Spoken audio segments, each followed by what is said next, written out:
Gives me another chance to bang the gavel. All right. I call this meeting of the Committee on Appropriations to order. Before we begin, just one or two housekeeping issues for us to be mindful of. For those who join virtually, once you start speaking, there will be a slight delay before you are displayed on the main screen. Speaking into the microphone activates the camera. Displaying the speaker on the main screen. Do not stop your remarks if you're not immediately see the screen switch. If the screen does not change after several seconds, please make sure you are not muted.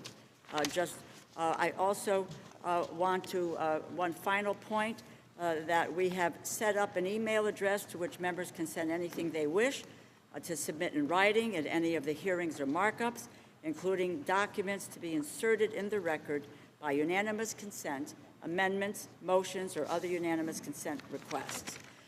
That email address has been provided to your staff.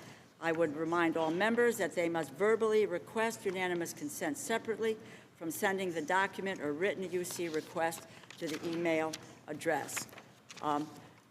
Before we're going to get to our first order of business, I know that votes may be being called as early as 9:30. My hope is that we can get through all of our opening statements, if that's the case, so that we can begin the amendment process and move as quickly as we can.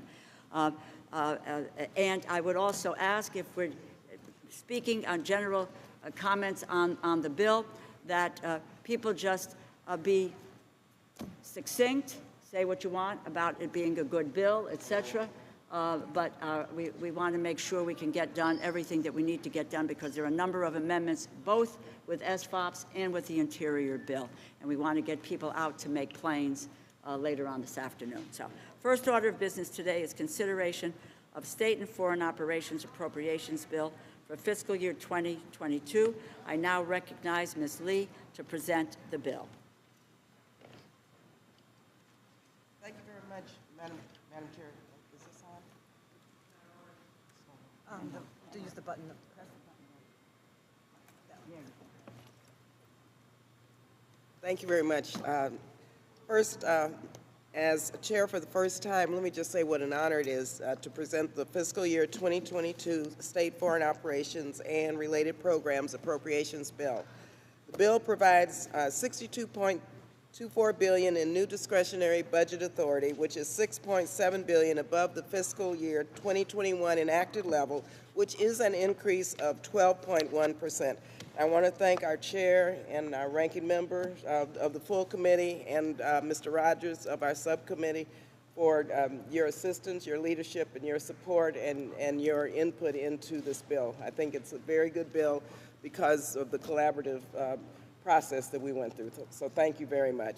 Let me take a moment to thank our staff. They have done amazing work, especially as chair for the first time. I just want to salute them and mention the names of those who really put in 24/7 for the last 6 months almost on this bill. Of course, Craig Higgins, Celia Alvarado, Aaron Kolojeski, Jason Wheelock, Marin Stein, Jean Kwan, John Stivers, Dean Koulouris, excuse me, Dean left and went to United Nations Development Program, UNDP.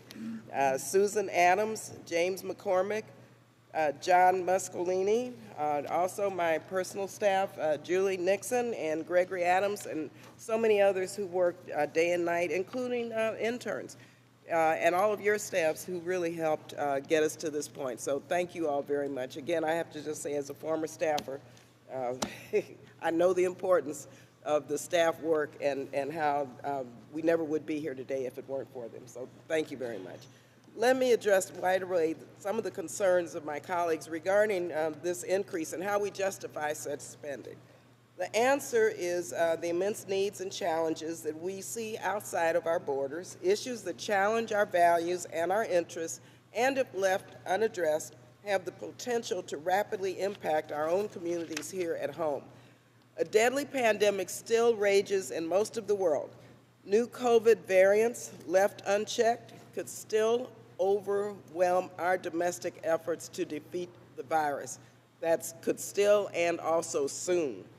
A global economic hangover caused by the pandemic, it's pushed millions who recently climbed out of extreme poverty back into deprivation. And so we need to address this economic damage lest it slow our own recovery here at home.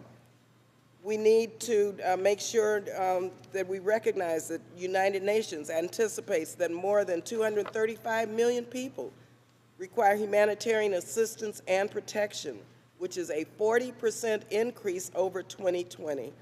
And 80 million people have been forcibly displaced, which is the highest on record. And the United States must lead. An effective United States foreign policy rests on the 3 Ds. For a fraction of our federal budget, we can and we should increase our investments in diplomacy and development. And so I want to commend and thank the Biden and Harris administration and our chair, Rosa DeLauro, for recognizing the importance of the state and foreign operations budget, and I urge my colleagues to follow suit.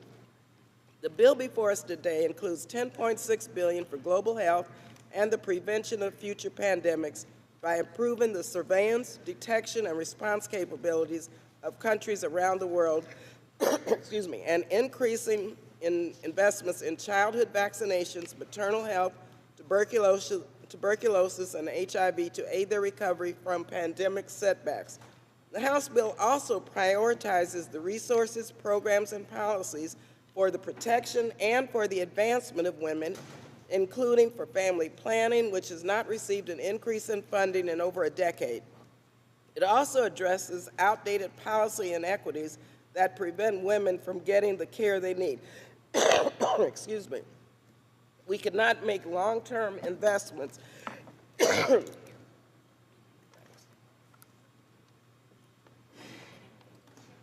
Marcy, that prevent women from getting the care they need.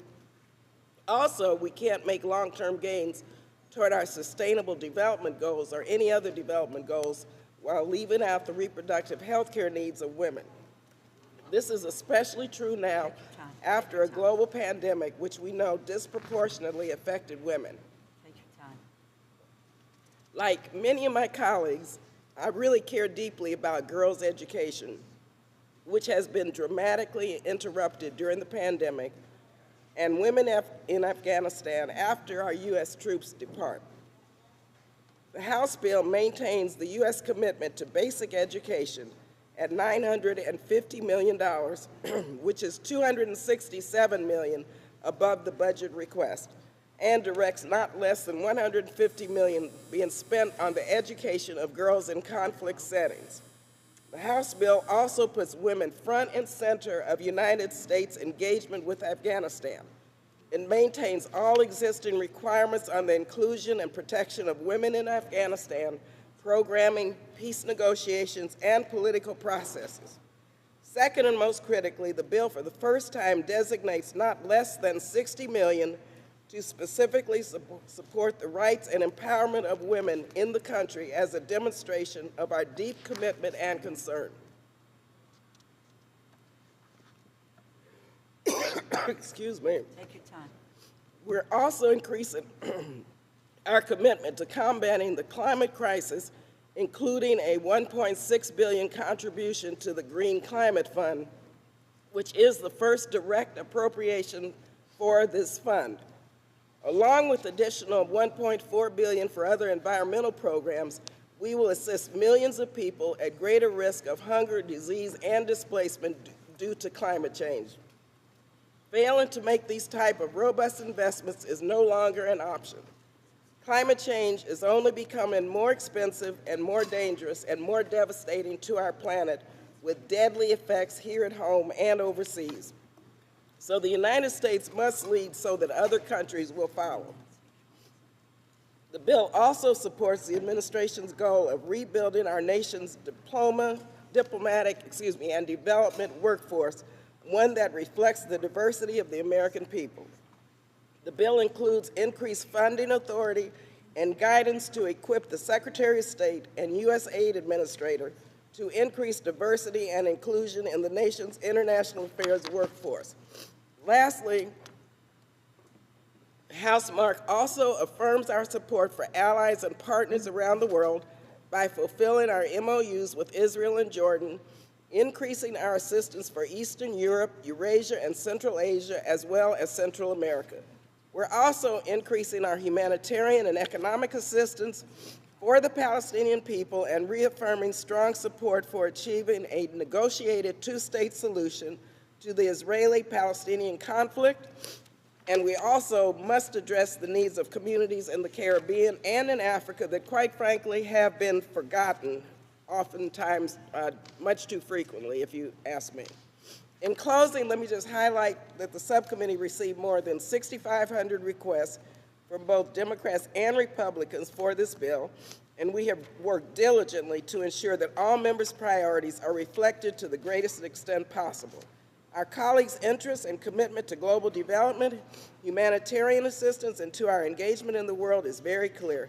And I'm very proud of the fact that this bill and report not only reflect these values, but actually backs them up with resources and required to turn them in, that are required to turn them into reality. So I just want to thank our chair once again for your leadership and our ranking members for your assistance with this bill.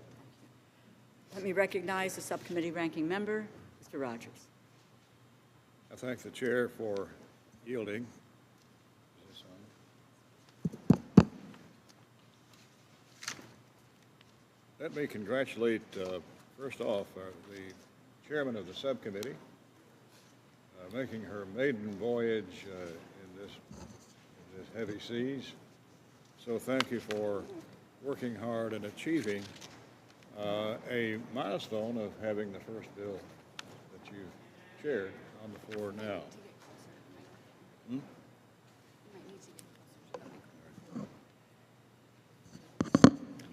The bill before us provides $62.2 billion for the Departments of State, Foreign Operations, and related programs. That's a 12% increase, by the way, which I'll address in a moment. But first, I want to thank the chair for addressing some key priorities. The bill includes $3.3 billion for Israel. What we witnessed last month in Israel should be a wake-up call to all of us. The barrage of rocket fire was unprecedented in the 2 weeks' time that Israel was being attacked. One can only imagine what things might look like if Hezbollah decides to make good on their threats. We ought not forget the very real and dangerous threats that Israel faces every day. It would also serve us well to remember why the fighting stopped when it did. In testimony before the subcommittee earlier this month, Secretary of State Blinken said Egypt played an absolutely vital role in getting the ceasefire, and that he didn't think it would have happened without their engagement. I should note that Egypt also plays a very important role in Middle East stability in countering terrorism. Our two countries have important defense cooperation that focuses on border security and border challenges, maritime security, counterterrorism, and the threat of ISIS in the Sinai and the broader region. So I thank the chair for maintaining funding for Egypt at the current level, even though I strongly disagree with additional conditions on that aid. I also appreciate the chair maintaining funding for Jordan. They need our support now more than ever.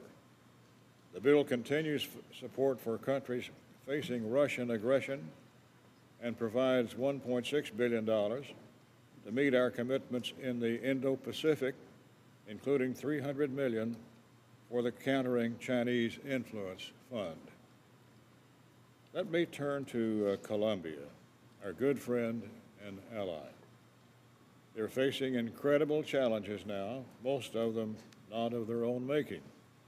Colombia is a linchpin of stability in Latin America, and right now is a critical moment for the country. We should be doing everything we can to support Colombia.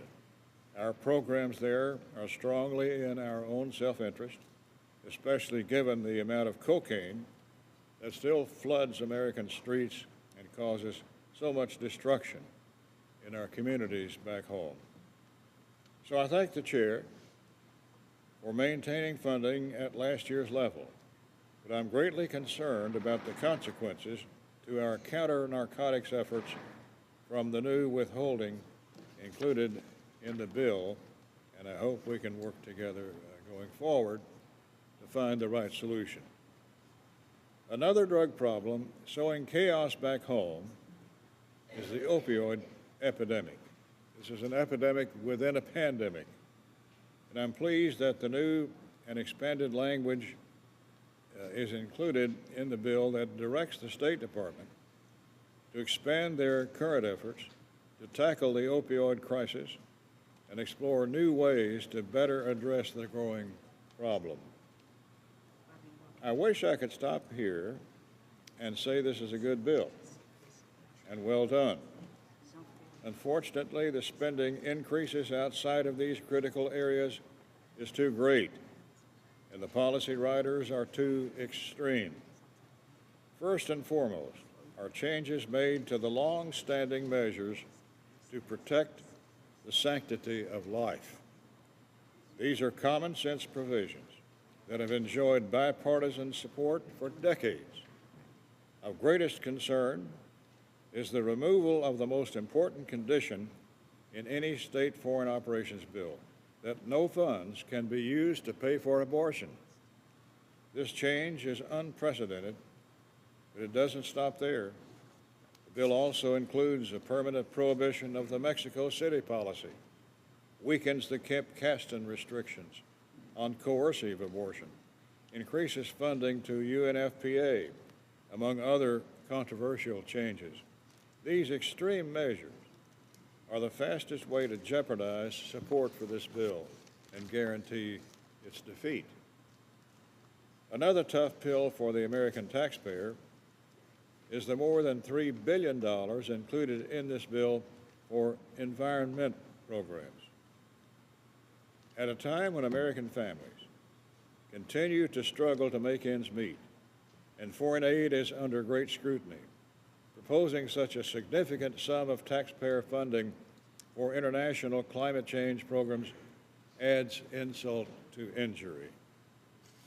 Funding is increased for the United Nations and other international organizations by $629 million, including for controversial organizations such as the UN Human Rights Commission.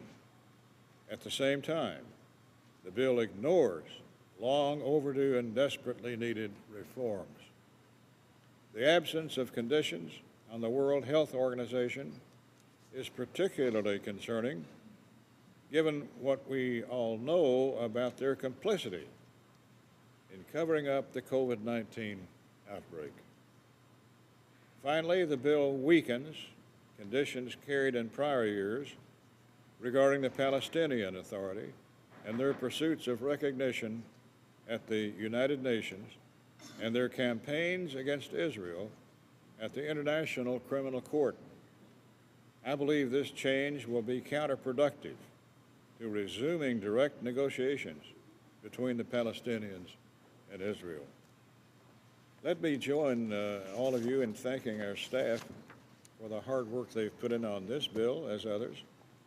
Susan Adams, our clerk, Jamie McCormick, John Muscolini from the minority staff, Jake Johnson and Austin Gage from my personal office, and from the majority staff, I want to thank Craig Higgins, the acting clerk, and his able team. They've put a lot of hours into this, and their efforts are appreciated. Thank you very much. And I yield back. I would now like to recognize myself for opening remarks. Before I begin, I would just like to take a moment to mourn the passing of Congressman Sonny Callahan, who was a former chair of the State Foreign Ops Related Programs Subcommittee. We want to express our sympathies to Ranking Member Rogers, who I know was a very, very close friend with Congressman Callahan. So thank you so much. Yield. Yes, I would have I thank you very much for that. That's very important to me and to a lot of us. I know. This bill was one that Sonny chaired for a number of years. Right. He was chairman of this subcommittee and worked this bill every year very successfully. So it's ironic that his death occurred as we were considering his bill. Thank you. Thank you, Madam Chair. Thank you. Thank you. I want to say a thank you to Chairman Lee, Ranking Member Rogers, for your work on the bill, and thank staff. I know the appropriations process, especially this year, is a whirlwind, but I appreciate all the long hours and hard work everyone has committed to this effort. Like you, I believe that protecting our national security requires robust investments in defense, diplomacy, and development, but for far too long, we have neglected the last two legs of this three-legged stool. I am proud that the bill before us today restores American leadership around the globe in dealing with responding to global health threats, including the ongoing coronavirus pandemic, addressing urgent humanitarian needs, and confronting the climate crisis. Further, we look to the future and restore American leadership by addressing the existential threat of climate change. To that end, the bill provides $3 billion to confront the climate crisis and other environmental issues, with $1.6 billion in funding for global efforts that aim to reduce emissions and support the Green Climate Fund with $350 million. We need to restore our place in the world as a leader on development initiatives, support the world's most vulnerable, which is why I'm proud that the bill provides $8.5 billion in assistance to meet urgent humanitarian needs, many of which have been exacerbated by the pandemic. When it comes to diplomacy, this bill rebuilds the capacity of the State Department. It's a moral imperative to counter the threats posed by China and Russia and the wave of democratic backsliding we are seeing in nations such as Poland, Brazil, Turkey, and Hungary.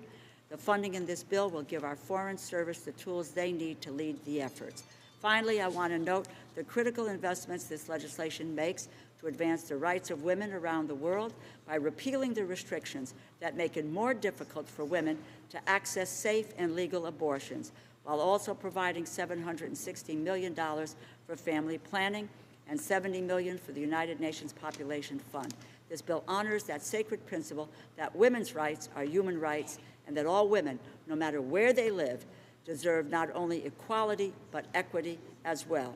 With this bill, we prove to our allies and our partners, and even to our adversaries, that America is back. Once again, let me say a thank you to the chairman and ranking member, as well again to staff. And I look forward to working with all of you, and I urge my colleagues to support the bill. And with that, I would like to recognize the ranking member of the full committee, Congresswoman Granger.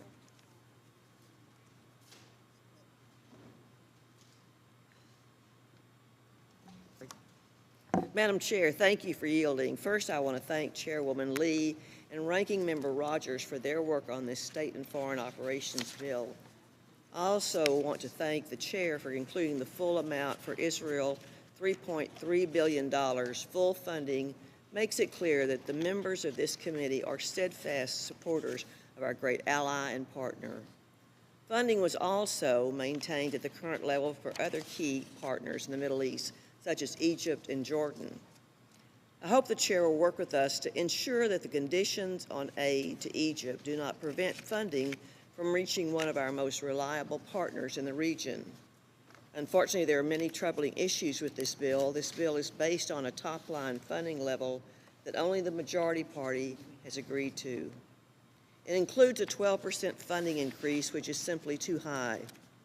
Because of the irresponsible increases like these, our military investments will not keep up with inflation. One example of an enormous increase in this bill is the amount for the Green Climate Fund. Funding is provided at $1.6 billion, much higher than even the President requested. This can't be justified. We must work together to come up with spending levels that we can all support. We also must agree to drop controversial policy provisions. Unfortunately, this bill contains some of the most troubling items yet. In fact, this bill includes alarming changes to long-standing language to protect the unborn. Language that prohibits foreign aid from being used to pay for abortions was dropped entirely. This bill also includes other controversial changes, such as a permanent repeal of the Mexico City policy. Moving forward in this way could jeopardize the bipartisan support that global health programs have had for many years. These kinds of partisan funding proposals and highly controversial policy riders must be addressed as the appropriations process moves forward. Having chaired this subcommittee, I know how important these programs are. We're going to have to make significant changes to get support from members on both sides of the aisle and get a bill signed into law. We have a lot of work to do and not much time to complete it.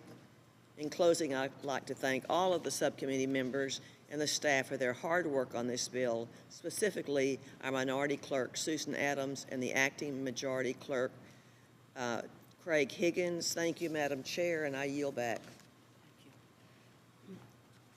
At the moment, the votes have started. There will be a series of, will be 4 votes. And what I'd like to do, if we can, is, but there are over 200 folks who have not yet voted. If there are any other members wishing to make a general comment, if you have a brief comment to make on the bill, and we can do this, and we can then move forward when we get back on the manager's amendment and votes. Yes, let me recognize Ms. Brief comments so we can get to vote. Congresswoman Frankel. Mr. Calvert.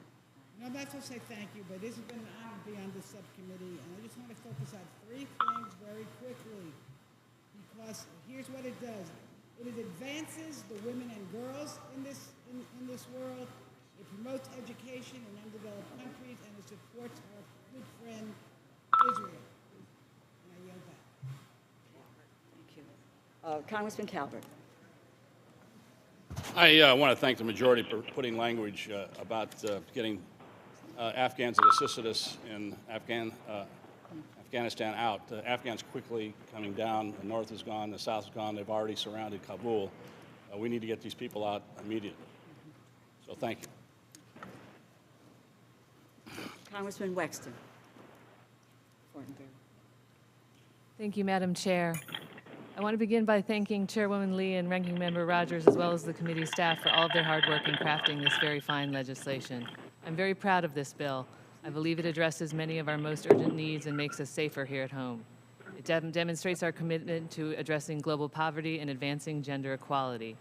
I'm particularly proud that we were able to fund Radio Free Asia at the highest level ever and expand RFA's Uyghur service.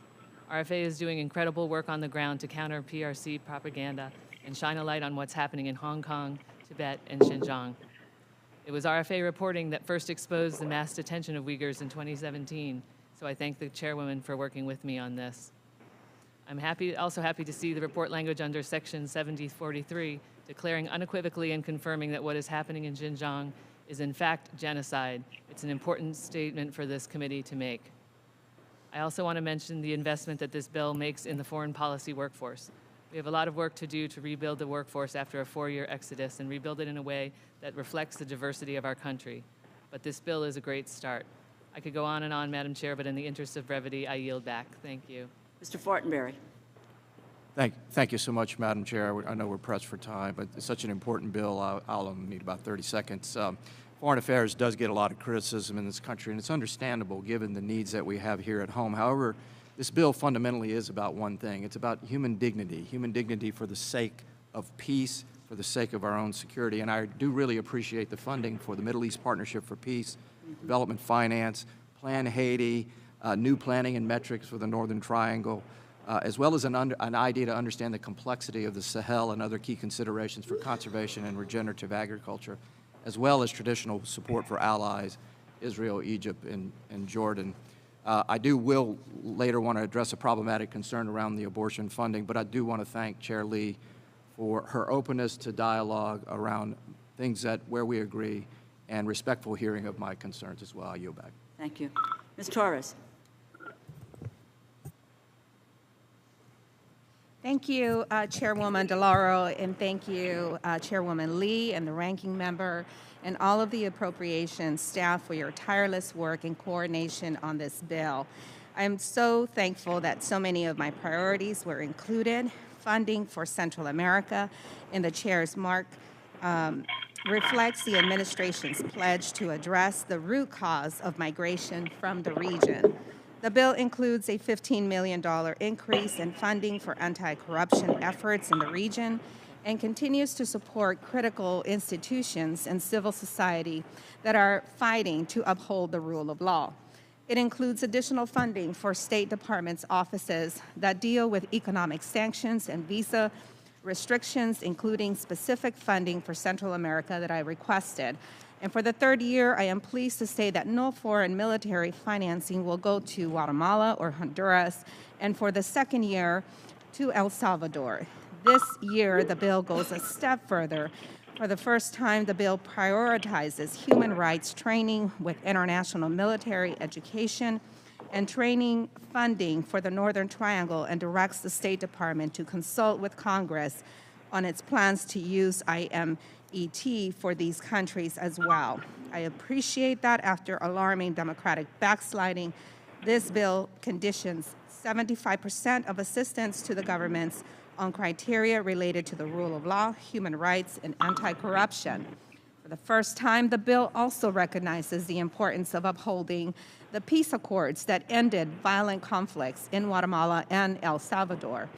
It provides funding for bilateral compacts with El Salvador and Guatemala and Honduras to address violence against women and children. And it also includes funds economic exchanges between indigenous people in the Western Hemisphere and Native American tribes. Outside of Central America, I am grateful for the increase in funding for the Middle East Regional Cooperation, or MERC, which uses science exchanges to create opportunity and also build bridges between Israel and Arab nations in the region. For that and so much more, Madam Chair, I appreciate your hard work, all of you, and I yield back. Mr. Diaz-Balart. Thank you, Madam Chairwoman. I also want to commend the Chairwoman and the Ranking Member on this important bill. There are obviously some great issues in this bill, but I do have some concerns. Concerns about the Cuban democracy programs, which are crucial to the ever-emerging and every day more aggressive civil society that's speaking up against the regime. I'm concerned that this bill requires that at least a quarter of that funding be used for business promotion and people-to-people exchanges. Those are issues that the regime has been able to use for their benefit in the past. Obviously, I know that's not the Chairwoman's goal. We all know that the Cuban military controls the entire tourism sector as well as the financial institutions on the island. Also concerned about the Cuba Office of Broadcasting, OCB, Office of Cuba Broadcasting. $13 million is devastating low. And lastly, I actually echo the words of the Ranking Member regarding Colombia. I think that the number is good, but some of the strings attached to it, I think, are frankly a little bit too restrictive to a strong democracy and our great ally in the hemisphere. I look forward to working with the Chairwoman on these and other issues, and with that, I yield back. Mr. Cuellar. Thank you, Madam Chair. I also want to join my colleagues in the work Chairwoman Lee and the Ranking Member did for Central America. It builds on what we did in 2014 with the money, the language. So I certainly want to say thank you. I also want to thank you for the language that you all will be adding to set up a trusted chain supply with Mexico and Canada, the United States. I think the pandemic showed us that we cannot depend on other countries. So thank you so much for all those provisions. Ms. Meng.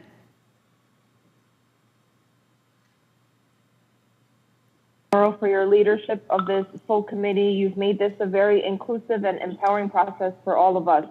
I want to also congratulate and thank the chair of this subcommittee, Chair Lee. Thanks for your leadership and friendship throughout this process. Thank you also to Ranking Member Granger and Ranking Member Rogers for your leadership and willingness to work with us.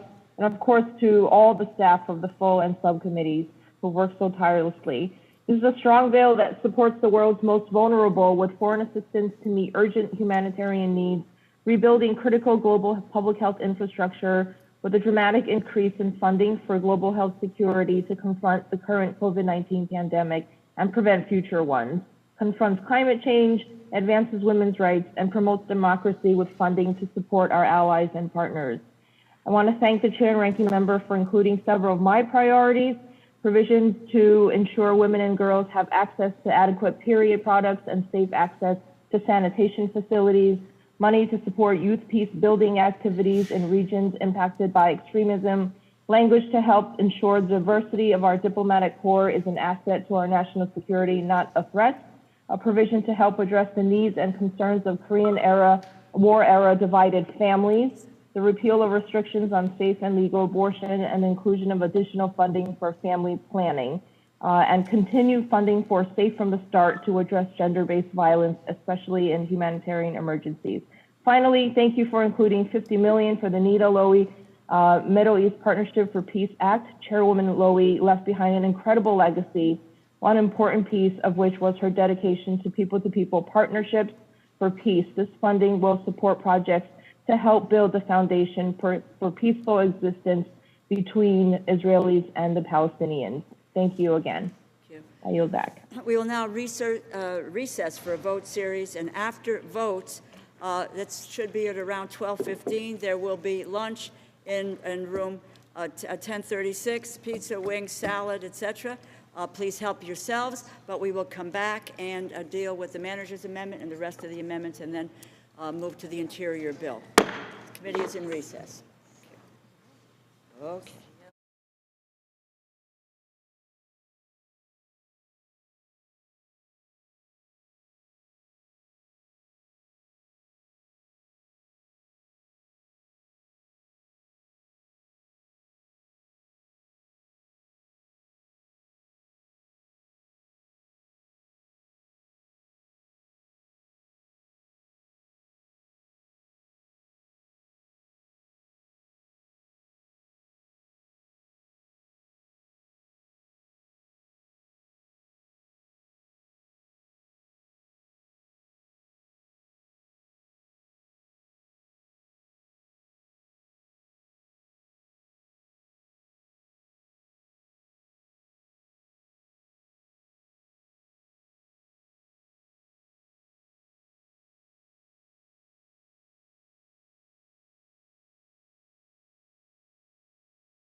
Lunch will be shortly. They're still making the pizzas to get it to us earlier than they normally would do that. So we'll make that announcement so people can run and get some lunch. Let me just recognize Ms. Lee to offer a manager's amendment.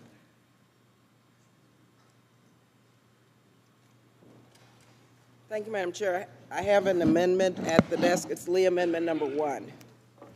I ask unanimous consent to dispense with the reading.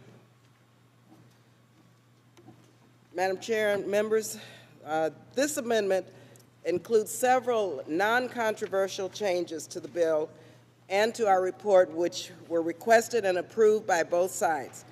In the bill, it increases the Countering Russian Influence Fund to $305 million and makes other technical changes.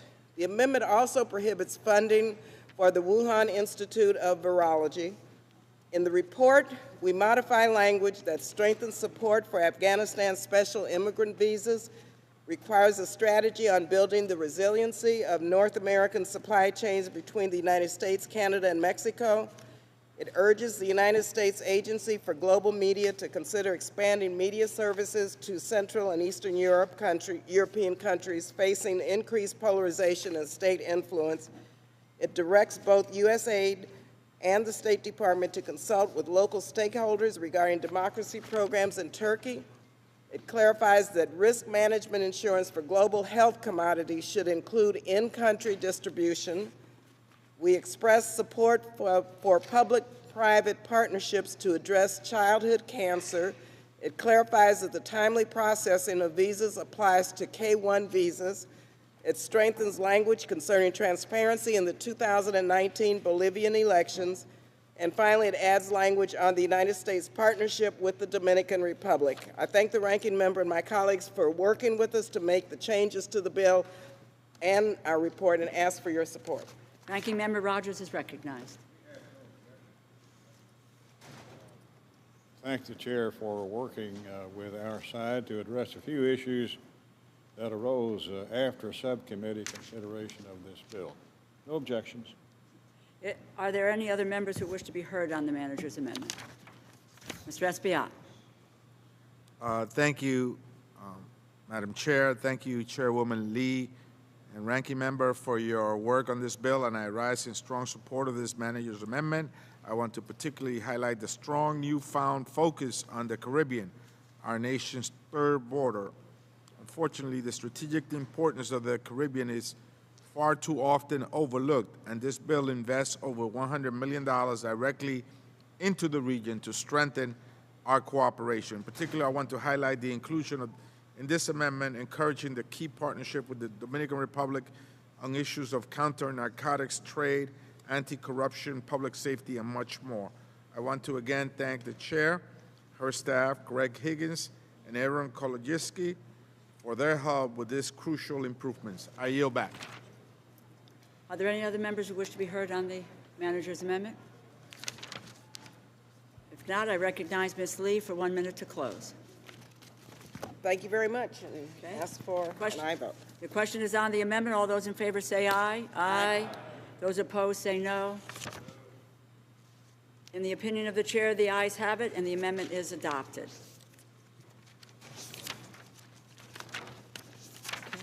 Are there further amendments?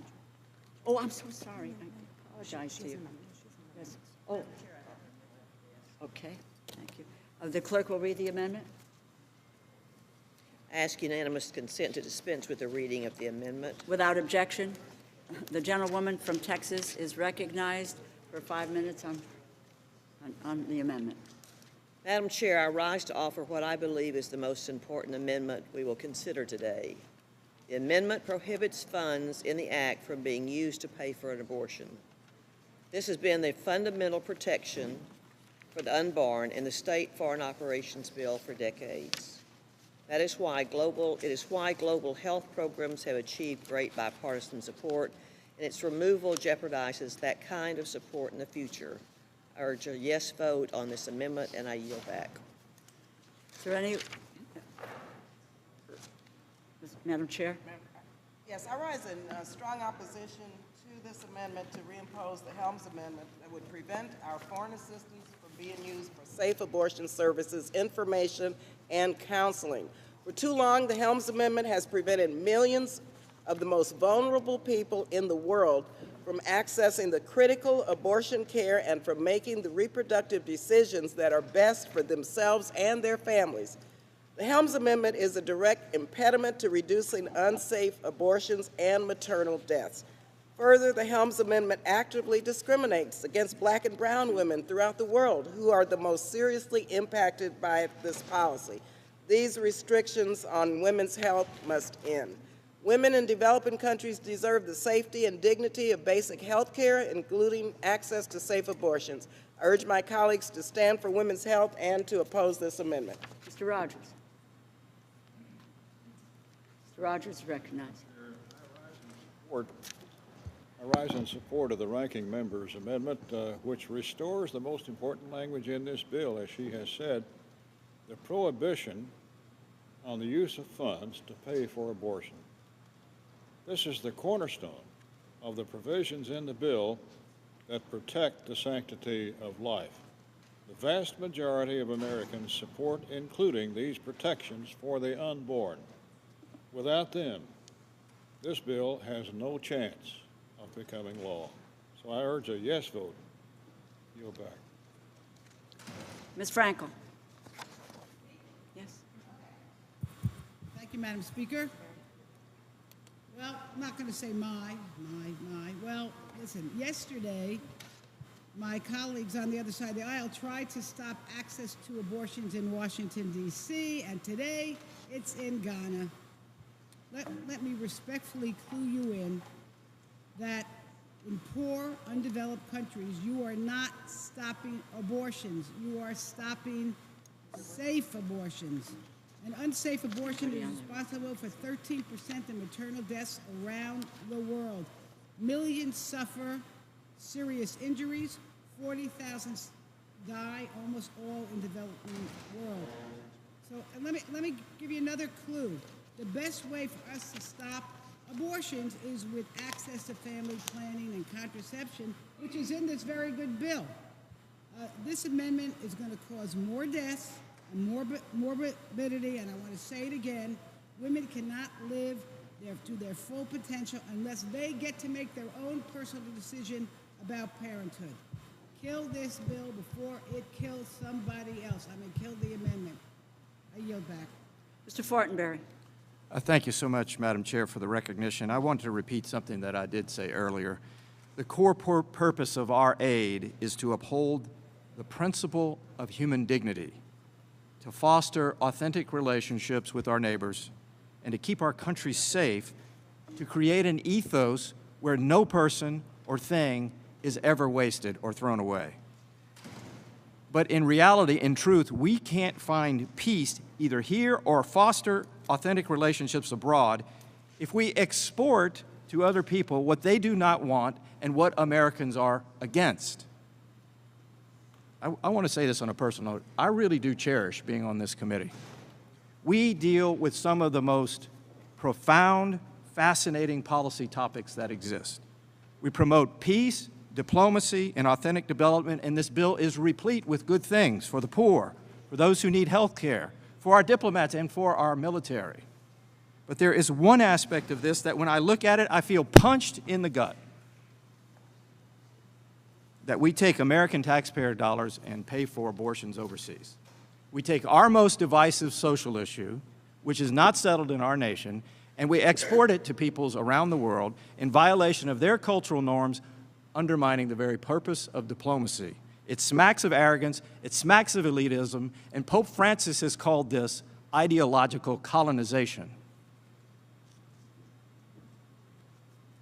In fact, about 60% of Americans oppose using taxpayer money for abortion, but that number jumps to nearly 80% when we are talking about using these monies overseas. It's wrong and it's inconsistent with human dignity, it harms our diplomatic relations, and it's grossly disrespectful to the rights of other people.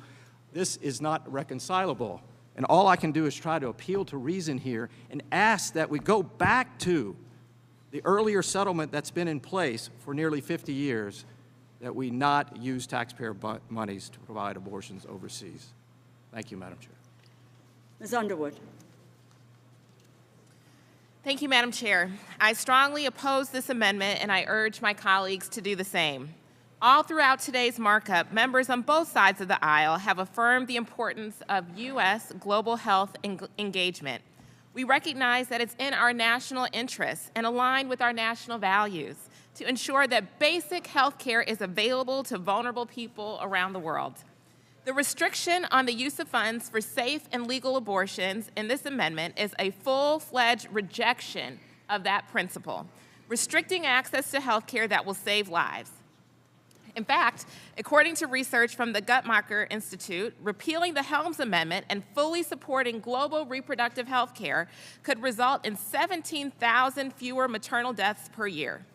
As a nurse, I know the fundamental importance of access to care. It's about quality health outcomes, economic and educational opportunities, and it's about dignity. For the safety, the lives, and the dignity of women in low and middle-income countries around the world, I support the repeal of the Helms Amendment, and I oppose restrictions that deny people of their reproductive rights, and I urge my colleagues to reject this amendment. I yield back. Mr. Rutherford.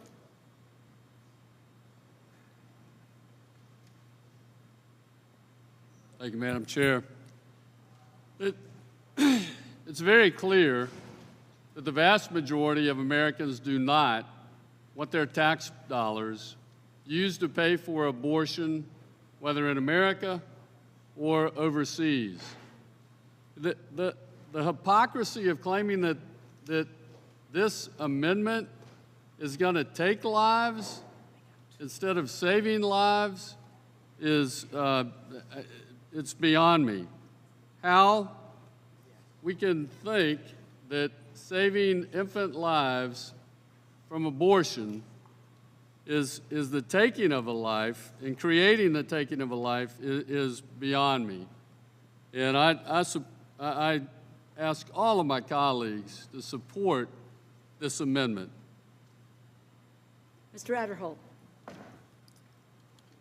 Thank you, Madam Chair, and I also would like to voice my strong support for the Ranking Member Granger's amendment here to prohibit the funds to perform abortions overseas, and I appreciate the Ranking Member taking initiative to bring this before the full committee.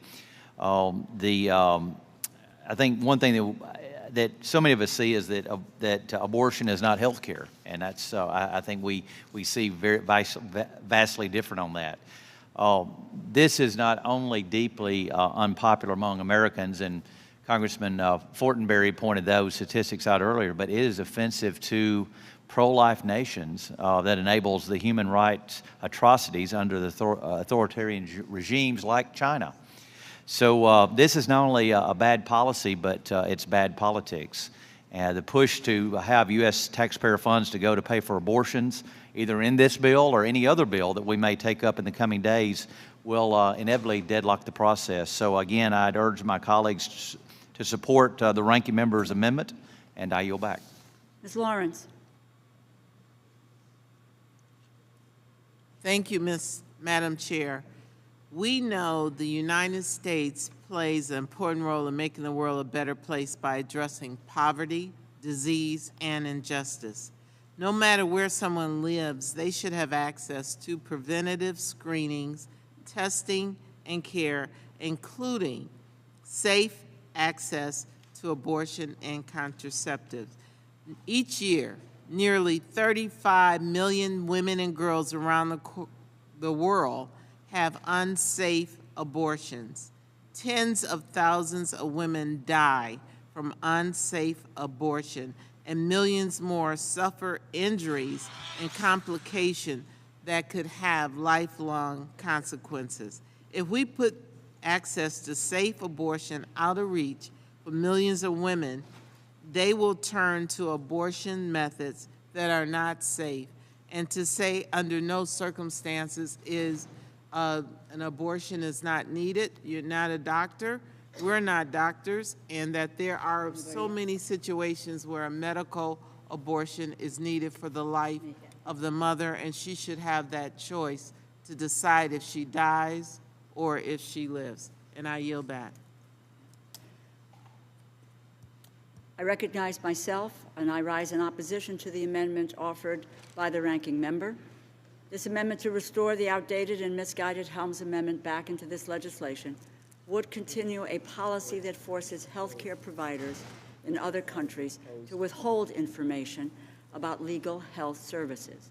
This amendment violates free speech and the trusted personal relationship between patients and their doctor, something we expect in the United States.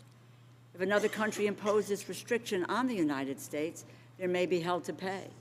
The Helms Amendment stigmatizes abortion, creates unnecessary barriers to health care, causes people to resort to unsafe abortion, ultimately hurting millions of women and their families, putting politics over lives. We cannot end preventable maternal deaths and improve maternal health without tackling unsafe abortion. And if we put access to safe abortion out of reach, millions of women will turn to abortion methods that are not safe, which leads to tens of thousands of women dying from unsafe abortions, and millions more suffer serious injuries and complications that will have lifelong consequences every single year. I urge my colleagues to oppose this amendment.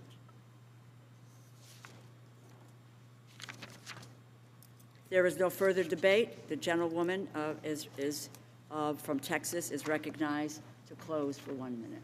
Madam Chair, the purpose of this amendment is simple. Taxpayers' dollars should not be used to fund abortions overseas. I urge a yes vote on this amendment, and I yield back. Questions on the amendment offered by the gentlewoman from Texas? All those in favor say aye. Aye. All those opposed say no. No. In the opinion of the chairs, the noes have it, and the amendment is not adopted. Madam Chair, I ask for a roll call vote. Recorded vote has been requested. All those in favor of recorded vote, please raise your hand. Sufficient number being in support, a recorded vote is ordered. The clerk will call the roll. Mr. Adderholt. Aye. Mr. Adderholt votes aye. Mr. Aguilar. Mr. Amadei. Mr. Bishop. No. Mr. Bishop votes no. Mrs. Bustos. Mrs. Bustos votes no. Mr. Calvert. Aye. Mr. Calvert votes aye. Mr. Carter. Aye. Mr. Carter votes aye. Mr. Cartwright. No. Mr. Cartwright votes no. Mr. Case. Mr. Case votes no. Ms. Clark. Ms. Clark votes no. Mr. Klein. Aye. Mr. Klein votes aye. Mr. Cole. Mr. Cole votes aye. Mr. Christ. Mr. Christ votes no. Mr. Cuellar. Ms. DeLauro. No. Ms. DeLauro votes no. Mr. Diaz-Balart. Mr. Diaz-Balart votes aye. Mr. Espaillat. No. Mr. Espaillat votes no. Mr. Fleischman. Mr. Fleischman votes aye. Mr. Fortenberry. Mr. Fortenberry votes aye. Ms. Frankel. No. Ms. Frankel votes no. Mr. Garcia. Aye. Mr. Garcia votes aye. Mr. Gonzalez. Aye. Mr. Gonzalez votes aye. Ms. Granger. Aye. Ms. Granger votes aye. Mr. Harder. Mr. Harder. No. Mr. Harder votes no. Dr. Harris. Dr. Harris votes aye. Ms. Herrera-Butler. Yes. Ms. Herrera-Butler votes aye. Mrs. Hinson. Yes. Mrs. Hinson votes aye. Mr. Joyce. Aye. Mr. Joyce votes aye. Ms. Capter. No. Ms. Capter votes no. Mr. Kilmer. No. Mr. Kilmer votes no. Mrs. Kirkpatrick. No. Mrs. Kirkpatrick votes no. Mrs. Lawrence. No. Mrs. Lawrence votes no. Ms. Lee of California. No. Ms. Lee of California votes no. Mrs. Lee of Nevada. No. Mrs. Lee of Nevada votes no. Ms. McCollum. No. Ms. McCollum votes no. Ms. Meng. No. Ms. Meng votes no. Mr. Molinar. Yes.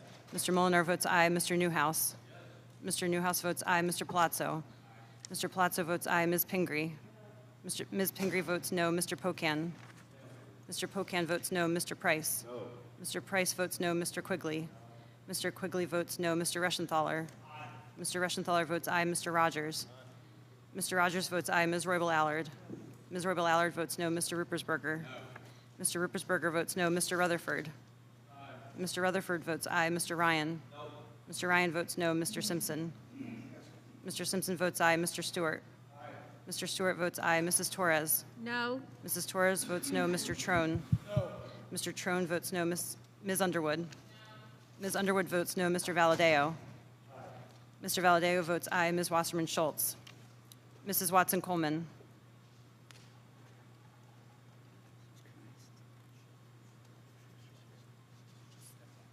Ms. Wexton.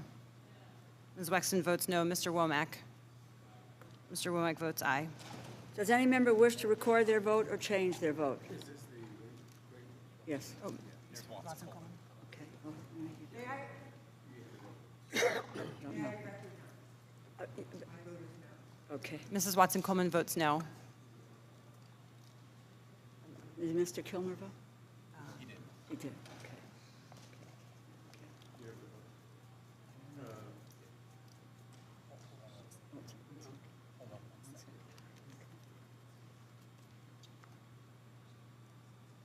I'm missing.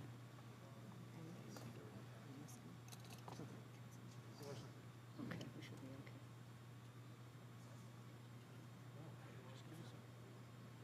Mr. Aguilar's not. Wasserman Schultz is not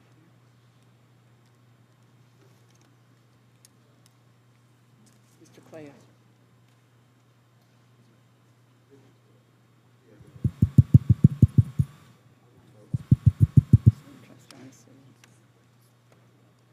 Do what you want. Yes. Mr. Cuellar. Mr. Cuellar votes aye. Anybody missing on the other side? I'm sorry? Mr. Amadei, Mr. Amadei votes aye. thank you.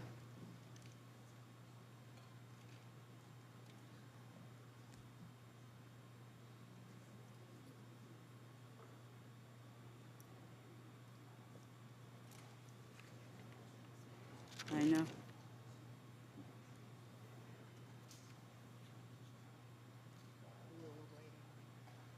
They're tallying.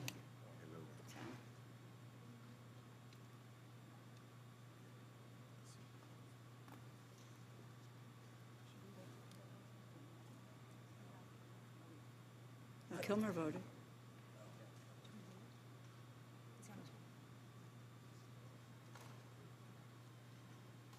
Okay.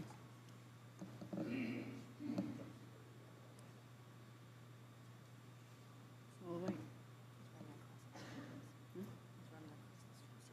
Okay.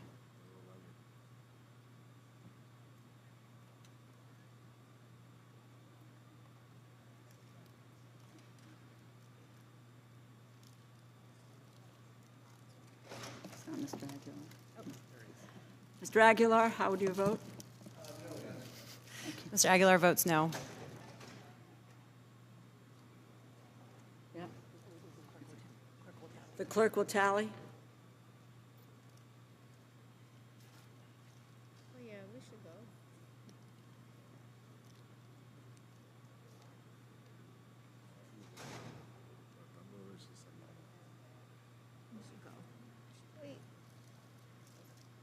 Oh, sorry. On this vote, the yeas are 27, the nays are 31, and the amendment is not adopted. Are there any? Yeah. Are there further amendments? Madam Chair. Oh, I'm sorry, I did see, yes. Ms. Hinson?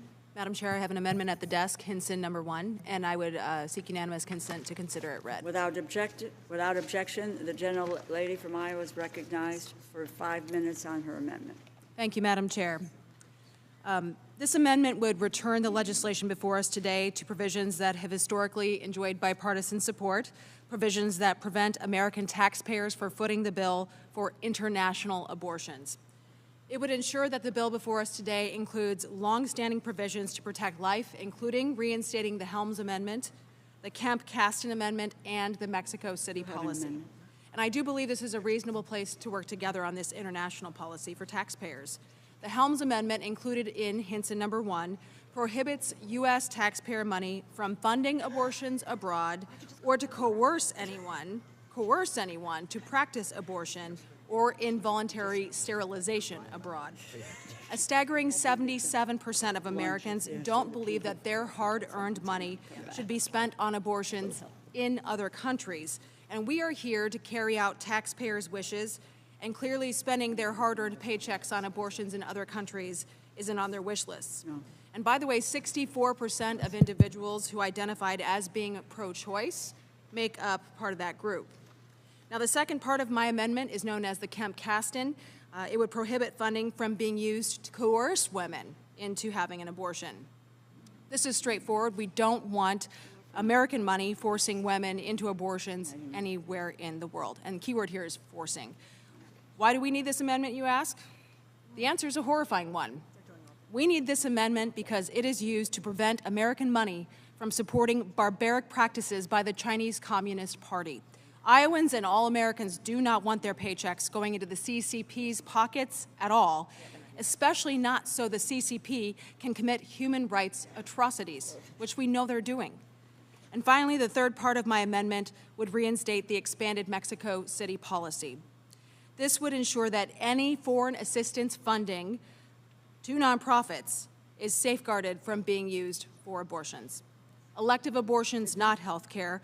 Foreign aid dollars intended for health care should be used for health care.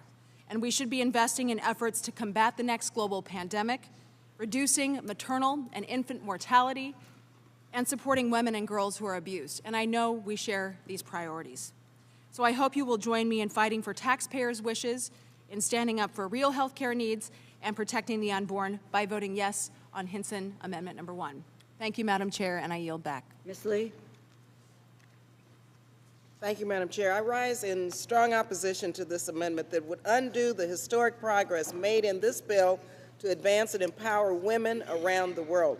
In this legislation, we are finally increasing funding for family planning and addressing policy inequities, including permanently repealing the global gag rule and removing the Helms Amendment that have prevented women from getting the care they need.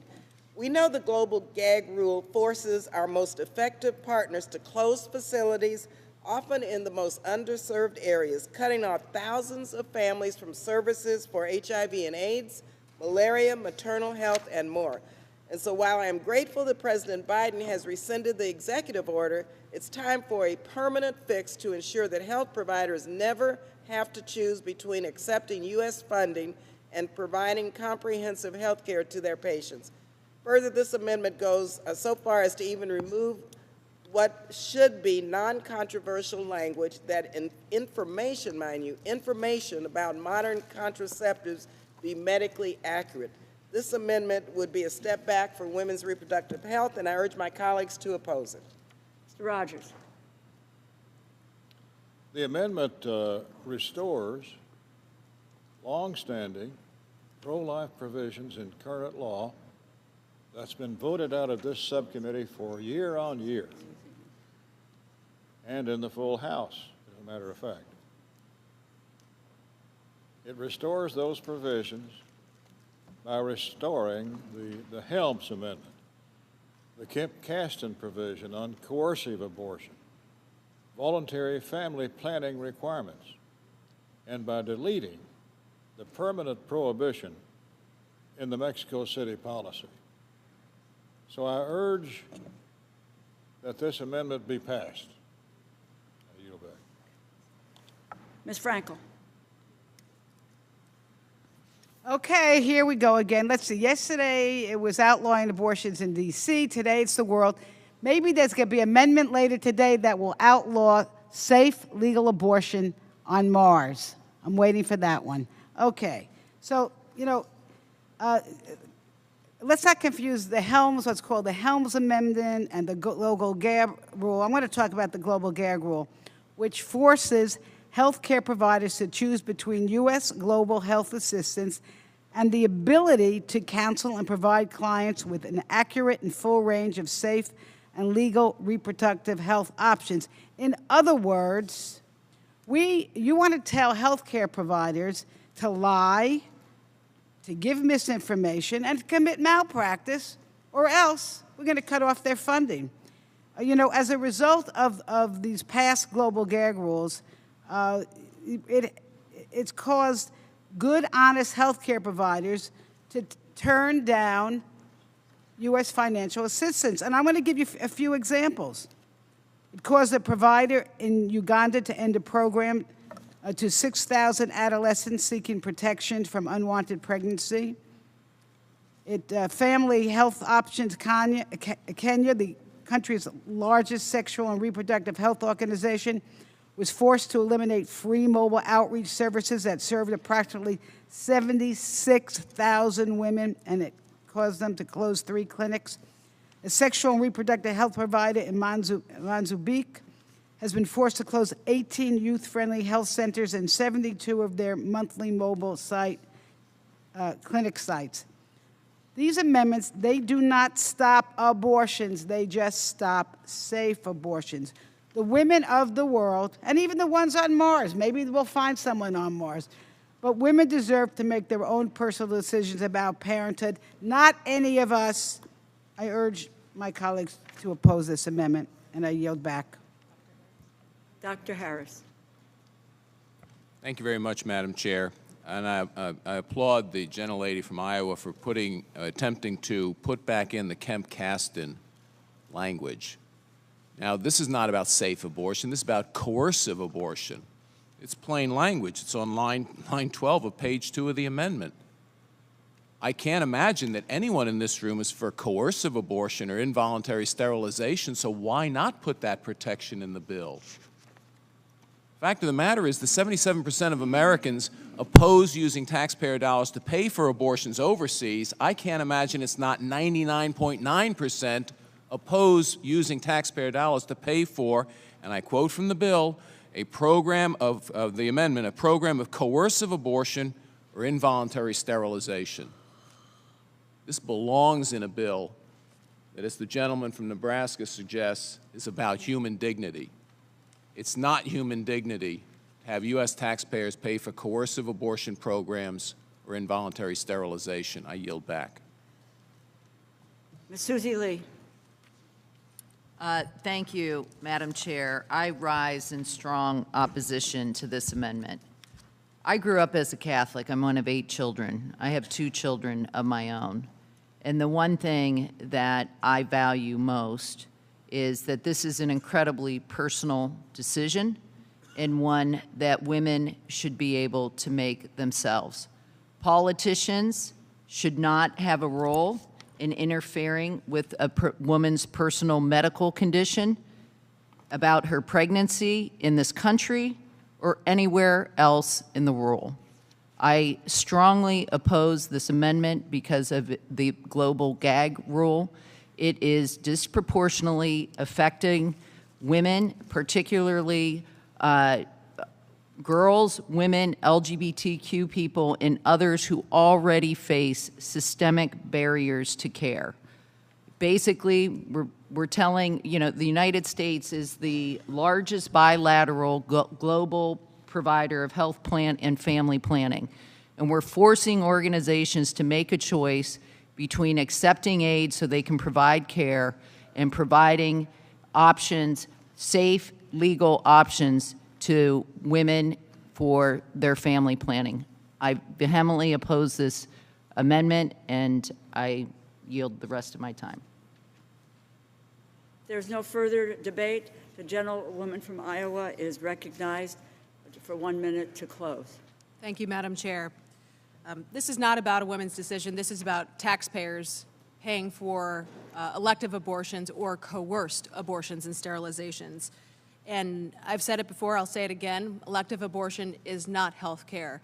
And coerced abortion and forced sterilization are despicable. We should be standing up against that.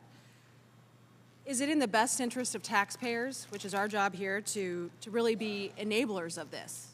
I don't believe it is, and I think we need to respect American taxpayers with this language, not abuse them. And with that, Madam Chair, I urge a yes vote on this amendment, and I yield back. The question is on the amendment offered by the gentlewoman from Iowa. All those in favor say aye. Aye. Those opposed say no. No. In the opinion of the chair, the noes have it, and the amendment is not adopted. Madam Chair, I Recorded request a roll vote call has been requested. All those in favor of recorded vote, please raise your hand. A sufficient number being in support, a recorded vote is ordered. The clerk will call the roll. Mr. Adderholt. Aye. Mr. Adderholt votes aye. Mr. Aguilar. Mr. Amadei. Mr. Amadei votes aye. Mr. Bishop. Mr. Bishop votes no. Mrs. Bustos. Mrs. Bustos votes no. Mr. Calvert. Mr. Calvert votes aye. Mr. Carter. Mr. Carter votes aye. Mr. Cartwright. Mr. Cartwright votes no. Mr. Case. Mr. Case votes no. Ms. Clark. Ms. Clark votes no. Mr. Klein. Aye. Mr. Klein votes aye. Mr. Cole. Mr. Cole votes aye. Mr. Christ.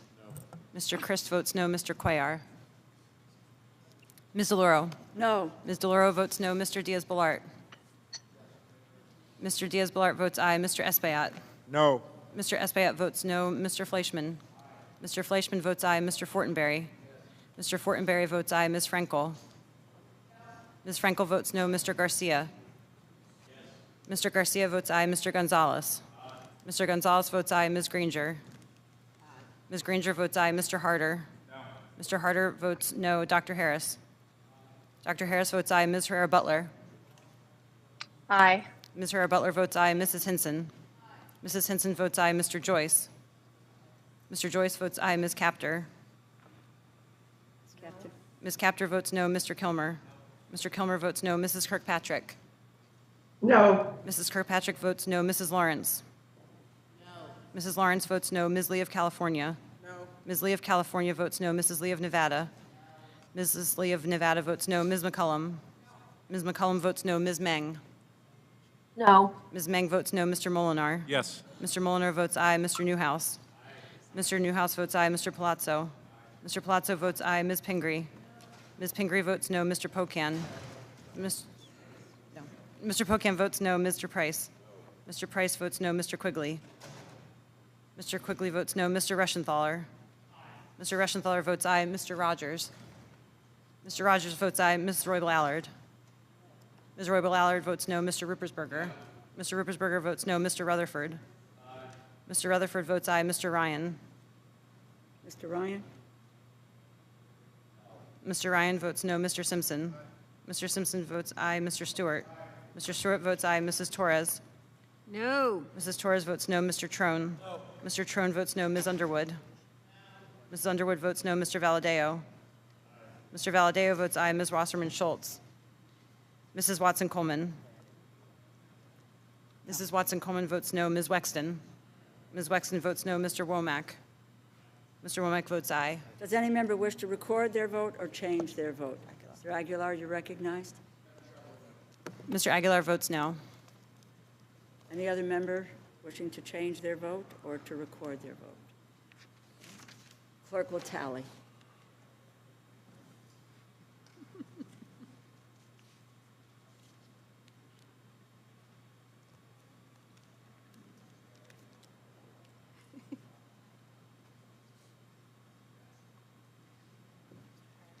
Mr. Cuellar?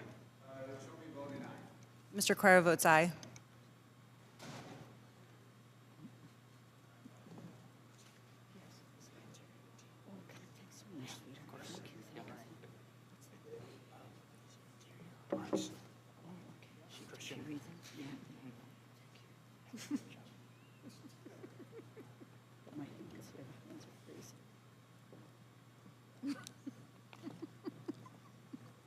Seriously.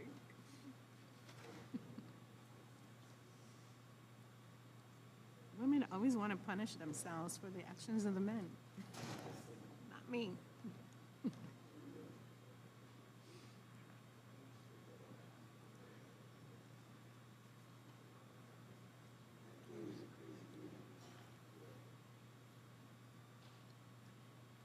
Is there, 12:15 is when the food was coming?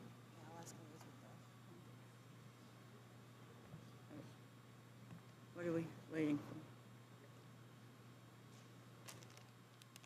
I'm hungry, and this is not doing it for me. All right, you give me lemon. What's the matter? What are we doing?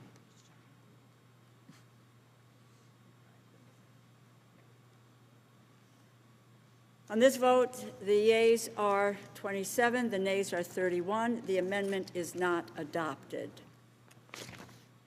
Are there any further amendments? Mr. Harris? Madam Chair, I have an amendment at the desk, and I ask unanimous consent to waive the reading. Without objection. Thank you, Madam Chair. Gentleman is recognized for 5 minutes on the amendment. This amendment does two things. The first thing it does is it strikes the funding for the United Nations Population Fund. And the second thing it does on page 263, line 2, by the action in the bill, it would remove the floor for spending of the amount of the Global Health Program that's spent on family planning and reproductive health. So let me address those two things separately. First, with regards to the United Nations Population Fund, the fact of the matter is that the United Nations Population Fund does fund programs in China. These are coercive abortion programs, and no accounting gimmicks that are included in the language of this bill negate the fact that money is fungible. When our foreign aid goes to an organization like the United Nations Population Fund, we can say that they can't spend, that none of that money can go to China, but they'll take other nations' money, spend it in China, use our money to spend it where those other nations' money isn't spent. It's all fungible. The only way to avoid China getting money for their coercive abortion program, which, by the way, preferentially, coercively aborts women, not males, females. Tens of millions of them have been aborted under the coercive program, and the United States has included funding for the United Nations Population Fund, which has supported that program.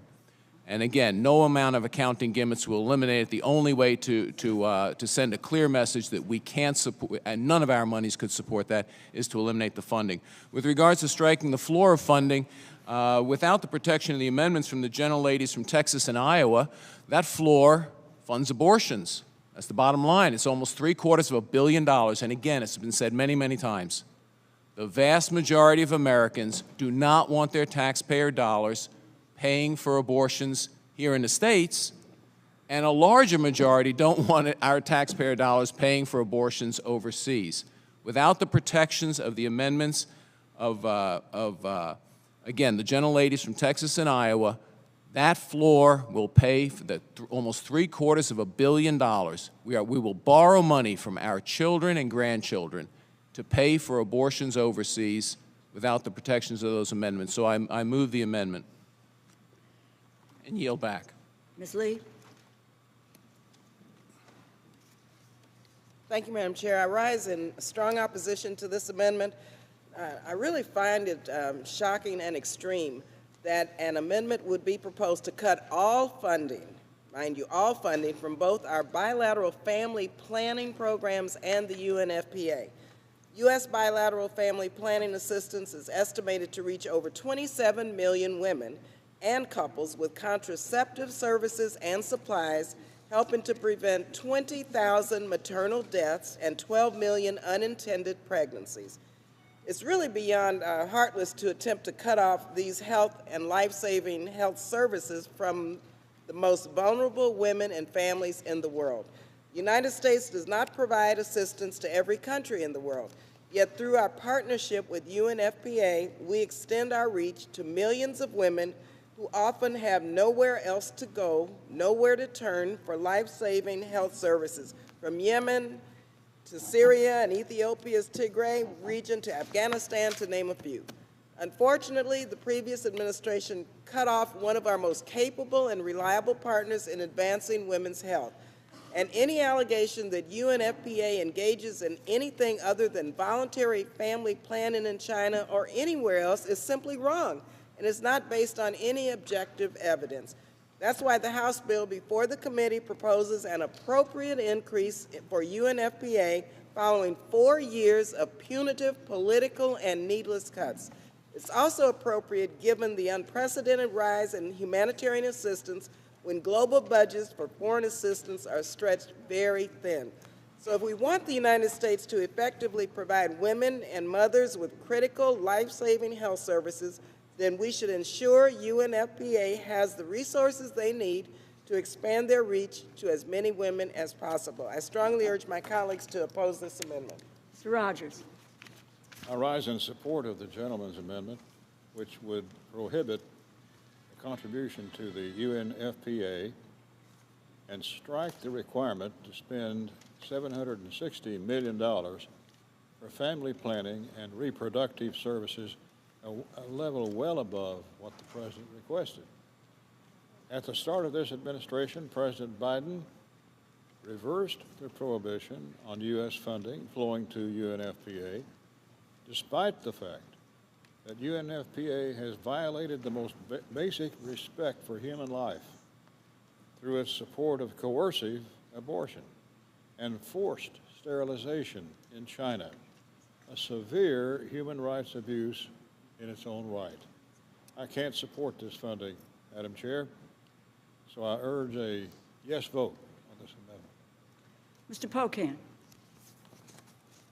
Thank you, Madam Chair. Well, this amendment just completely misses its target. In fact, it's shooting the person standing at your side, which is the UN Population Fund. The UN Population Fund has publicly called on the Chinese government to end its birth limitation policy, and it has publicly and actively opposed forced sterilization and forced abortions. So they agree with your position that you're trying to defund. But here's what also they do. They help 107 million women with their services. 160,000 maternal deaths are averted. 58.7 million unintended pregnancies. 16.9 million unsafe abortions, and over 350,000 women saved from female genital mutilation. They are part of the solution, not part of the problem. I guess what I would encourage you to do is take yes for an answer, because they seem to be agreeing with you. I know it's not as sexy to be able to disagree about it. It's not as politically charged, and it may not mobilize voters or donors, and I know there's a bill introduced to do just this, but they agree with your position. So I guess you've won. The case is closed. Pop the champagne, celebrate. But to take money away from people who are advocating for the very thing you're advocating for doesn't make any sense whatsoever. I yield back, Madam Chair. Mr. Adderholt. Thank you, Madam Chair. I come today this morning in strong support of the amendment from Dr. Harris. And this has previously been a very bipartisan prohibition for the funds for the United Nations Population Fund. There is a broad recognition in this committee, and I think in the rest of Congress, that the Chinese Communist Party has a long history of oppressing its people. Just today, the president of China said the people of China will never allow any foreign force to bully, oppress, or subjugate them. Quote, anyone who dares try to do that will have their heads bashed bloodily against the Great Wall of Steel forged by over 1.4 billion Chinese people. It's the Chinese government that bullies, that oppresses, it subjugates its own citizens. And the UNFPA is complicit in this. And I think we should be doing more to hold China accountable for the atrocities, and certainly we shouldn't enable them through the funding of abortions and involuntary sterilizations. Why would we fund something like this? Americans value freedom, Americans value human rights, and we should do everything we can humanly possible to make sure that the American taxpayers do not directly or indirectly support these horrific practices. The underlying bill that's before us does not support women's rights or women's health care. It supports China and its coercive family planning programs, and we should not conflate the two. So again, I would urge my colleagues to support Dr. Harris's amendment, and I yield back. Mr. Price. Thank you, Madam Chair. I rise in strong opposition to this indiscriminate and indeed cruel amendment. Anyone serious about defending health and life should be grateful for the work of the UN Population Fund, should be supporting it. Let's take a look at what UNFPA actually does. It works in over 150 countries with a mission to end preventable maternal deaths, to help address a large unmet need for family planning services, and to prevent gender-based violence and harmful practices, including preventing female genital mutilation and child marriage. In some challenging areas of the world, UNFPA is literally the only option for women seeking life-saving care. Last year, during the pandemic, UNFPA provided medical care to over 18 million people. ranging from the delivery of sanitizing supplies to hospitals in Vietnam, ventilators delivered in Yemen, contact tracing efforts with the health ministry in Liberia, mobile healthcare units to migrant populations in Turkey. It's a very, very long list. And another little-known fact, here in the United States, at the height of the pandemic crisis in New York City, UNFPA delivered 18,000 masks to New York City to support frontline healthcare workers in April of 2020. Supporting UNFPA saves lives. Defunding, defaming UNFPA does just the opposite. So please oppose this amendment. Ms. Franco. My. Here we go. China. I should have said China. What is China got to do with this? Because the allegations of UNFPA and China is a lie. It's a lie. Now, if my friends on the other side, I don't know if I'll have any friends by the end of this, but my colleagues on the other side of the aisle, you know, if you really care about public sentiment, you would stop trying to block safe legal abortion in every nook and cranny on this earth. Now, the UNFPA, for those who don't follow it, is the United Nations Sexual and Reproductive Health Agency. Here's what it does. It supports reproductive health care for women and youth in more than 150 countries, home to more than 80% of the world's population. It supports the health of pregnant women, especially the 1 million who face life-saving complications every month. It supports reliable access to modern contraceptives, sufficient to benefit 20 million women a year. It supports the training of thousands of healthcare workers. It supports the prevention of gender-based violence, which affects 1 in 3 women. It supports the abandonment of female genital mutilation, which harms 3 million girls annually. It supports the prevention of teen pregnancies, complications which are leading to the cause of death of girls 15 to 19 years old. It supports the effort to end child marriage, which could affect an estimated 70 million girls over the next 5 years. I could go on, and I will just say this again. UNFPA has never, has not, or ever supported forced abortions anywhere. And let me just say, this amendment also seeks to cut family planning. Are you kidding? Really? You're trying to stop abortions, and you're going to do it because by stopping access to contraception? Really? Does anyone know about the birds and the bees? Well, anyway, I want to end just with something very sincere and serious, which is this. For women and their families to be safe, for their communities to be prosperous, for the world to be more peaceful, women must succeed. And part of that means that they have to make their own personal decisions of whether, when and whether to become a parent. I oppose this amendment, and I urge everybody to do the same. And I yield back. Congresswoman Bonnie Watson-Coleman. Thank you, Madam Chairwoman. Thank you to the subcommittee chair and to the ranking member for this opportunity to have a discussion on any level. You've done phenomenal work. You make me very proud. But I rise to urge my colleagues to oppose this unnecessary and mean amendment. As a global leader, it is our responsibility to support other countries around the world, and this includes providing critical health care for family planning. Family planning is a tool to support thriving communities and families, not the reverse. So this includes birth control, reproductive health, both of which are life-saving health care. The United States government should not be able to interject into the decisions that families around the world make to ensure that they can thrive and prosper and build strong, happy families, healthy families also. I strongly urge my colleagues to oppose this amendment so that as a leader with compassion and understanding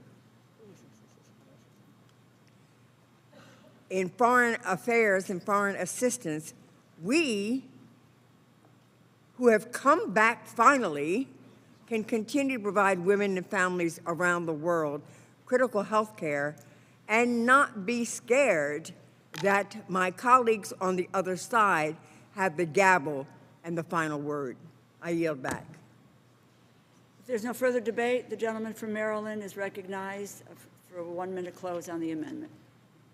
Thank you very much, Madam Chair, and thank everyone for the debate on the amendment. I do want to point out, though, that the way the bill is structured, any funds that don't go to the UNFPA would automatically go to global health programs. So there's no loss to global health programs.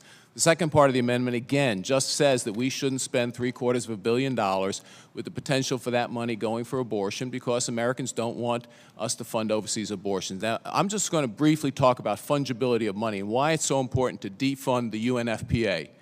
For the same reason that it becomes clear that the NIH has sent money to the Wuhan Institute of Virology where gain-of-function research was done, and then we claim, well, we didn't fund gain-of-function research. If we fund the institute, we fund that. Same with UNFPA. We shouldn't send money to an institution that spends millions of dollars a year, sends millions of dollars a year to China. That's the bottom line, because China does do coercive abortions. They do involuntary sterilizations. We know it because in their oppressed Muslim population, they're doing it. The fact of the matter is, this needs to be done. We should not be supporting anything in China. UNFPA supports things in China. We should withdraw that funding and spend the money in bilaterally. We can go to all those countries and do all the things, the good things that have been talked about. We can do it bilaterally without the UNFPA. I yield back. The question is on the amendment offered by the gentleman from Maryland. All those in favor say aye. Aye. All those opposed, no. No. In the opinion of the chair, the noes have it, and the amendment is not adopted.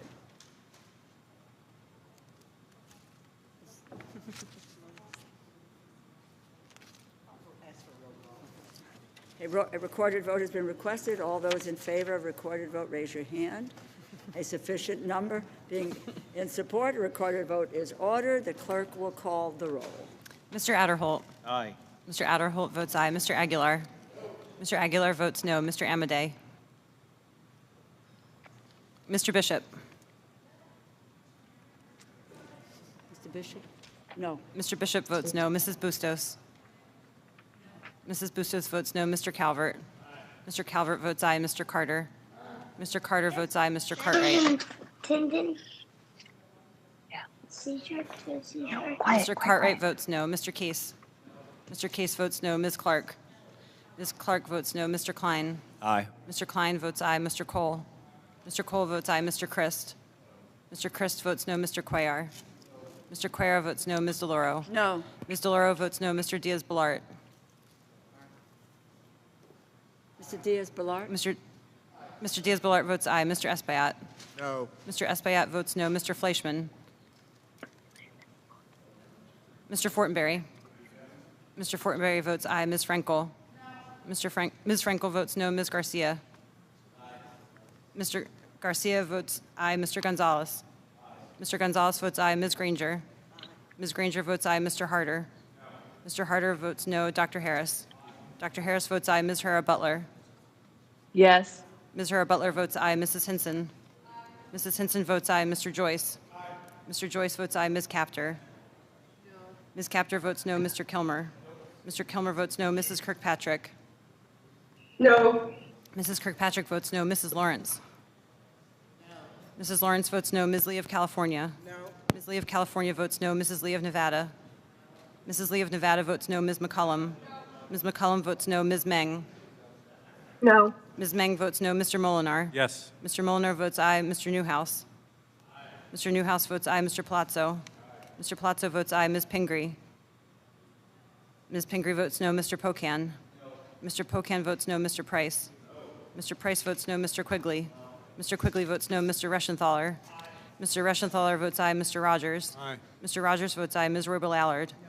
Ms. Rodel Allard votes no. Mr. Ruppersberger? No. Mr. Ruppersberger votes no. Mr. Rutherford? Mr. Rutherford votes aye. Mr. Ryan? No. Mr. Ryan votes no. Mr. Simpson? Mr. Simpson votes aye. Mr. Stewart? Mr. Stewart votes aye. Mrs. Torres? Mrs. Torres votes no. Mr. Trone? Mr. Trone votes no. Ms. Underwood? Ms. Underwood votes no. Mr. Valadeo? Mr. Valadeo votes aye. Ms. Wasserman Schultz? Mrs. Watson-Coleman? Mrs. Watson-Coleman votes no. Ms. Wexton? Ms. Wexton votes no. Mr. Womack? Mr. Womack votes aye. Does any member wish to record their vote or change their vote? Mr. Fleischman? Mr. Fleischman And votes lemonade aye. iced tea. Is there any other? Oh, I'm sorry, Mr. Hamilton. Mr. Amadei votes aye. The clerk will tally.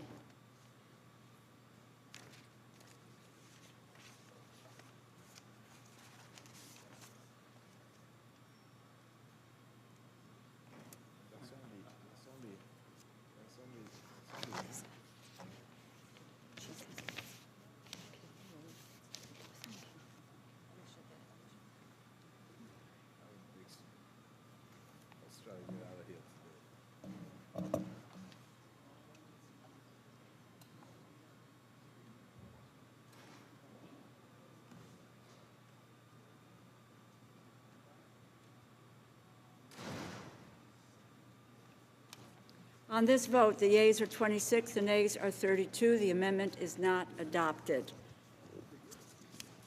We will move to further amendments, but before that, just lunch is served in room 1036. So, thank you. Any further amendments? For what purpose does the gentlewoman from Ohio rise? Madam Chair, I have an amendment at the desk, number 1, Captor Harris. Okay, the clerk will read the amendment. Amendment by Ms. Capter on page 240 between lines 11 and 12. I ask the amendment be considered as read. Without objection, the reading of the amendment is dispensed with. The gentlewoman from Ohio is recognized for 5 minutes on the amendment. I want to thank Chair Lee and Ranking Member Rogers for working with us on this bipartisan Captor Harris amendment and for their support to restore energy security in Central and Eastern Europe, including Ukraine, by repealing the Russian Nord Stream 2 gas pipeline waiver moving forward. This amendment would repeal the waiver for Nord Stream 2 sanctions in fiscal year 2022 as Kremlin-led malign influence is designed to undermine Europe's energy security. Nord Stream 2 is a political weapon to undermine Europe's energy security, impacting several East European, Nordic, and Baltic countries, as well as the European Parliament, all of which have opposed this pipeline. Congress has already voted twice on an overwhelmingly bipartisan basis to sanction the Nord Stream 2 pipeline. These sanctions were mandatory, not discretionary, and while I'm concerned the administration has chosen to waive certain Nord Stream 2 sanctions, I appreciate that Secretary Blinken has stated that the sanctions, and I quote, should be imposed if there is progress on efforts to strengthen European energy security. I urge all my colleagues to support this amendment to undergird European energy security, and I yield back. Are there other members wishing to be heard on the amendment? I recognize Ms. Lee. Thank you very much, Madam Chair. First of all, I want to thank the gentlelady for working with us to put together an amendment which I hope everyone can support. I strongly support the Biden-Harris administration's efforts to rebuild transatlantic partnerships while protecting the security and independence of Ukraine and other countries facing Russian aggression. While I believe the decision to exercise the waiver provided under the Protecting Europe's Energy Security Act was undertaken after careful consideration by the administration, I do understand my friend's concerns, and I'm willing to accept the amendment, and I appreciate her educating us all with regard to the issues around the Nord Stream 2 pipeline. Mr. Rogers. So we accept the amendment. I rise in support of the amendment. Madam Chair, the completion of the Nord Stream 2 pipeline project will threaten Ukraine's security, deepen Europe's dangerous energy dependence on the Kremlin, and further enrich the corrupt Putin regime. We must do everything we can to ensure that the pipeline is never completed or never becomes operational, so that Russia is unable to use it as a tool of diplomatic leverage and coercion against Ukraine, Poland, the Baltic states, and other of our partners in Eastern and Central Europe. I urge a yes vote. Yield back. All those in favor say aye. Aye. Aye. All those opposed? Opinion of the chair? The amendment is adopted. Are there any further amendments? For what purpose does the gentleman from Florida rise? Madam Chairman, I have an amendment on the desk. The clerk will read the amendment. An amendment. I would ask that the reading be disposed. Without objection, the gentleman is recognized for 5 minutes on the amendment. Thank you very much, Madam Chairman. This actually is a really simple amendment. It would restore the report language that has been carried in prior years. Exactly. As a matter of fact, it was even carried in the most recent 2020 fiscal year. And what the amendment does, and the language that has been in the bills has always done, is require the Secretary of State to notify the committee when and if a detainee, a terrorist detainee, is transferred to a third country from the Guantanamo prison. The language also requires that the committee be appraised of any terms of any agreement related to the repatriation of such an individual. Again, this is a common sense amendment. Congress has the right to know whether a detainees are determined to be eligible for transfer. If they're sent to countries that actually are equipped to handle these detainees, these potentially dangerous individuals, what specific assurances the U.S. has received about those countries? Will they manage those terrorist threats adequately? And again, whether any funding in this bill will have to be expended to help those countries with the repatriation. And so, important, this is not an academic question. As of today, the Department of Defense reports that of the 40 detainees in Guantanamo, 12 have been determined to be eligible for transfer abroad. Again, this is a common sense oversight provision, and I would imagine that we don't want to purposely, knowingly, want to actually keep Congress and this committee in the dark about something so important. All this does is, again, is ask for notification. With that, I yield back. Ms. Lee? Thank you very much. I rise to speak on the Diaz-Balart amendment very briefly. It's my understanding, as the gentleman said, that similar language has been included in previous state foreign operations appropriations bill. So I don't have any objection to its inclusion this year. That said, I'm confident that the current administration will appropriately report to the committees on any agreements regarding transfers from the United States Naval Station at Guantanamo Bay. I have no objection to the amendment and will accept it, Madam Chair. Mr. Rogers? I rise in support of the amendment offered by the gentleman from Florida. Madam Chair, this report language would simply require the Secretary of State to notify the committee of the terms of any agreement to transfer a Guantanamo detainee, including whether funds appropriated by this bill will be used for assistance to a resettlement country under any such agreement. Under the Democrat-controlled House, it was most recently carried in the fiscal year 2020 report of this subcommittee that passed in the full chamber. This is a common sense requirement for basic transparency from the State Department to the committee relating to the transfer of former or current terrorists abroad. I urge a yes vote on the amendment. Yield back. The question is on the amendment offered by the gentleman from Florida. All those in favor say aye. Aye. All those opposed, no. The opinion of the chair, the amendment is adopted. Are there any further amendments to the bill? Was he from Pennsylvania? For what purpose does the gentleman from Pennsylvania rise? Okay. Madam Chair, I have an amendment at the desk. The clerk will read the amendment. Madam Chair, I'd ask for unanimous Without consent to dispense the reading. Without objection, the gentleman is recognized for 5 minutes on the amendment. Thank you, Madam Chair. Madam Chair, I'd be remiss if I didn't mention first that I just want to thank you for adding my language into the previous amendment into regarding the Wuhan Institute of Virology. I really appreciate that, and thanks for your teamwork on that, and Chairwoman Lee, of course, as well, so thank you. Madam Chair, my amendment that I want to speak on now would strike $1.6 billion in funding for the Green Climate Fund. And it helps address our expanding federal deficit. Let me explain. This mismanaged fund would do nothing to reduce global emissions, while countries like China would continue to pollute. Additionally, there are serious concerns regarding the lack of oversight and transparency in this fund. In fact, during a recent State and Foreign Operations hearing, my good friend, Ranking Member Rogers, asked Secretary Yellen who would conduct oversight of this fund. And the answer was, we don't know.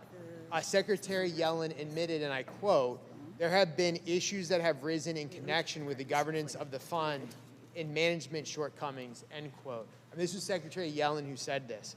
So, Madam Chair, in light of these concerns, we just should not squander this money. We shouldn't just waste billions of taxpayer funds on a mismanaged fund that will actually not reduce global emissions. I would urge a yes vote on this amendment. With that, Madam Chair, I yield back. Ms. Lee?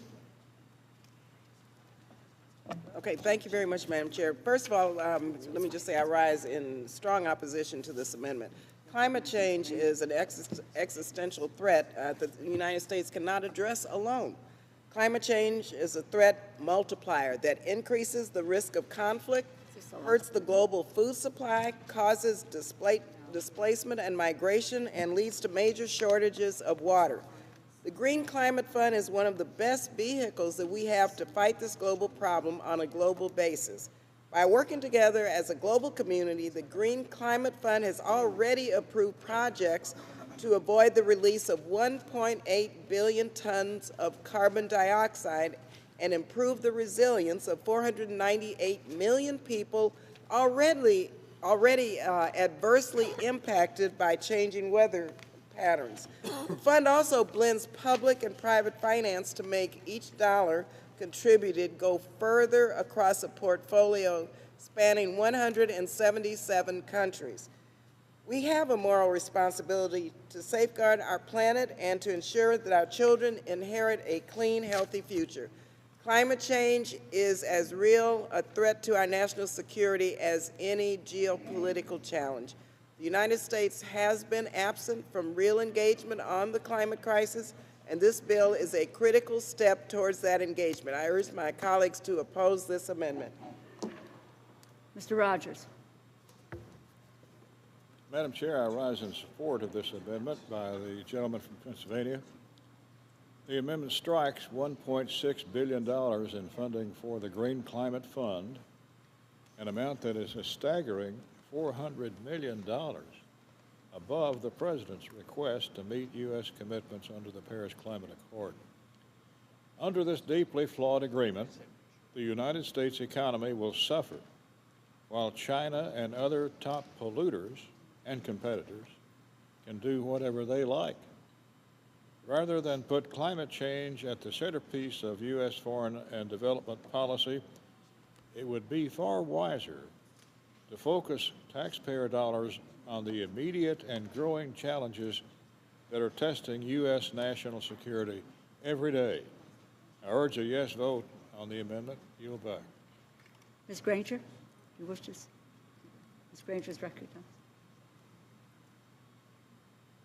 No, okay. Okay, fine. Are there any other members who wish to be heard on the amendment? You have 1 minute to close, Mr. Reschenthal. Thank you, Madam Chair. I appreciate it. You know, I think folks on the other side of the hour are conflating this. You can be for fighting climate change, and still be for my amendment. Because at the end of the day, people are right. We're not going to do this alone. But China is actually increasing their CO2 emissions. In fact, they're continuing to increase their emissions until at least 2030. This money does not do anything to stop China from increasing their emissions. So I would say that if you believe that China is going to slow down their emissions, you're either naive, you're misguided, or maybe a combination of both. But just sending money to China on well wishes and empty promises that they're going to do something about their environment is absolutely foolish. So I would urge a yes vote on this amendment. Thanks for giving me the opportunity to introduce it, and I yield back. Questions on the amendment offered by the gentleman from Pennsylvania? All those in favor say aye. Aye. All those opposed say no. No. In the opinion of the chair, the amendment is not adopted. Roll call. Madam Chair, I'd ask for a recorded vote. Recorded vote has been requested. All those in favor of a recorded vote, raise your hand. Sufficient number being in support, a recorded vote is ordered. The clerk will call the roll. Mr. Adderholt. Mr. Adderholt votes aye. Mr. Aguilar. Mr. Amadei. Mr. Bishop. Mrs. Bustos. Mrs. Bustos votes no. Mr. Calvert. Mr. Calvert votes aye. Mr. Carter. Mr. Cartwright.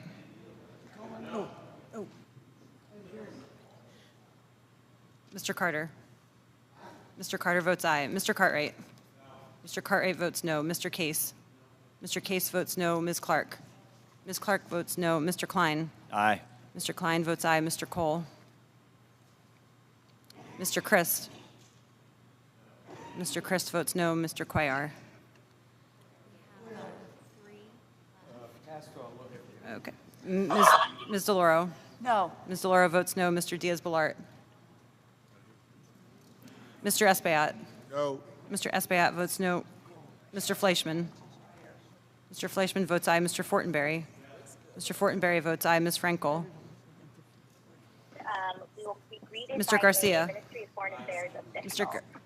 Mr. Garcia votes aye. Mr. Gonzalez. Mr. Gonzalez votes aye. Ms. Granger. Ms. Granger votes aye. Mr. Harder. Mr. Harder votes no. Dr. Harris. Dr. Harris votes aye. Ms. Herrera Butler. Aye. Ms. Herrera Butler votes aye. Mrs. Hinson. Mrs. Hinson votes aye. Mr. Joyce. Mr. Joyce votes aye. Ms. Capter. Ms. Capter votes no. Mr. Kilmer. Mr. Kilmer votes no. Mrs. Kirkpatrick.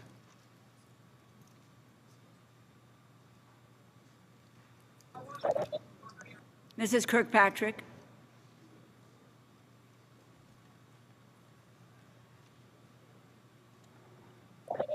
Mrs. Kirkpatrick. No. Mrs. Kirkpatrick votes no. Mrs. Lawrence. Ms. Lee of California. Oh, Mrs. Lawrence votes no. Ms. Lee of California. No. Ms. Lee of California votes no. Mrs. Lee of Nevada. Mrs. Lee of Nevada votes no. Ms. McCullum.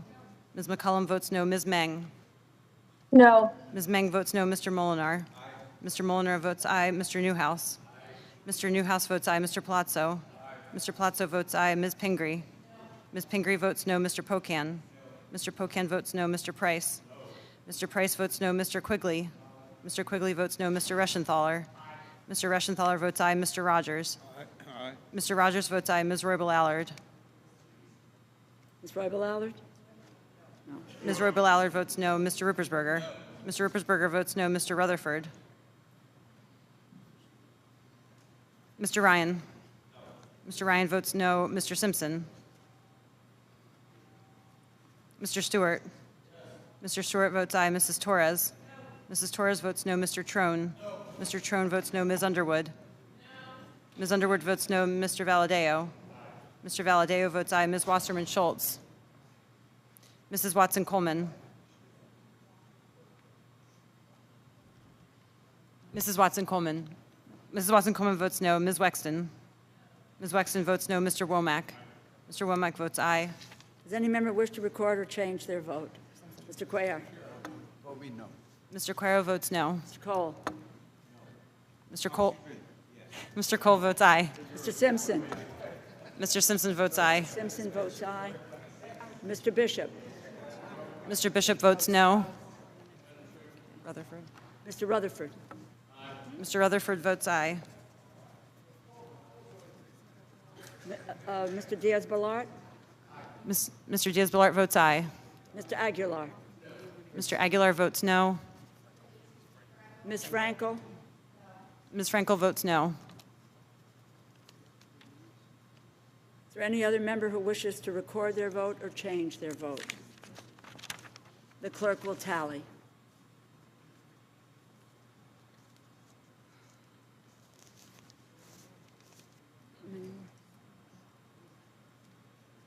Is it still True Klein?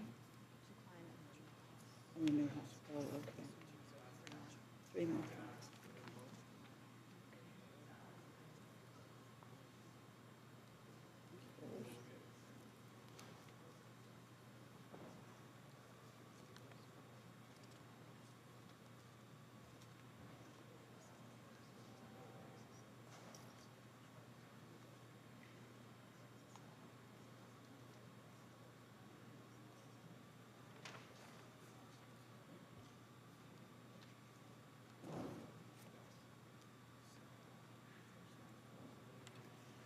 On this vote, the yeas are 25, the nays are 32.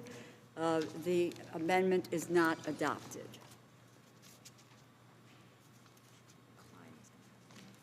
Okay. Are there further amendments to the bill? Madam Chair, Mr. Klein? I have an amendment at the desk, Klein 1, and I would ask unanimous consent that it be considered as read. The clerk will read the amendment. Madam Chair, Ranking Member Granger. Without COVID objection? Without objection. I ask unanimous consent that the amendment be considered as read. Thank you. I didn't hear you. I apologize. Thank you, Madam Chair. The gentleman is recognized for 5 minutes on the amendment. Thank you. As my colleagues know, the COVID-19 pandemic has substantially disrupted our country and caused significant losses. It's impacted virtually every sector of society: education, our farmers, small businesses, individuals seeking job opportunities, and our economy as a whole. This is the first of 2 amendments that will seek to comprehensively address the pandemic, the origins of the pandemic, the attempt by the Chinese Communist Party to cover up the origins of the pandemic, and the complicity of the World Health Organization in that cover-up. The first amendment before you would seek to reform the WHO, require that they conduct a transparent international forensic investigation into the origins of COVID-19, and implement amendments to the international health regulations designed to improve transparency and international cooperation in response to outbreaks of infectious diseases. As everyone knows, 600,000 Americans have died and 4 million people worldwide have died as a result of this pandemic. And as lawmakers, it's our responsibility to seek answers. It's critical that we know if gain-of-function research was going on and what role it played in this pandemic, not only for our security, but also for transparency. I hope my colleagues will join me in voting yes on this important amendment, and I yield back. Ms. Lee is recognized. Yeah. Thank you, Madam Chair. I rise in strong opposition to this amendment. My colleague's amendment would take us back to the Trump administration's misguided policy toward the World Health Organization that was based on falsehoods and trying to scapegoat the WHO over COVID-19. The world is still in the middle of combating a once-in-a-century deadly pandemic. Why on earth would we want to withhold funds and hamper the WHO's ability to monitor and report on the emergency of COVID variants, for example, when this work remains absolutely critical? WHO's leadership has also confirmed that it will convene additional studies into the COVID-19 origins, and all hypotheses remain on the table. Withholding funds from the World Health Organization is not only about coronavirus and the PRC. This amendment would affect the WHO's progress on polio, its preparations for the next flu season, and worse yet, our own credibility within the WHO to push for meaningful and constructive reforms to increase transparency, cost effectiveness, and accountability. This committee cannot tolerate any effort to stymie American leadership on global health. While no institution is perfect and the WHO does need reform, withholding funds is not the way to achieve constructive change. This amendment is unnecessary and would only weaken our ability in advancing reform at the WHO, so I urge my colleagues to oppose the amendment. Are there any other members wishing to be heard on the amendment? If there is no further debate, the gentleman is recognized for 1 minute to close. Thank you, Madam Chair. I would respond to the chair of the subcommittee by stating that the American people deserve answers over the origins of this virus. And this uses the power of the purse, something that this committee has done and should continue to do, to demand answers, to demand transparency, and to demand reform in an organization that is fundamentally corrupted.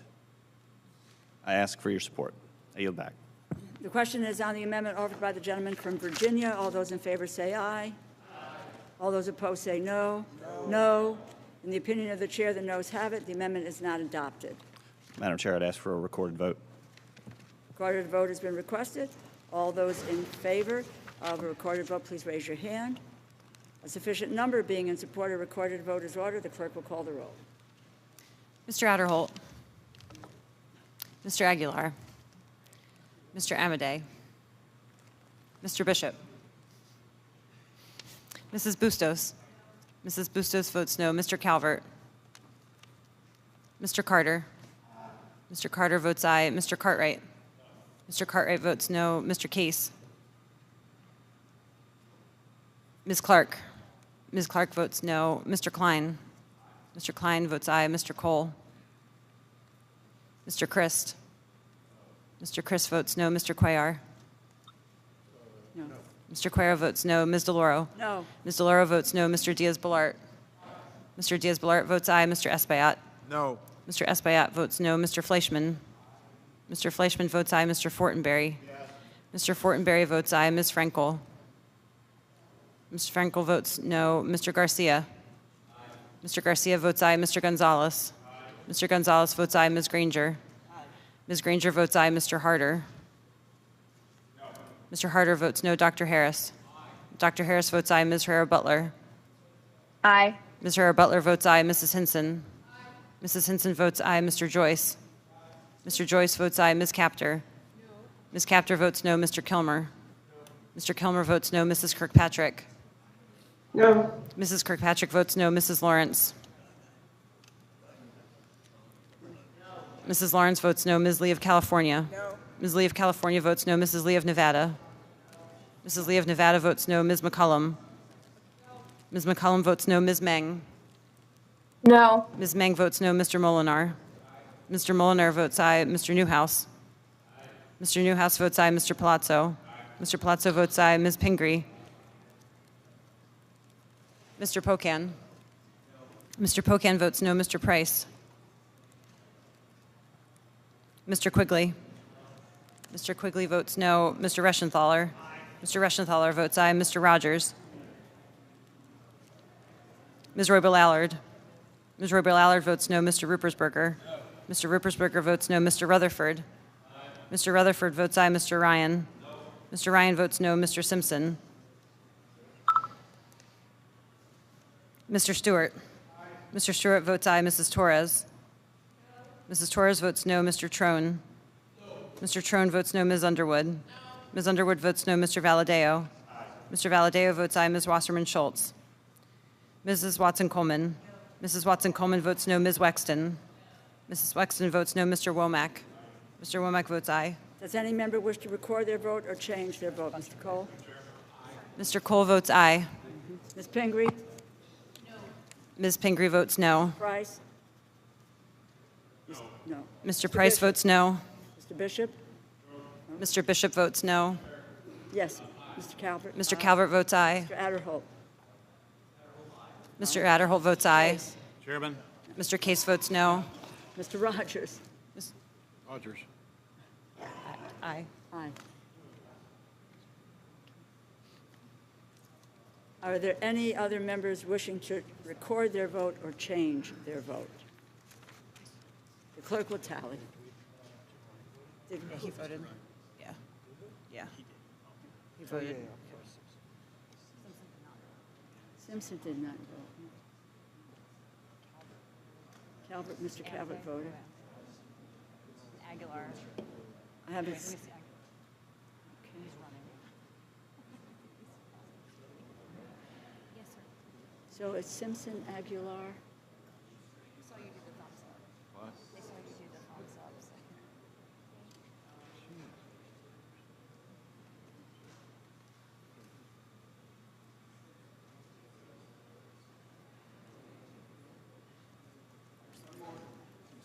Mr. Simpson? Mr. Simpson votes aye.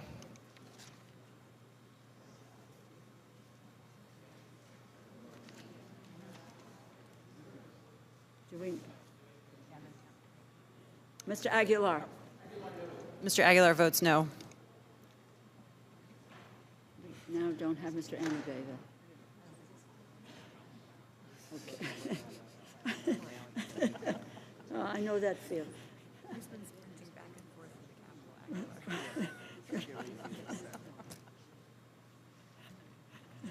How about a skateboard?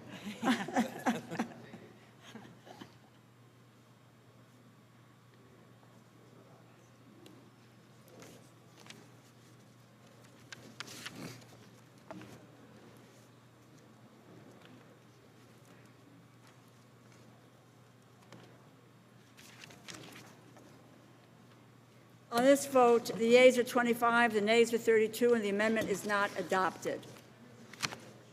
Are there any further amendments? Madam Chair, Mr. Klein? have an amendment at the desk marked Klein 2, and I would ask unanimous consent that it be considered as read. Without objection, the gentleman is recognized for 5 minutes on the amendment. Thank you, Madam Chair. Ladies and gentlemen, this is the second in this pair of amendments that deals with the COVID pandemic and the actions to cover it up by the Chinese Communist Party and the complicity of the WHO.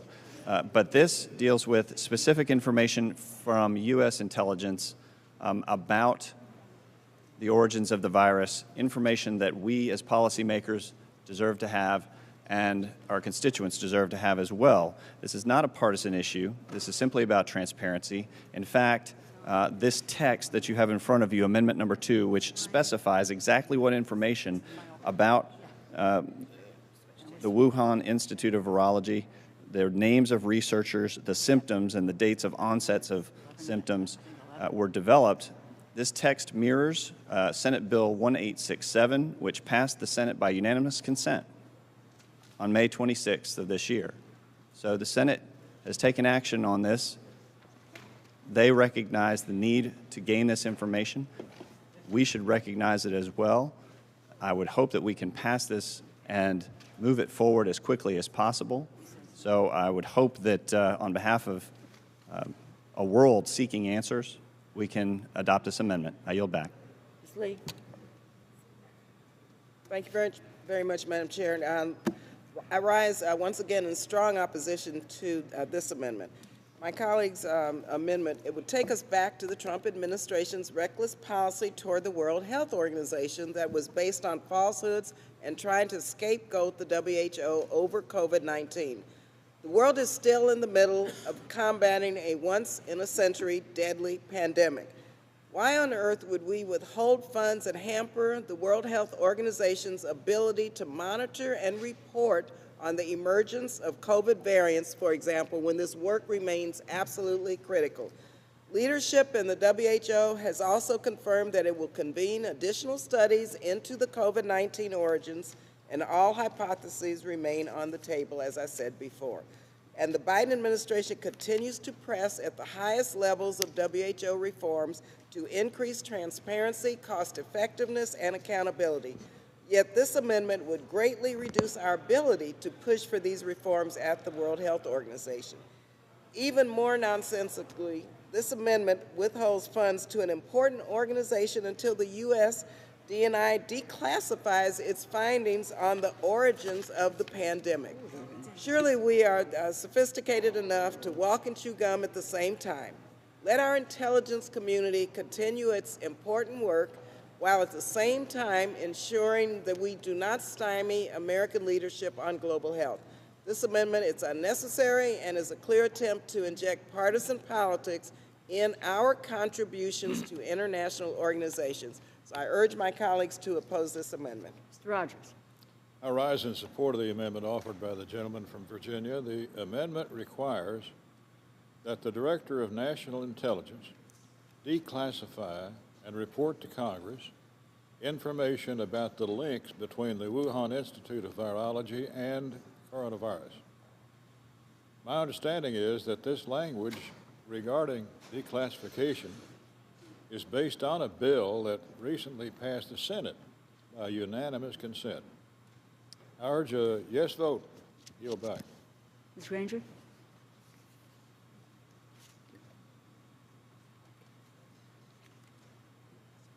Okay, thank you. Thank you. Are there any other members who wish to be heard? Mr. Harris.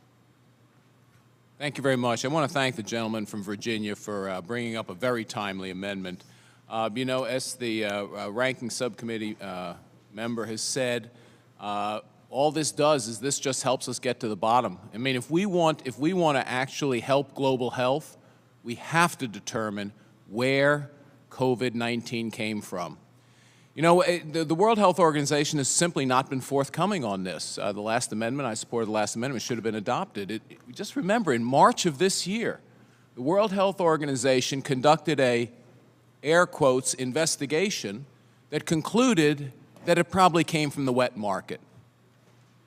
3 short months later, a consensus is growing that this didn't come from the wet market. There is no evidence of an animal link, that in fact there is good evidence that this was a gain-of-function virus engineered at the Wuhan Institute of Virology, and we need to know if that was true, if it was purposeful, and then whether the leak was accidental or not. I think it probably was accidental. We need to know it. We need to know if gain-of-function research was being conducted. We need to know if those Chinese researchers in October and November of 2019 actually had COVID-19. These were researchers at the lab. Imagine if the next virus being engineered at Wuhan is one that doesn't predominantly affect older people. Imagine if it's one that affects younger people. How disastrous that would be. We need to get to the bottom of it. The gentleman from Virginia is just simply saying, and again, remember, this wouldn't take effect. These funds won't be released until late fall anyway. If we put this language in the bill, the Director of National Intelligence can start working on providing this language so that the funds flow to the World Health Organization. There'll be no lapse in funding unless the Director of National Intelligence believes that withholding this information of Congress is more important than letting Congress know what actually is going on at the Wuhan Institute. I thank the gentleman. This is a very timely amendment. We should do it now so that the Director of National Intelligence has time to assemble this data, to do the declassification and release the information to us so that the money can in fact be released in timely fashion for the next fiscal year to the World Health Organization. I yield back. Are there any other members wishing to be heard on the amendment? There's no further debate. The gentleman is recognized for 1 minute to close. I thank the chair, and I thank the chair of the subcommittee for her remarks. She mentioned partisanship, and I know the members heard this, but this language has been adopted by the Senate by unanimous consent. So there is no partisanship in this language. The DNI has this information. It should be released as soon as possible. If it is released as soon as possible, it will not in any way threaten the funding for WHO. My colleagues did not want to adopt the last amendment that would have forced reforms at WHO. I understand that, but let's please support this amendment, which will simply provide this body, this committee, and the American people with the information that is so critically needed as we move forward. So I hope that my colleagues will adopt the amendment, and I'll yield back. The question is on the amendment offered by the gentleman from Virginia. All those in favor say aye. Aye. All those opposed say no. No. No. In the opinion of the chair, the noes have it, and the amendment is not adopted. A recorded vote has been requested. All those in favor of a recorded vote, raise your hand. Sufficient number being in support, a recorded vote is ordered. The clerk will call the roll. Mr. Adderholt. Aye. Mr. Adderholt votes aye. Mr. Aguilar. No. Mr. Aguilar votes no. Mr. Amadei. Mr. Bishop. Mr. Bishop votes no. Mrs. Bustos. Mrs. Bustos votes no. Mr. Calvert. Mr. Calvert votes aye. Mr. Carter. Mr. Carter votes aye. Mr. Cartwright. Mr. Cartwright votes no. Mr. Case. Mr. Case votes no. Ms. Clark. Ms. Clark votes no. Mr. Klein.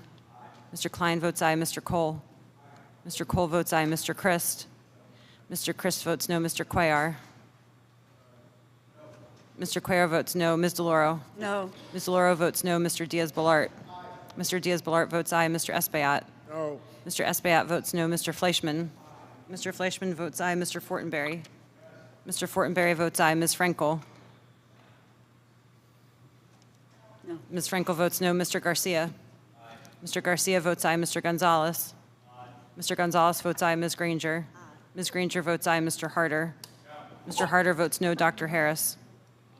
Dr. Harris votes aye. Ms. Herrera-Butler. Aye. Ms. Herrera-Butler votes aye. Mrs. Hinson. Mrs. Hinson votes aye. Mr. Joyce. Mr. Joyce votes aye. Ms. Capter. No. Ms. Capter votes no. Mr. Kilmer. Mr. Kilmer votes no. Mrs. Kirkpatrick. No. Mrs. Kirkpatrick votes no. Mrs. Lawrence. Mrs. Lawrence votes no. Ms. Lee of California. No. Ms. Lee of California votes no. Mrs. Lee of Nevada. Mrs. Lee of Nevada votes no. Ms. McCollum. Ms. McCollum votes no. Ms. Meng. No. Ms. Meng votes no. Mr. Molinar. Aye. Mr. Molinar votes aye. Mr. Newhouse. Mr. Newhouse votes aye. Mr. Palazzo. Mr. Palazzo votes aye. Ms. Pingree.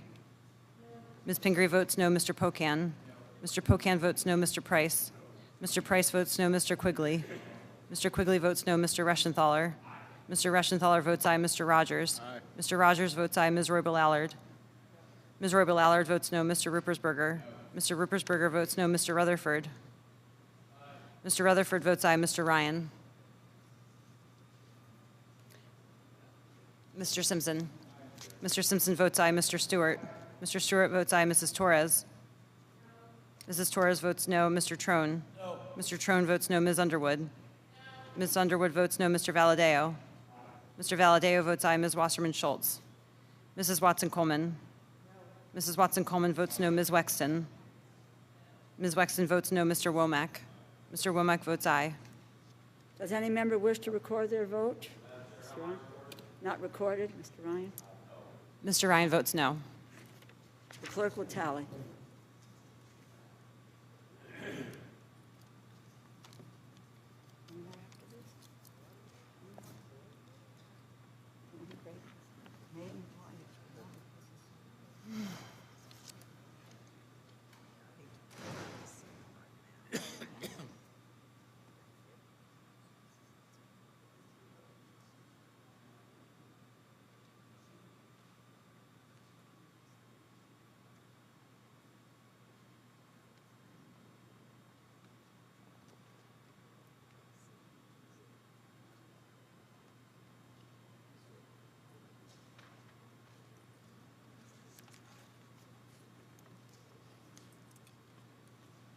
On this vote, the yeas are 25, the nays are 32.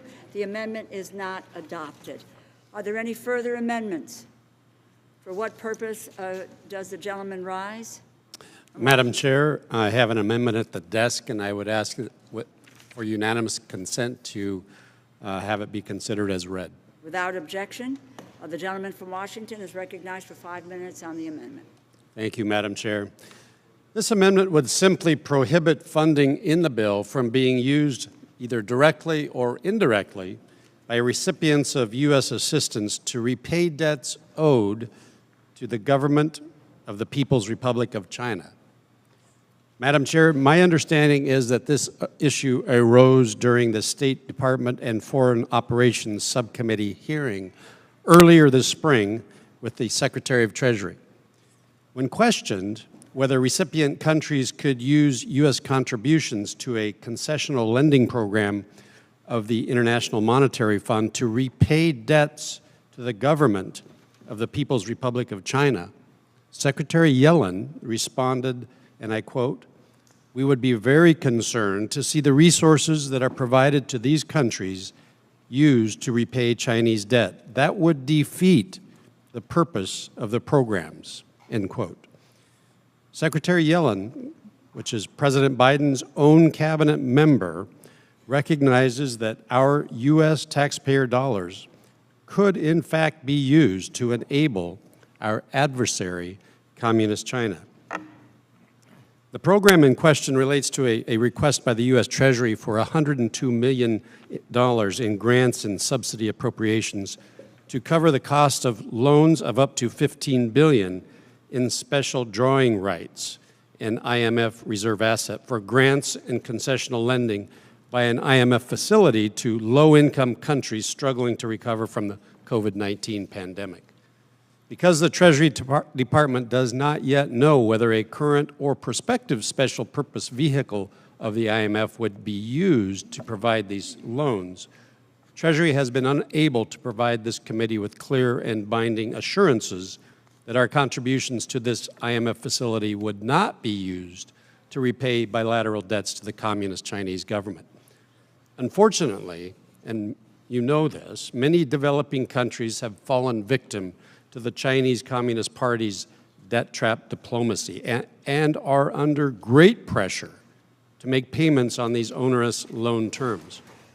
Madam Chair, this amendment would ensure that any resources the U.S. provides to the IMF for the purpose of helping low-income countries are used for their intended purpose and not to make debt repayments to bankers in Communist China. I want to be clear. This amendment explicitly states United States taxpayer dollars should not be used to repay debts to the government of the Communist People's Republic of China. The Chinese Communist Party and the Chinese government are not our allies. In fact, they are a threat to the United States and to our global allies. I urge support of the amendment. And thank you, Madam Chair. I'll yield back. Ms. Lee.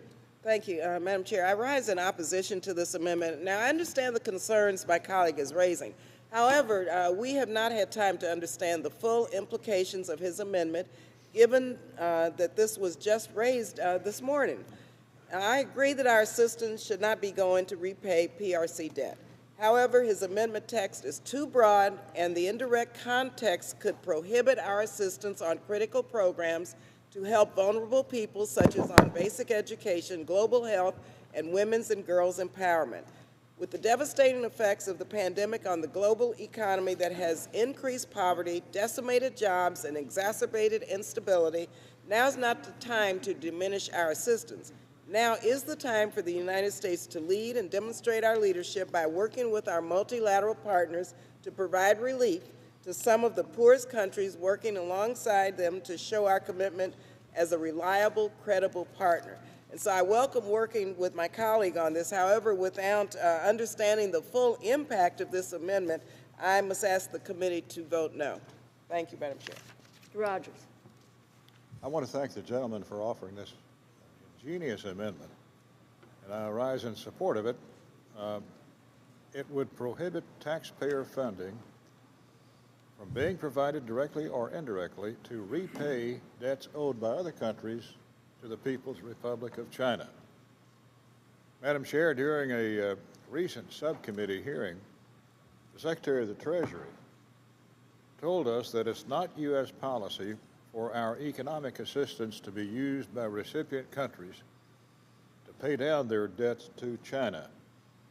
Unfortunately, Treasury has been unable to assure the committee that U.S. contributions to an IMF program to help poor countries economically recover after the pandemic won't in turn be used to repay loans to China. This is a common sense amendment, Madam Chair, to ensure that this assistance is used for its intended purpose of economic stabilization and not to wind up in Beijing's hands. I urge a yes vote. You are back. Ms. Granger? Is there any other members wishing to be heard on the amendment? There's no further debate. The gentleman from Washington is recognized for 1 minute to close. Thank you, Madam Chair. Let me take respectful exception to the subcommittee chair's position. This amendment is simple. It prohibits funding in the bill from being used directly or indirectly by recipients of U.S. assistance to repay debt owed to the government of the People's Republic of China. It's not broad. It's not vague. It's very clear. It's a simple amendment. I say let's protect the U.S. taxpayer dollars and be certain that they are used as intended and not to prosper the communist government of the People's Republic of China. And with that, Madam Chair, I urge support of the amendment. Question is on the amendment offered by the gentleman from Washington. All those in favor say aye. Aye. Those opposed say no. No. In the opinion of the chair, the noes have it, and the amendment is not adopted. Madam Chair, I would request a recorded vote. Recorded vote has been requested. All those in favor, recorded vote, raise your hand. A sufficient number being in support, a recorded vote is ordered. The clerk will call the roll. Mr. Adderholt. Aye. Mr. Adderholt votes aye. Mr. Aguilar. Mr. Aguilar votes no. Mr. Amade. Mr. Bishop. Mr. Bishop votes no. Mrs. Bustos. Mrs. Bustos votes no. Mr. Calvert. Mr. Calvert votes aye. Mr. Carter. Mr. Carter votes aye. Mr. Cartwright. Mr. Cartwright votes no. Mr. Case. Mr. Case votes no. Ms. Clark. Ms. Clark votes no. Mr. Klein. Aye. Mr. Klein votes aye. Mr. Cole. Mr. Cole votes aye. Mr. Christ. Mr. Christ votes no. Mr. Cuellar. Ms. DeLauro. No. Ms. DeLauro votes no. Mr. Diaz-Balart. Mr. Diaz-Balart votes aye. Mr. Espaillat. Mr. Fleischman. Mr. Fleischman votes aye. Mr. Fortenberry. Mr. Fortenberry votes aye. Ms. Frankel. Ms. Frankel votes no. Mr. Garcia. Mr. Garcia votes aye. Mr. Gonzalez. Mr. Gonzalez votes aye. Ms. Granger. Ms. Granger votes aye. Mr. Harder. Mr. Harder votes no. Dr. Harris. Dr. Harris votes aye. Ms. Herrera-Butler. Aye. Ms. Herrera-Butler votes aye. Mrs. Hinson. Mrs. Hinson votes aye. Mr. Joyce. Mr. Joyce votes aye. Ms. Capter. No. Ms. Capter votes no. Mr. Kilmer. Mr. Kilmer votes no. Mrs. Kirkpatrick. No. Mrs. Kirkpatrick votes no. Mrs. Lawrence. Mrs. Lawrence votes no. Ms. Lee of California. No. Ms. Lee of California votes no. Mrs. Lee of Nevada. Mrs. Lee of Nevada votes no. Ms. McCullum. Ms. McCullum votes no. Ms. Meng. No. Ms. Meng votes no. Mr. Molinar. Aye. Mr. Molinar votes aye. Mr. Newhouse. Aye. Mr. Newhouse votes aye. Mr. Palazzo. Ms. Pingree. Ms. Pingree votes no. Mr. Pocan. Mr. Pocan votes no. Mr. Price. No. Mr. Price votes no. Mr. Quigley. Mr. Quigley votes no. Mr. Reschenthaler. Mr. Reschenthaler votes aye. Mr. Rogers. Aye. Mr. Rogers votes aye. Ms. Roybal-Allard. Ms. Roybal-Allard votes no. Mr. Ruppersberger. No. Mr. Ruppersberger votes no. Mr. Rutherford. Mr. Rutherford. Mr. Rutherford votes aye. Mr. Ryan. Mr. Simpson. Mr. Simpson votes aye. Mr. Stewart. Mr. Stewart votes aye. Mrs. Torres. Mrs. Torres votes no. Mr. Trone. No. Mr. Trone votes no. Ms. Underwood. Ms. Underwood votes no. Mr. Valadeo. Mr. Valadeo votes aye. Ms. Wasserman Schultz. Mrs. Watson Coleman. No. Mrs. Watson Coleman votes no. Ms. Wexton. Ms. Wexton votes no. Mr. Womack. Mr. Womack votes aye. Does any member wish to record their vote or change their vote? Mr. Espaillat? Espaillat votes no. Mr. Espaillat votes no. Mr. Palazzo? Aye. Mr. Palazzo votes aye. Mr. Ryan? You're not recorded yet? Aye. Mr. Ryan votes aye. The clerk will tally.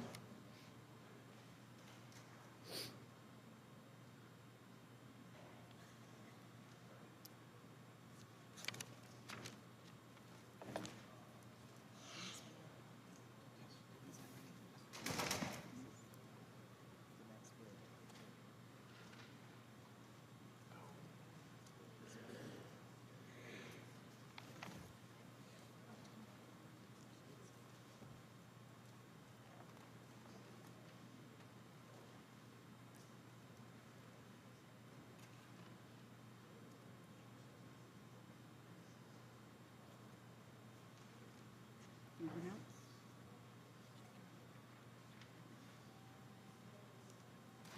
Did Mr. Cuellar vote?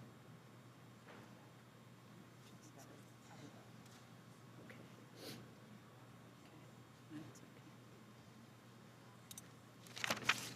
On this vote, the yeas are 26 and the nays are 30. The amendment is not adopted. Is there any further amendment or discussion? Seeing none, I recognize the gentlewoman from Ohio for a motion, and I ask for your support for this bill. Madam Chairwoman, I move favorably to favorably report the State and Foreign Operations Appropriations Act of 2022 to the House. Questions on the motion? All those in favor say aye. Aye. All those opposed, no. No. In the opinion of the chair, the ayes have it. Roll call. Recorded vote has been requested. All those in favor of recorded vote, raise your hand. A sufficient number being in support of recorded vote is ordered. The clerk will call the roll. Mr. Adderholt. No. Mr. Adderholt votes no. Mr. Aguilar. Mr. Aguilar votes aye. Mr. Amade. Mr. Bishop.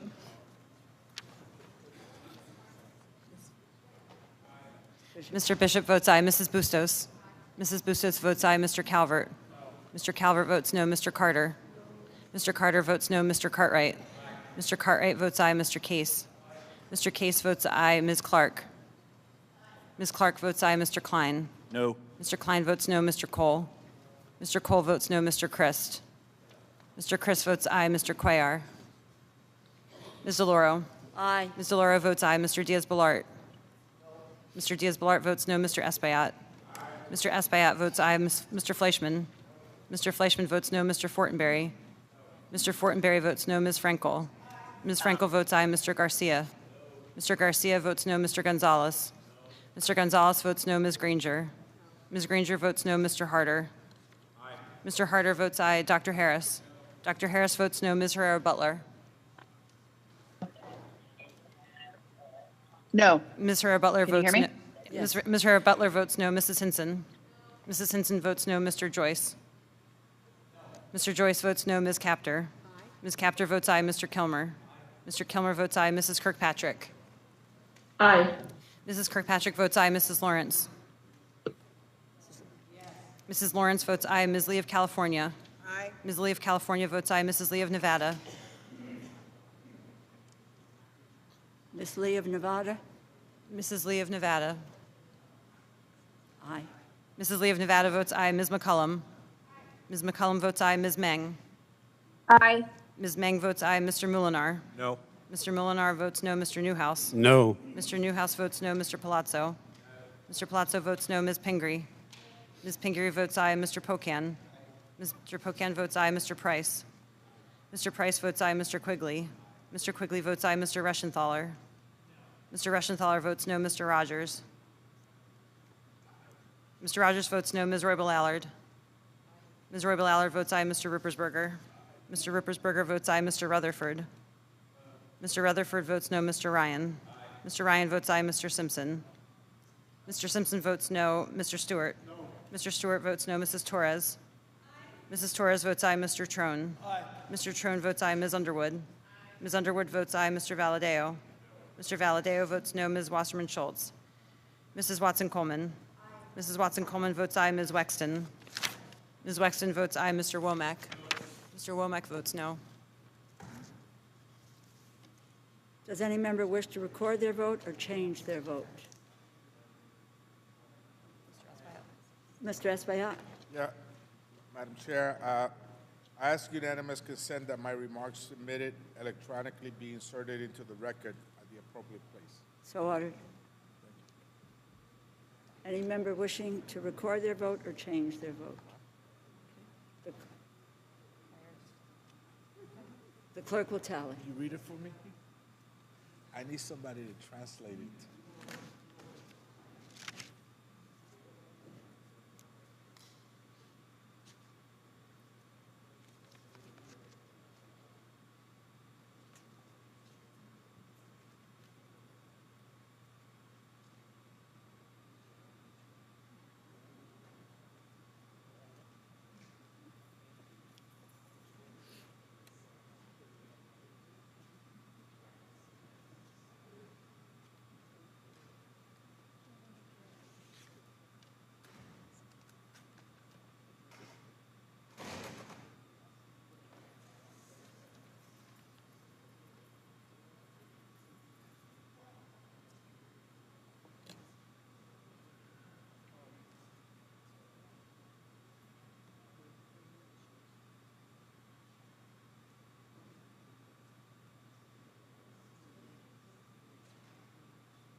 You are not yet recorded, Mr. Cuellar.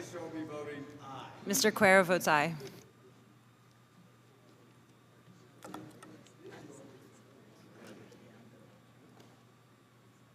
On this vote, the yeas are 32, the nays are 25, and the motion is agreed to.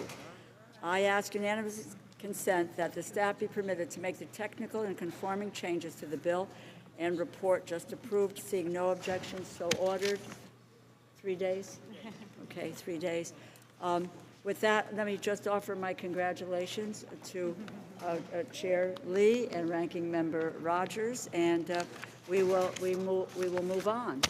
Okay, so thank you. Well done. Well done. Well done. Okay, here. Maiden voyage. Great. Good work. Good work. We will now transition to Interior. I think I'm going to try to use that. Please go.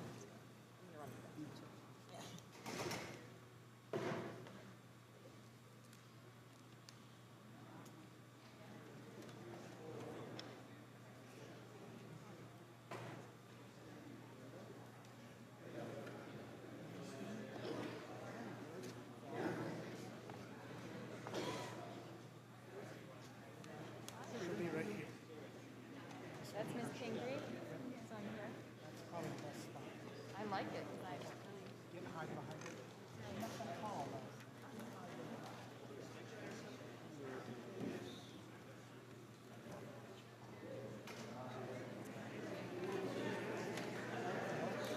I missed it earlier.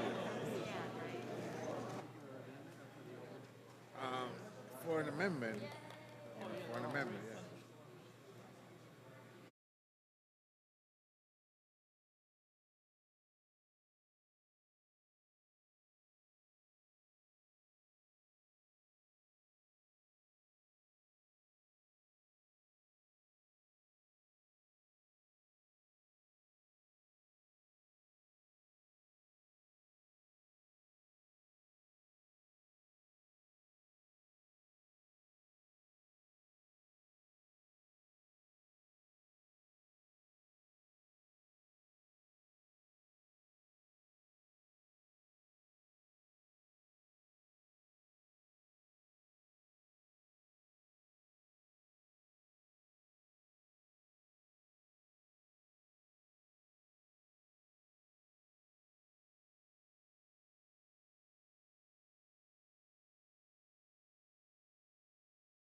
11-hour door-to-door. It depends. If it's a Friday, Monday voting week, it's hard to do anything of value in 2 days. If you get 4 days, it's like a Environment Appropriations Bill for fiscal year 2022. I will now recognize Ms. Pingree to present the bill. Thank you.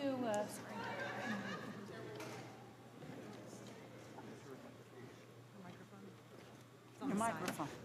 Let me get it.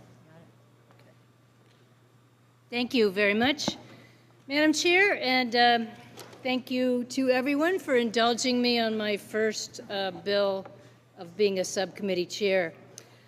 First, I want to quickly thank our wonderful staff for all the work they put in to make this bill come together. Rita Culp, our clerk, Jocelyn Hahn, Janet Erickson, Kusali Merchant, Tyler Coe, Marcel Caldwell from the subcommittee, and on my own staff, Katie Berg, Lisa Pale, and Evan Johnston, among so many other people. It takes a lot to get the bill to this stage, and I know how much they put into this. I also want to thank the ranking member for the opportunity to work with him. He's a wonderful ranking member to work with and very devoted to the issues of this committee, in particular the Great Lakes. If you live on the ocean, as I do, you get very parochial about the importance of those bodies of water, but he constantly reminds us of the vastness of the Great Lakes, and they're important to our nation and our ecosystem. So thank you, Mr. Joyce, for working with you and your cooperation. Okay, I know everyone has a lot of afternoon plans and they're anxious to see this move, so I will do my best to talk as fast as I can and keep my arguments brief. For fiscal year 2020, the subcommittee is recommending a total of $43.4 billion for the Interior, Environment, and Related Agencies bill. This is an increase of $7.3 billion over last year's enacted level, which is a very wonderful 20% increase, long overdue. I'm proud that this bill makes long overdue investments to care for our planet, fight the climate emergency, and meet our trust obligations to the tribal nations. The bill prioritizes the protection and preservation of our landscapes and biodiversity, providing $15.6 billion for the Department of the Interior. It supports the administrative's initiatives on climate change, such as the Civilian Climate Corps, and affirms the role of science as the foundation for decision-making. It funds a national initiative to reclaim abandoned mines and cap orphan oil and gas wells, and makes investments in renewable energy development, including offshore wind.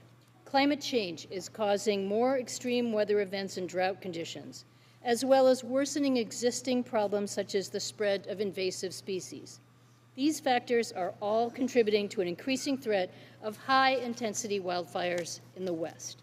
The Interior bill not only provides $5.7 billion for wildland fire management, but it also invests in programs to improve the health of our forests and make them more resilient, and provides a total of $8.3 billion for the Forest Service.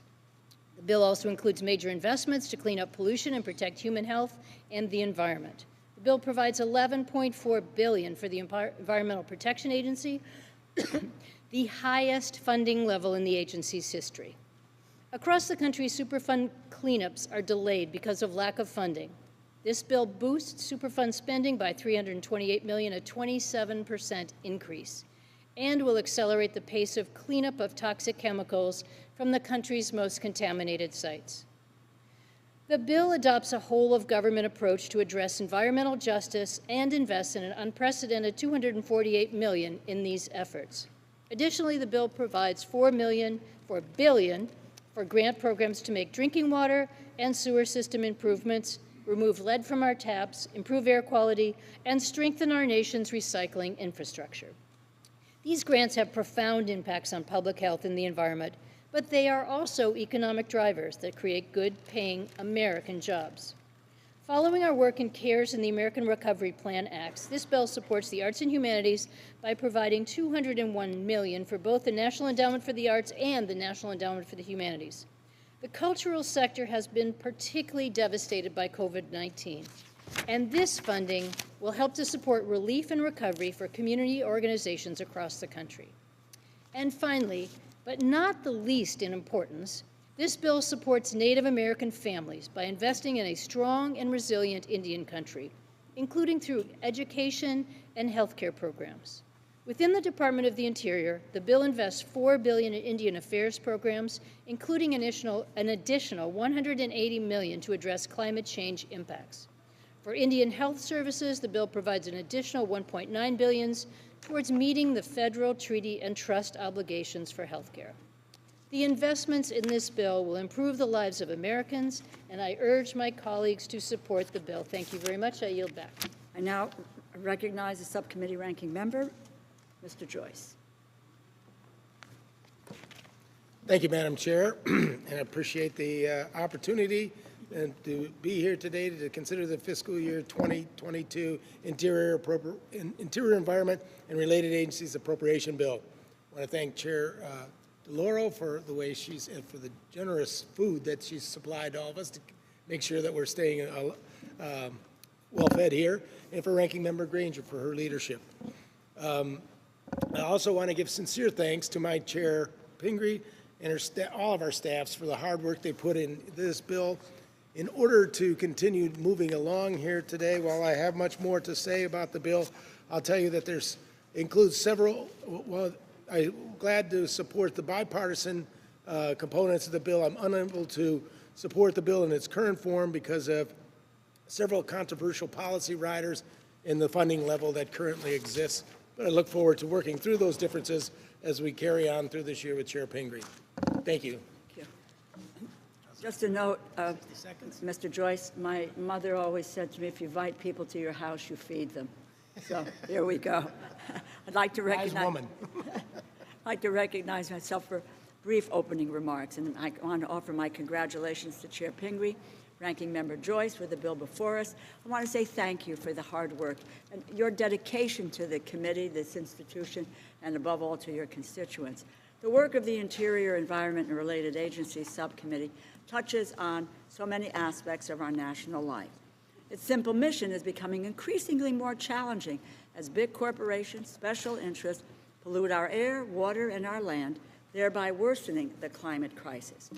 This presents us with an opportunity to build a green economy, to create new good-paying jobs.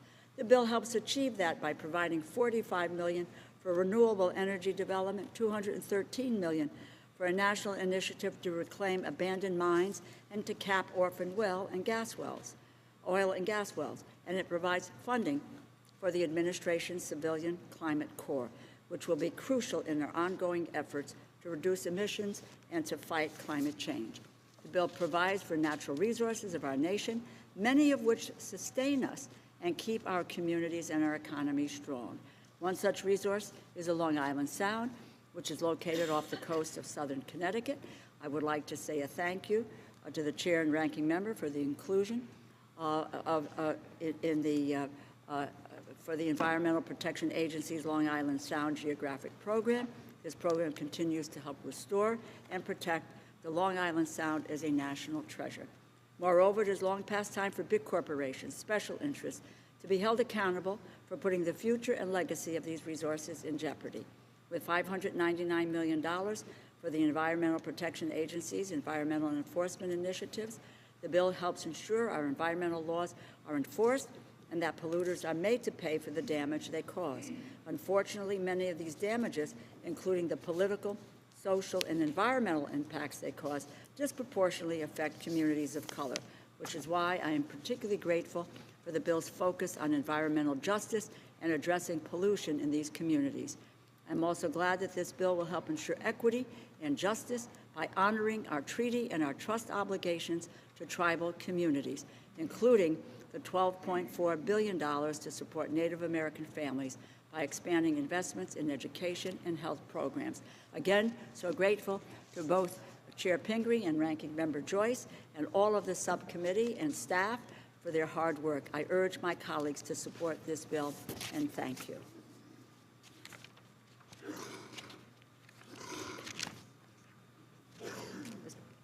Let me recognize Ranking Member Granger.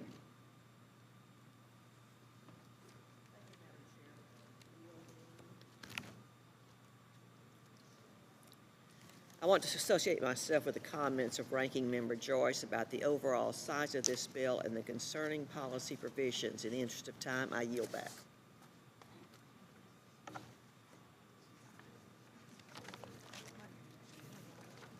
Thank you, Ms. Granger. Don't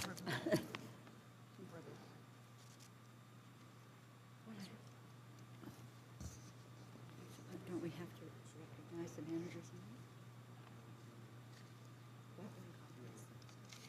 Oh, okay, I'm sorry. Ms. Roybal Allard. I'd like to thank Chairwoman and her subcommittee for including in the bill fundings for the Smithsonian Institution to start the planning and development of the National Museum of the American Latino. Latinos have protected and contributed greatly to our country since its very inception, and the museum will recognize the contributions Latinos have made and continue to make to our great nation. I'm also pleased this bill supports the planning and development of a National Museum of Women's History. Throughout history, women have also contributed to our country in the fight for democracy, equality, and all aspects of American society. I'm excited funding is being devoted to recognizing and honoring the legacy of women and Latinos in our country, and these museums will showcase stories that must be told and will serve as a venue to inspire the next generation of Latino and women leaders. I also thank Chairwoman Pingree for including a large federal investment in the Wild Horse and Burro program and taking steps to ensure the resources protect the welfare of these beautiful animals. This bill promotes the Sustainable Fertility Control Program, strengthens protections in the adoption process, and ensure funds will not be used to sell or transfer wild horses for slaughter as a herd management strategy.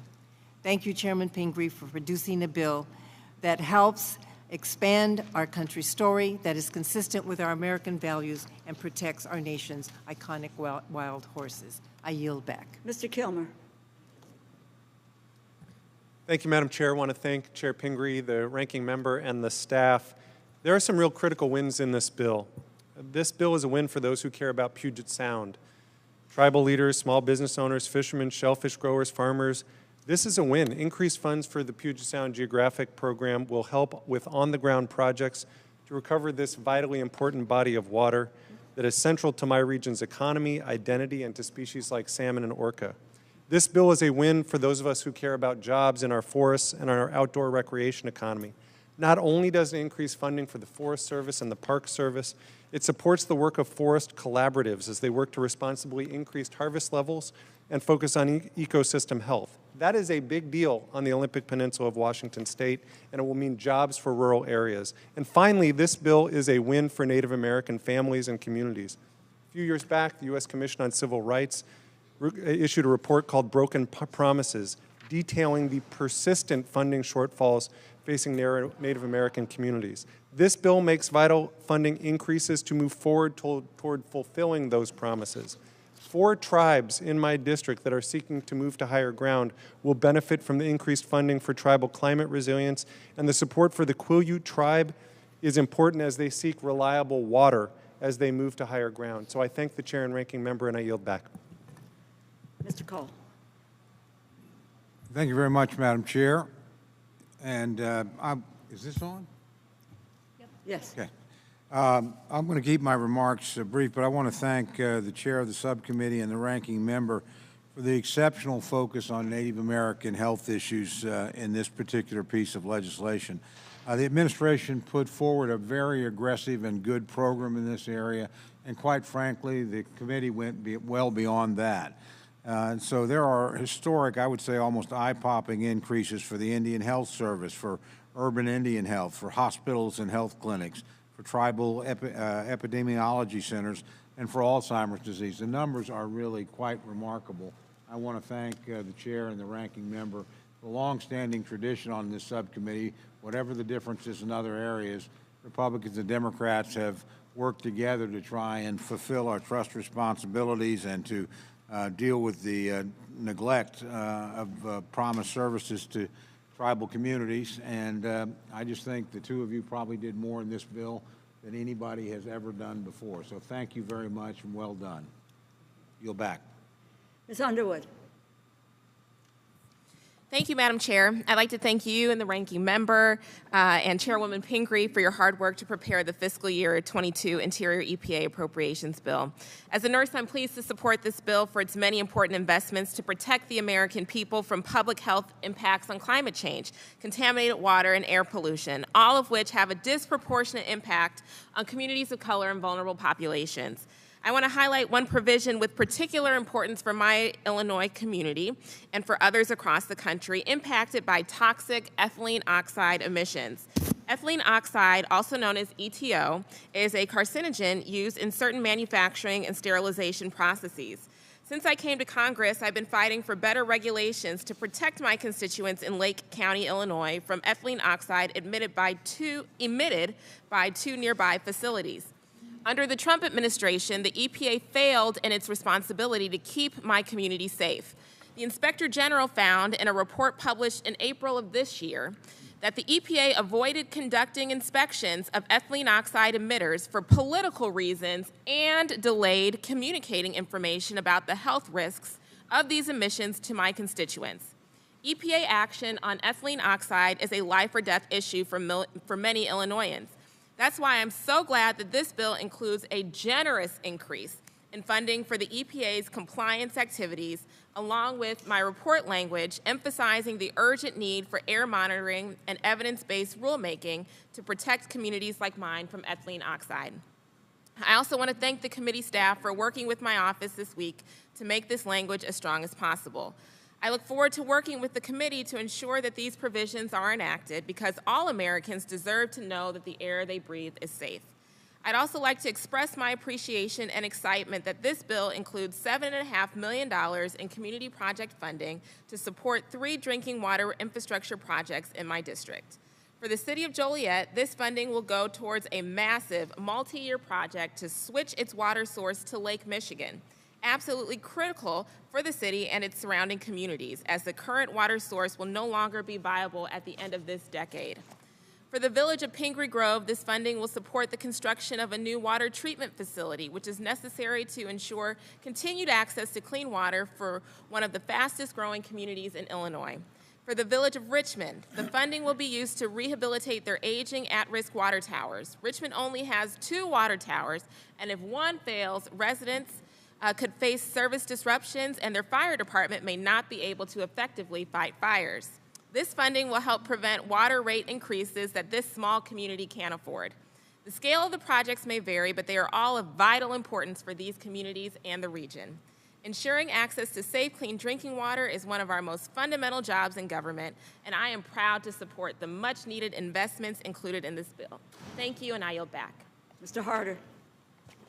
Thank you so much, Chair DeLauro, and thank you so much, Chair Pingree and Ranking Member Joyce, for all your work on this effort.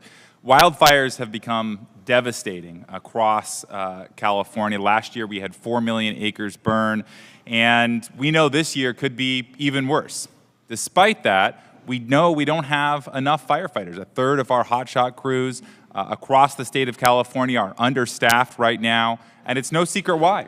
It's because today a federal firefighter starts at $13.45, making less than minimum wage.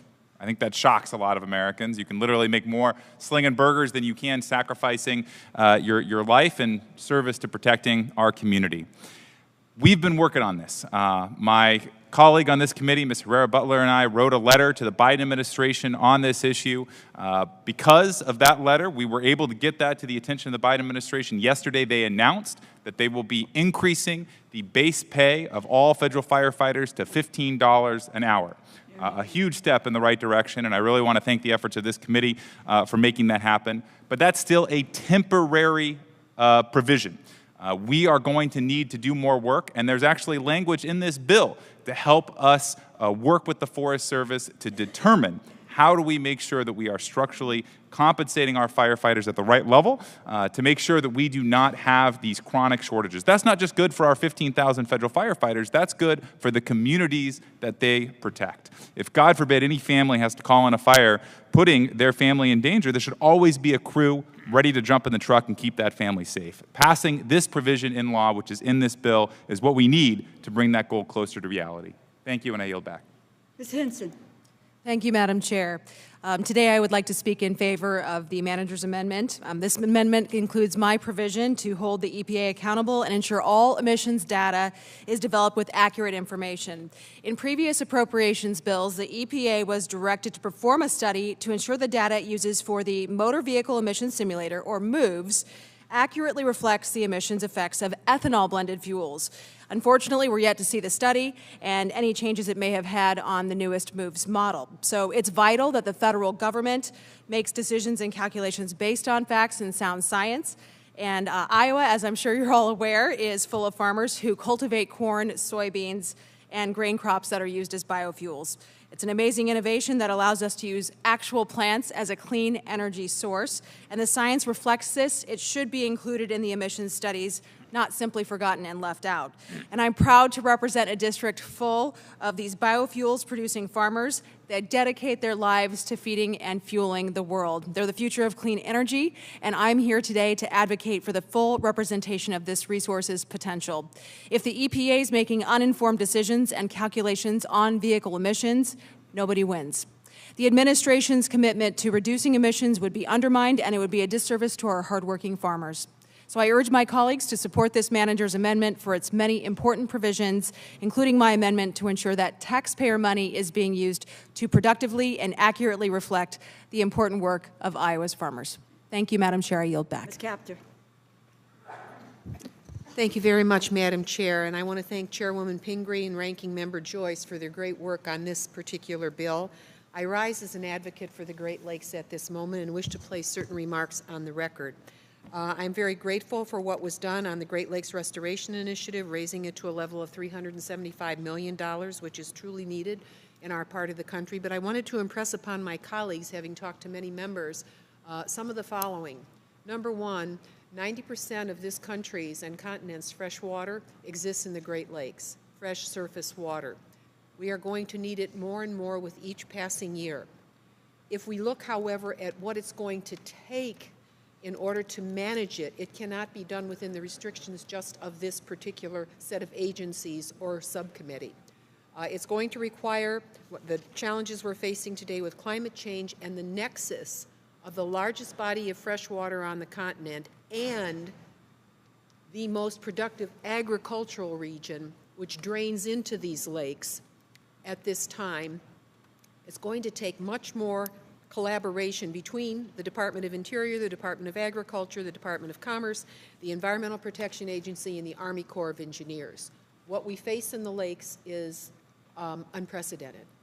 And I represent the largest watershed that flows into the Great Lakes, and with the level of phosphorus now and nitrogen and the temperature rise, the southernmost of the lakes, Erie and Ontario, are very, very sick. All of the data will prove that.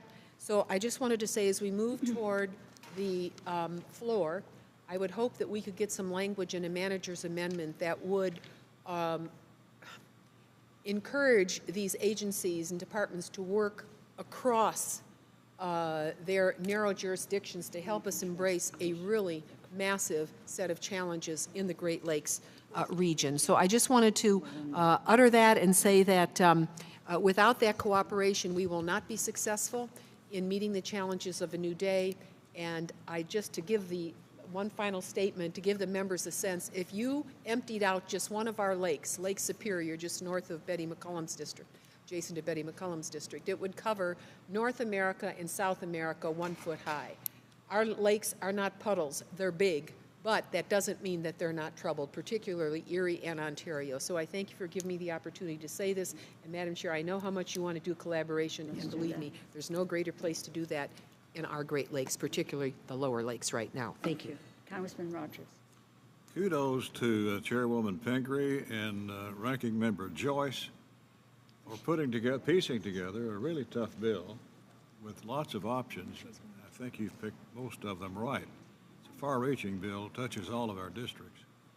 I want to especially take a moment to personally thank you for, and especially Chairman Pingree, for continuing to support the Abandoned Mine Lands AML pilot program at the Department of the Interior.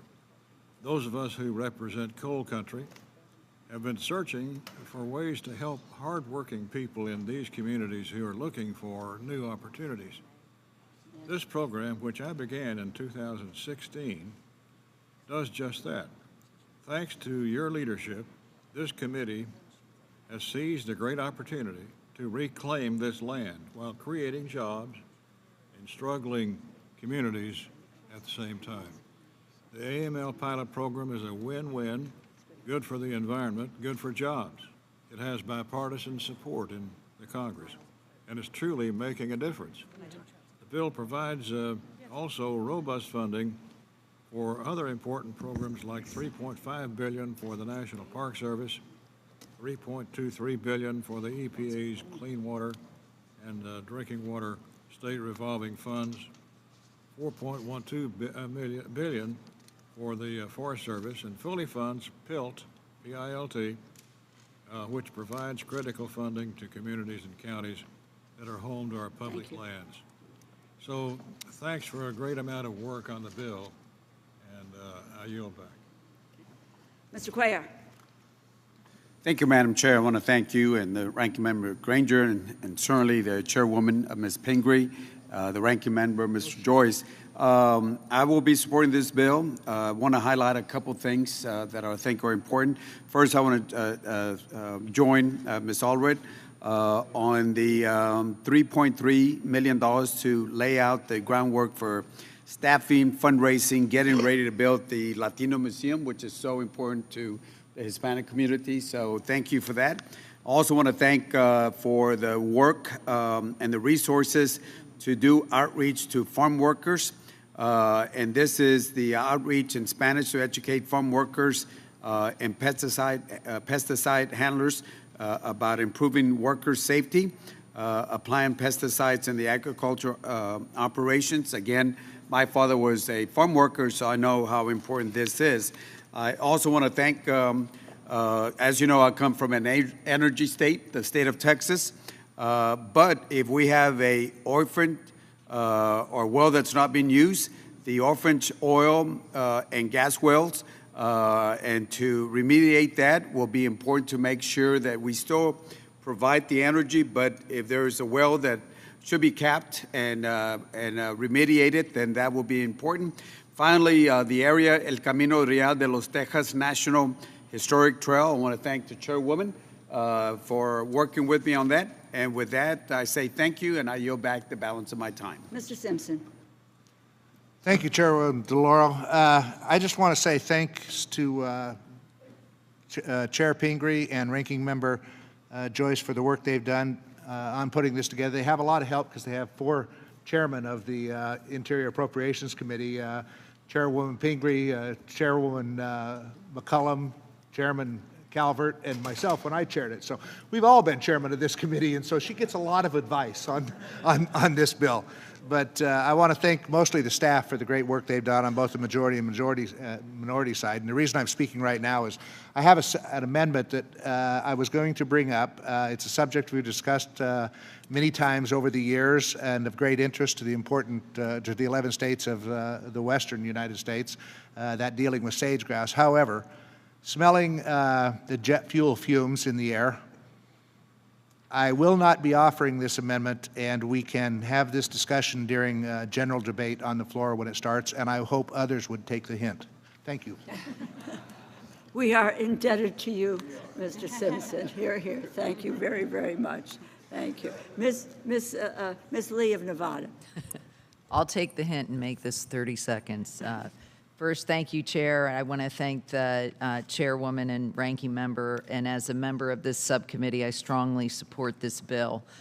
Representing Nevada, which is 2/3 federal public land, I'm particularly happy that this bill includes historic investments in the conservation and maintenance of our public lands. I'm proud that we included a robust 45% increase in the National Landscape Conservation System, the federal program that supports Red Rock National Recreation Area, Sloan Canyon, and Spirit Mountain in my district. In addition, I'm proud that this bill includes vital funding to combat the urgent Western drought crisis. Almost half of my home state of Nevada is experiencing exceptional drought, which is the highest classification there is, and 88% of the West is under some degree of drought. This bill will help address this crisis by funding the EPA's WaterSense labeling, water research grant, and innovative water technology grants. And importantly, I'm also proud that this bill includes $1 million headed back home to Boulder City, Nevada, to make health and safety upgrades to its wastewater treatment plant. And with that, I yield, and I'm happy to support. Ms. McCollum. Thank you, Madam Chair. I want to formally ask that I'm going to electronically submit some statements for the record on this bill. I want to congratulate Ms. Pingree. As Mr. Simpson said, many of us are former chairs. You get a lot of advice, Shelley, and you took the good advice and you ignored the bad advice. So this is a great bill. And I'd also like to reflect the remarks of Mr. Cole, who I have the privilege of co-chairing the Native American Caucus with. Thank you for keeping this nonpartisan. Thank you for moving Native American tribes forward. Thank you for the entire bill. I yield back. Mr. Harris. Thank you. I just want to very briefly thank the subcommittee and the staff for recognizing the important role of Interior in dealing with invasive species and including important funding for snakehead fish control in the very fragile Chesapeake Bay ecosystem. I yield back. Ms. Watson-Coleman. Thank you. I want to thank the chair and the vice chair for the leadership on this subcommittee, and I applaud the work and dedication to produce a bill that is sound reflection of the priorities of this committee. I'm particularly proud to see the inclusion of funding for the Delaware River Basin Restoration Program. I'm encouraged by this subcommittee's work to increase the funding from the previous fiscal year for this important program that would protect and restore the Delaware River and surrounding habitats. I'm also happy to see continued support for the United States Semi-Quincentennial Commission in this bill. The $8 million in funds for this commission will further their work in planning the observance of our country's 250th anniversary in 2026. Finally, I want to thank the subcommittee for including the community project funding requests of Mercer County Emerald Ash Borer Management Ash Tree Restoration. This project would protect and restore wildlife habitat quality, improve water quality of local streams and rivers, enhance public safety, and provide ecosystem services such as carbon sequestration, water filtration, flood control, and air quality. As climate change continues, it's critical that we confront the impact that the human activity has had on our environment, as well as remedy the consequences of past decisions. This bill invests in efforts to protect our environment through expanding environmental enforcement efforts and supporting renewable energy development. I applaud the committee, and I thank the leadership of the committee, and I urge my colleague to support. Mr. Ryan.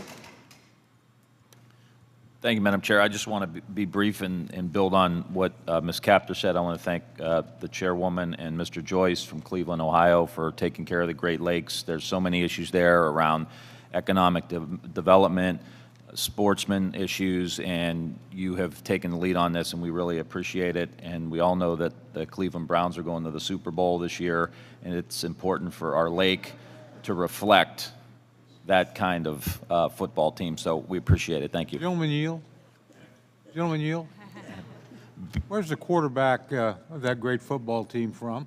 Where did he play college ball? Very proud from Oklahoma, and we love them. Thank you very much. You're not getting them back. Any other members wishing to make general comments about the bill? Seeing no other members wishing to make opening remarks, I'd like to recognize Ms. Pingree to offer a manager's amendment. Madam Chair, I have an amendment at the desk, and I ask that it be considered read. Without objection. Madam Chair, I ask that the clerk dispense with the reading of the amendment. Yes. Ms. Pingree is recognized. I have a manager's amendment making a number of non-controversial changes to the bill and report that have interest to many of the bipartisan members of the committee. I appreciate the opportunity to work closely with Mr. Joyce and his staff in putting this amendment together, and we are in agreement. So I urge the adoption of the amendment, and I yield back. Ranking Member Joyce is recognized. Thank you, Madam Chair. I appreciate the opportunity to have worked with Chair Pingree, the rest of my committee colleagues, to address non-controversial and bipartisan improvements to the bill in this report. I therefore urge the support of this amendment and urge its adoption. I yield back. Are there any other members who wish to be heard on the manager's amendment? I recognize Ms. Pingree for 1 minute to close. I just appreciate everyone being brief and hope we all support this amendment. Question is on the amendment. All those in favor say aye. Aye. Those opposed? Opinion of the chair, the ayes have it, and the amendment is adopted. Okay. I just will make one comment. I think I'm going to work out an appropriation for space heaters so that we can, for everyone, their own private space heater so we don't freeze to death. Anyway, are there any further amendments? Madam Chair, I have an amendment at the desk. I ask unanimous consent as the amendment be considered as read. Okay. Without objection, the gentleman is recognized for 5 minutes on the amendment. Well, I take just a quick moment here to agree with Mr. Ryan. I think that the Great Lakes are great. The Browns will be even greater, and it's going to be a good year for us in the Cleveland area. But I wanted to also say, Madam Chair, that this amendment that I have redistributes roughly $3.8 million from renewable energy to conventional energy within the Bureau of Ocean Energy Management. The purpose of the amendment is not to attack renewable energy, but to fully fund President Biden's request to manage conventional offshore energy development safely and responsibly. And I ask your support and urge adoption of my amendment. I yield back. Ms. Pingree. Madam Chair, I claim time in opposition to this amendment. This amendment would increase funding for offshore conventional energy at the expense of renewable energy. I am sorry that I have to oppose my colleague's amendment, but I totally disagree with taking this direction. This additional funding is not necessary because the administration has already put a pause on oil and gas leasing while it conducts a review of the program, and current offshore leasing operations use the parameters of the 2017-2022 Outer Continental Shelf Oil and Gas Leasing Proposed Final Program. The committee has already provided adequate funding for the Bureau to develop a 5-year plan, so until a new plan is released, increasing traditional energy funding is not a prudent fiscal investment. Instead, the bill provides significant increases to priorities with a much greater need for funding, including renewable energy development. The amendment would pull funding from the renewable energy program, supporting leasing operations in a developing industry, which will pay good-paying jobs, which will provide good-paying jobs and support American energy independence. I urge people to vote no. Mr. Joyce. Thank you, Madam Chair. Just a moment to close. I am not mathematically challenged. I realize that you're in the majority, but I still urge to support my amendment. Is there no further debate? The question is on the amendment offered by the gentleman from Ohio. All those in favor say aye. Aye. All those opposed, no. No. In the opinion of the chair, the noes have it, and the amendment is not adopted. Are there further amendments? Are you crushed? I heard it differently.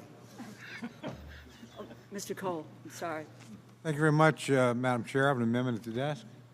For what purpose? The clerk will read the amendment. Madam Chair, I would ask the reading be dispensed with. Without objection. The Thank you gentleman very is much, Madam Chair. The gentleman's I want recognized for everybody 5 to minutes. understand that the amendment I'm offering has no criticism of this bill, much of which I like, and certainly not of our chair and our ranking member. But in my state, we've been overtaken by a set of events that put about 40% of the state and almost half the state's population at serious risk in terms of maintaining adequate law enforcement. Last year, there was a Supreme Court decision, so-called McGirt decision, that said when Congress, when Oklahoma became a state, Congress did not disestablish Indian reservations, particularly of the 5 great so-called civilized tribes, for the purposes of criminal prosecution.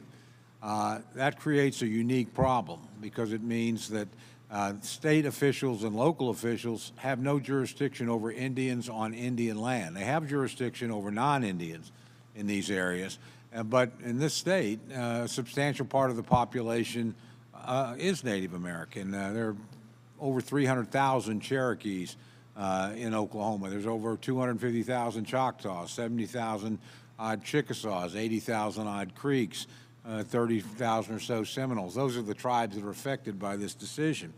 And it has caused some chaos in the courts. and created all sorts of legal decisions, but it also has put additional responsibility on both the federal and tribal law enforcement officials.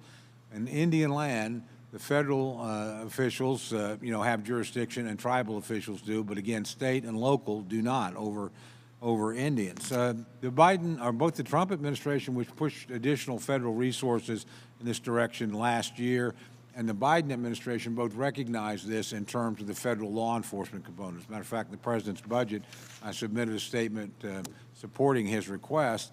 They asked for an additional $70 million to deal with the additional criminal work dictated by McGirt. That's money for U.S. attorneys, money for FBI agents, money for U.S. Marshals. There's not money for tribal law enforcement officials. And frankly, they now have been given a set of responsibilities that they have not exercised in these territories for 100 years. So they don't have tribal law enforcement agencies, courts, and incarceration facilities that are sufficient to deal with the responsibilities they've been given, and that's a federal responsibility. There is $1 million set aside to deal with the consequences for tribal law enforcement, I think, in the bill, but when I talk to the tribes, their estimate, their cost, and they're already spending millions of dollars that they did not anticipate they would be spending. But their estimate is they'll need $130 to $150 million a year to do law enforcement. And just do the math when you're talking about 1.8 million people, 40% of the land mass of the state, and there's not adequate law enforcement there. But it is a federal responsibility. So Chair and I actually had a chance to discuss this. I was well-placed here for the meeting. So that's the amendment, and I actually would work very closely with the committee as to where the money would come from. I'd suggested some environmental accounts. I know that's sensitive to my friends. It was not a target at that in any way. You just have more money than the president asked for there. But if there's other places to find additional funds, I'm more than open to them. It's not the source of the funds that's important. It's the financing of adequate tribal law enforcement now that they've been given responsibilities by the Supreme Court that they did not previously have. So with that, that's the gist of the amendment, Madam Chair. Ms. Pingree? Madam Chair, I claim time in opposition to this amendment. Mr. Cole has already really very eloquently described some of the challenges here, and I totally recognize that this court decision has made some huge changes, that the tribes in Oklahoma are very challenged to deal with public safety and law enforcement, the court systems. And while we do set aside some money in the bill for this, I thoroughly understand that it is not adequate. So I pledged to Mr. Cole that I would work closely with him and look for ways to solve this issue. I think because of this court decision, this is a massive change in law, and we have to be thinking as a committee about how to fund this, how to make sure that the tribal sovereignty is kept whole. I want to thank the chair for her understanding and her willingness to work with me. With that understanding, Madam Chair, I certainly would withdraw the amendment at the current time, would reserve the right to reintroduce it if we can't come to an adequate thing. But I know there's good faith on both sides, and we're all trying to get to the right place. And again, this is a relatively new problem, and getting your hands around, even defining the size of it, is going to take some considerable work. But again, I appreciate the chair. I know the ranking member has always been extremely helpful in these matters too, and I look forward to working with you, see if we can get this dealt with before this bill actually reaches the floor, Madam Chair, or final passage later this year. With that, I'll withdraw the amendment. Thank you. Mr. Joyce, would you like to say anything before? Okay. With that, the amendment is withdrawn. Thank you. Are there any further amendments?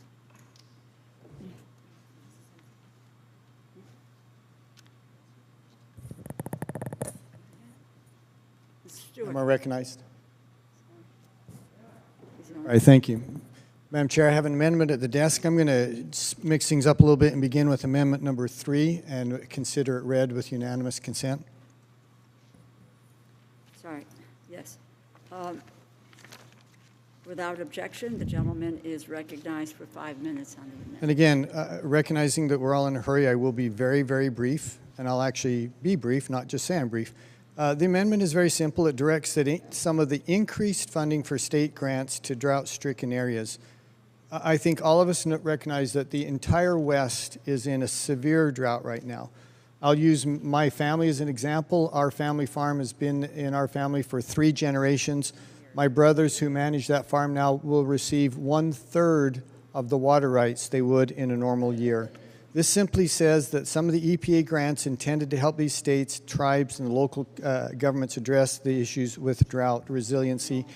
Grant recipients can apply for projects in conservation, water reuse, and water recycling. It simply makes sense that some of this increased funding would go to the areas that are most affected, and that is the drought-stricken West, and I urge support for this very critical funding in this amendment. Thank you, and I yield back. Ms. Pingree. Madam Chair, I claim time in opposition to this amendment, and I certainly appreciate the situation that Mr. Stewart has described. I am very sympathetic to the concerns he's articulated, the challenges of the West. This horrific drought and heat wave that we are witnessing and the immense human toll and suffering that has come with it is exactly what scientists have been saying about climate change, as this will be the new normal as our planet heats up. Without going into a lot of description about all the challenges that I know we are facing, as sympathetic as I am, this is not the right place to fund this bill. Changing state revolving fund allocations to address problems in one part of the country at the expense of other regions would pit us all against each other. The language in this bill doesn't guarantee that any state that qualifies as a drought state will get the money. In fact, it takes what money is now allocated to states all over the country, many of whom desperately need this money for their drinking water systems, which we know are challenges all over the country, but that would take that money and allocate it project by project to different states. So there's no guarantee if your state has to give up its drinking water money that you will get that back in drought money. So it is no way to go about doing this. We do have $433 million for drought-related programs, and they are throughout the bill, everywhere from USGS to BIA to EPA to the Forest Service and the National Park Service. There is an enormous recognition of the fire danger, of the drought challenges all over the country, and this bill reflects that. But taking money for the state revolving funds to deal with this, while I'm totally sympathetic to the problem, and I really understand it, we are allocating money to the drought. We're happy to find other ways to do more, but this is not the way to do it. So I urge my colleagues to vote no on this amendment. Mr. Joyce. Thank you, Madam Chair. I support the gentleman's effort to provide funding to support states that are dealing with extreme drought, especially his home state of Utah, and find new efficient ways for communities to conserve and reuse water. I urge adoption of the amendment, and I yield back. Are there any other members wishing to speak on this amendment? If there's no further debate, the gentleman is recognized to close for 1 minute.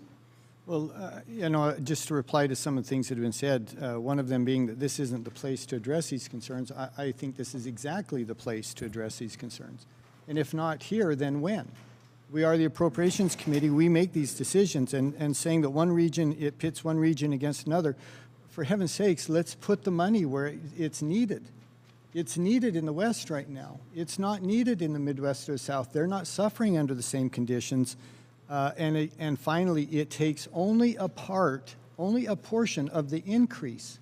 The base funding remains the same. We're just saying of that money that has been allocated as an increase, let's put it where it's most needed.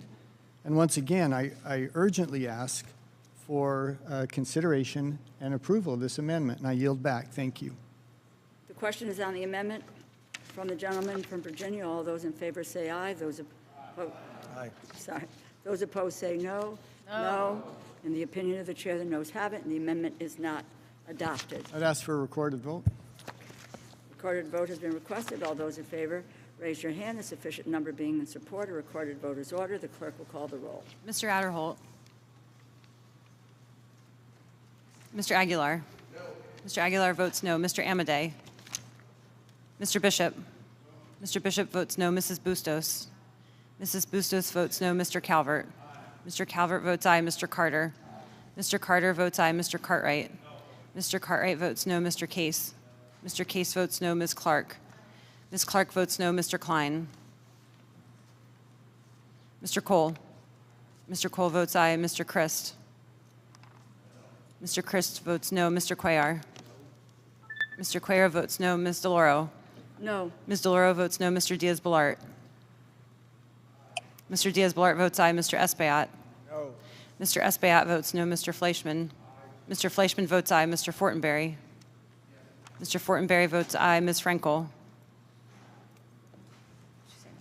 No. Ms. Frankel votes no. Mr. Garcia? Mr. Garcia votes aye. Mr. Gonzalez? Mr. Gonzalez votes aye. Ms. Granger? Mr. Harder? Mr. Harder votes no. Dr. Harris? Dr. Harris votes aye. Ms. Herrera-Butler? Yes. Ms. Herrera-Butler votes aye. Mrs. Hinson? Mrs. Hinson votes aye. Mr. Joyce? Aye. Mr. Joyce votes aye. Ms. Capter? Ms. Capter votes no. Mr. Kilmer? Mr. Kilmer votes no. Mrs. Kirkpatrick? No. Mrs. Kirkpatrick votes no. Mrs. Lawrence? Mrs. Lawrence votes no. Ms. Lee of California? Ms. Lee of California votes no. Mrs. Lee of Nevada? Mrs. Lee of Nevada votes no. Ms. McCollum? Ms. McCollum votes no. Ms. Meng? No. Ms. Meng votes no. Mr. Molinar? Aye. Mr. Molinar votes aye. Mr. Newhouse? Mr. Newhouse votes aye. Mr. Palazzo? Mr. Palazzo votes aye. Ms. Pingree? No. Ms. Pingree votes no. Mr. Pocan? Mr. Pocan votes no. Mr. Price? Mr. Price votes no. Mr. Quigley? Mr. Quigley votes no. Mr. Reschenthaler? Mr. Reschenthaler votes aye. Mr. Rogers? Aye. Mr. Rogers votes aye. Ms. Roybal-Allard? Ms. Roybal-Allard votes no. Mr. Ruppersberger? Mr. Ruppersberger votes no. Mr. Rutherford?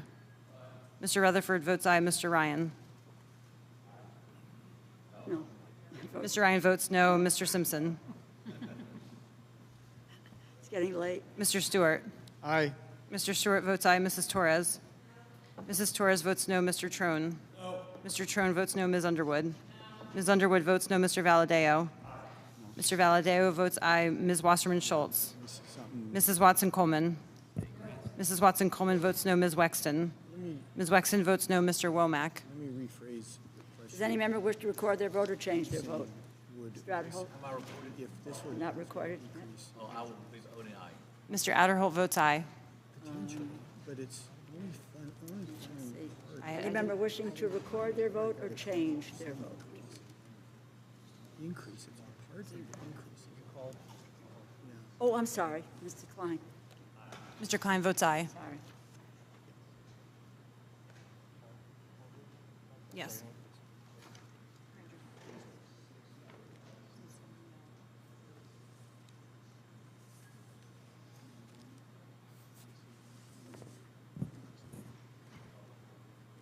Mr. Womack did not vote. Mr. Womack votes aye. Oh, thank you. Yes, we have it. You have Mr. Womack? Yes.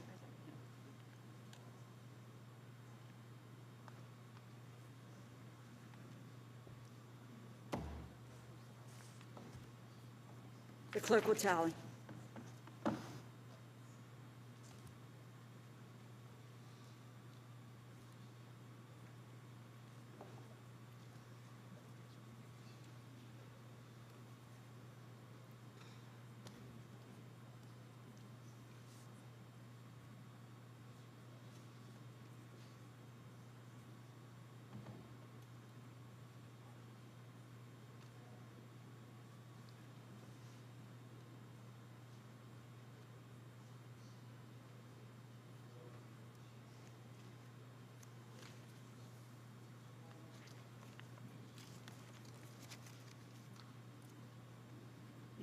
On this vote, the yeas are 23, the nays are 32, and the amendment is not adopted. Are there any further amendments? Madam Chair, I have an amendment at the desk, Hinson number 1, and I would motion that the reading be dispensed with. Okay, without objection, so the gentlewoman from Iowa is recognized for 5 minutes. Thank you, Madam Chair. This amendment to the Interior and Environment would remove unnecessary wasteful spending that's in essence a direct investment to China and reallocate it to satisfy basic safety needs in every corner of our country. As the bill is written, there are $25 million sprinkled throughout the entire report for the sole purpose of transitioning fleets to zero-emission vehicles, more commonly known as electric vehicles. So this amendment moves to strike every instance of funding for electric vehicle fleet transition and instead transfer that money to the Clean Water State Revolving Funds account. The obsession with electric vehicles right now, it seems to be a publicity stunt, really taking money directly out of the pockets of our taxpayers. We have to draw the line somewhere on this, and clean water is a priority I know we all share. The Department of Interior and Environmental Protection Agency do a lot of very important work for our country, and to give them funds for electric vehicles instead of resources to advance the priorities of taxpayers makes a mockery of the appropriations process in this regard. We all come to this committee from diverse states representing different demographics. It's not by accident. It's to make sure that we are advocating for every kind of constituency in the nation. My district back in Iowa needs money for flood mitigation projects to keep families, homes, and crops safe. They need money for clean water infrastructure, and I know many communities in your districts need the same. What they don't need is for these agencies to blow a bunch of taxpayer money on an automobile glow-up and switch to Tesla so they can ride in style. But that's exactly what this money will be used for. It's a superficial makeover right now. And I understand the administration is justifying this by claiming the move is good for the environment. But if you look at the data, it's easy to see that is not the case here. Where do many of these electric vehicle parts come from? China. Where will this investment create more jobs? China. Who is the biggest environmental offender on the planet? Go ahead and say it with me. China. The real farce is that the environment would not even start seeing a slight reduction in greenhouse gases due to this policy for decades. The administration obviously does not realize that there is a low-carbon solution here in the U.S. that not only employs Americans, it bolsters our national security and will have a stronger environmental impact. So I'm working to introduce everybody to a concept called biofuels. You may have heard me talk about it a time or two already. I'm sure if you asked any expert at the Interior or the EPA what the agency needs to best accomplish its goals, electric vehicles would not be at the top of that list. It probably wouldn't be on the list at all, knowing how many priorities we have. So instead of investing in China, let's give this money back to the American taxpayers. Let's focus on the rural areas that don't have the luxury of clean water for public health needs. Every time there are heavy rains in Cedar Rapids, Iowa, a parent shouldn't worry that the family home will be destroyed. Farmers along the Turkey River shouldn't be worrying that they're going to lose their crop and source of income. And an entire community in New Albany shouldn't worry that their drinking water supply will be contaminated. $25 million is a lot of money so bureaucrats can drive fancy cars. So friends, please join me in advocating for the just and effective use of taxpayer money. Vote yes on Hinson Amendment number 1. Thank you, Madam Chair. I yield back. Ms. Pingree. Thank you, Madam Chair. I'm going to claim time in opposition to this amendment. And while I understand the gentlewoman's concerns about some of the challenges that Iowa farmers are facing, particularly those challenges related to climate change, whether it's heavy rains or unusual storms or drought, I don't think the right way to go about solving any of those problems is to reduce the use of electric vehicles. This amendment would zero out funding across the bill intended to transition the Department of Interior's vehicle fleet to electric vehicles as part of a government-wide initiative. The electric vehicle program will help the department to do its part to harness federal purchasing power to ensure a clean energy future by deploying clean energy technologies and supporting infrastructure and the jobs they create. This will help to protect the very lands that we're talking about, whether it's farmland in Iowa or lands in my state, forested lands, which are already challenged by the challenges of climate change. And unless we end our dependence on fossil fuels and start to use more electric vehicles, we're not going to see an end to these hot summers, forest fires, droughts, floods, all of the things that we're challenged by now. The bill already makes substantial investments in our water infrastructure. In fact, we just talked about the importance of clean water. We have increased the fund in the Clean Water Fund, the SRF funding, by $232 million. That's a 14% increase. And just to mention a couple of things here, this does not mean that everybody in government will drive a Tesla. Almost all American auto manufacturers are moving towards electric vehicles. We will soon have a Ford pickup truck on the market. I drive a Chevy Volt. It's 11 years old, and it does just fine. You don't have to have a Tesla, and that's not what we're talking about today. We're talking about building the infrastructure, using the government purchasing power, ending our dependence on foreign fuels, and making a real dent in climate change. Climate change is not in the future. It is today. If you live in a community that's 110 degrees today or 130 degrees today, you know this is real. I do not oppose biofuels, and buying electric cars does not mean you do. In fact, Maine, we're very proud of the research that's going on cellulosic biofuels. So we support that. This is not what this amendment is about, and we cannot take all of the electric vehicles out of all of the legislation this year. I urge a no. Mr. Joyce. Thank you, Madam Chair. I support the amendment to redirect these funds for water quality improvement projects and urge its adoption. I yield back. Are there any other members wishing to be heard on this amendment? Madam Chair, just for 30 seconds, right here. I just want to, I appreciate what's going on in Iowa. I just want to say the opportunity for manufacturing in the United States around electric vehicles is tremendous. In my district, we have a company has 550 people working on an electric truck.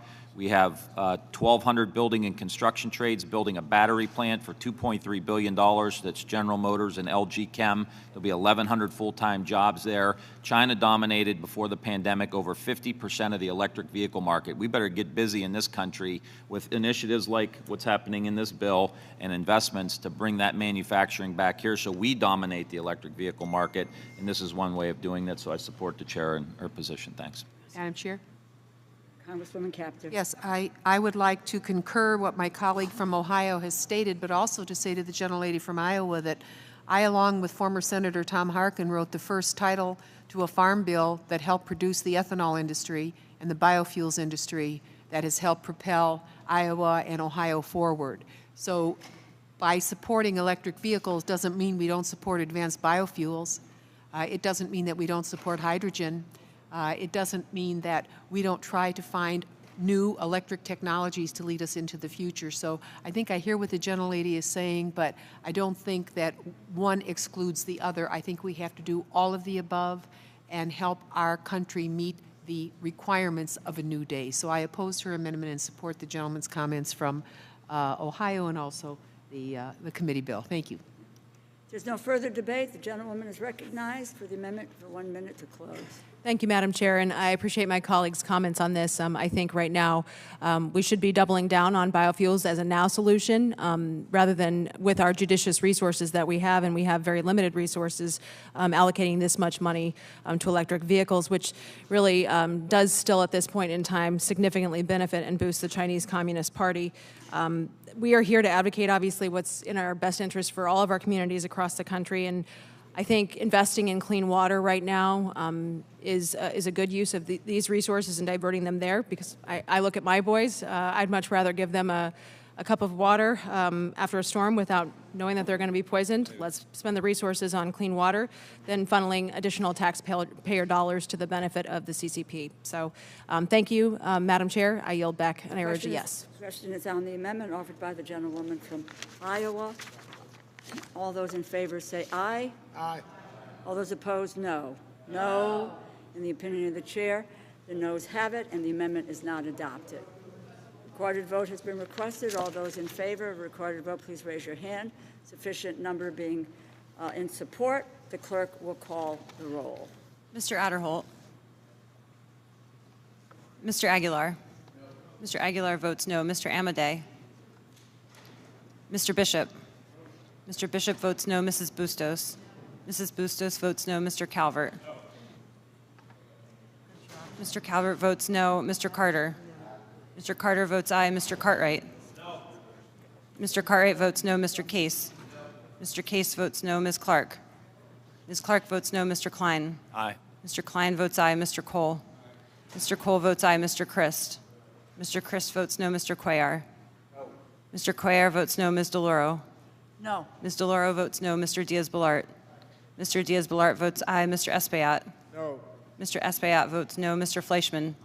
Mr. Fleischman votes aye. Mr. Fortenberry. Mr. Fortenberry votes aye. Ms. Frankel. Ms. Frankel votes no. Mr. Garcia. Mr. Garcia votes aye. Mr. Gonzalez. Mr. Gonzalez votes aye. Ms. Granger. Mr. Harder. Mr. Harder votes no. Dr. Harris. Dr. Harris votes aye. Ms. Herrera-Butler. Aye. Ms. Herrera-Butler votes aye. Mrs. Hinson. Mrs. Hinson votes aye. Mr. Joyce. Aye. Mr. Joyce votes aye. Ms. Capter. No. Ms. Capter votes no. Mr. Kilmer. Mr. Kilmer votes no. Mrs. Kirkpatrick. No. Mrs. Kirkpatrick votes no. Mrs. Lawrence. Mrs. Lawrence votes no. Ms. Lee of California. Ms. Lee of California votes no. Mrs. Lee of Nevada. Mrs. Lee of Nevada votes no. Ms. McCollum. Ms. McCollum votes no. Ms. Meng. No. Ms. Meng votes no. Mr. Molinar. Aye. Mr. Molinar votes aye. Mr. Newhouse. Mr. Newhouse votes aye. Mr. Palazzo. Mr. Palazzo votes aye. Ms. Pingree. No. Ms. Pingree votes no. Mr. Pocan. Mr. Pocan votes no. Mr. Price. Mr. Price votes no. Mr. Quigley. Mr. Quigley votes no. Mr. Reschenthaler. Mr. Reschenthaler votes aye. Mr. Rogers. Aye. Mr. Rogers votes aye. Ms. Roybal-Allard. Ms. Roybal-Allard votes no. Mr. Ruppersberger. Mr. Ruppersberger votes no. Mr. Rutherford. Mr. Rutherford votes aye. Mr. Ryan. Mr. Ryan votes no. Mr. Simpson. Mr. Simpson votes no. Mr. Stewart. No. Mr. Stewart votes no. Mrs. Torres. Mrs. Torres votes no. Mr. Trone. Mr. Trone votes no. Ms. Underwood. Ms. Underwood votes no. Mr. Valadeo. Mr. Valadeo votes aye. Ms. Wasserman Schultz. Mrs. Watson Coleman. Mrs. Watson Coleman votes no. Ms. Wexton. Ms. Wexton votes no. Mr. Womack. Mr. Womack votes aye. Does any member wish to record their vote or change their vote? Not recorded, Mr. Stewart? Mr. Stewart, you recorded as a no. You'd like to? Mr. Stewart votes aye. Oh, I'm sorry, Mr. Adderholt? I'd like to be recorded as an aye. Thank you. Mr. Adderholt votes aye. Any member wishing to record their vote or change their vote? The clerk will tally.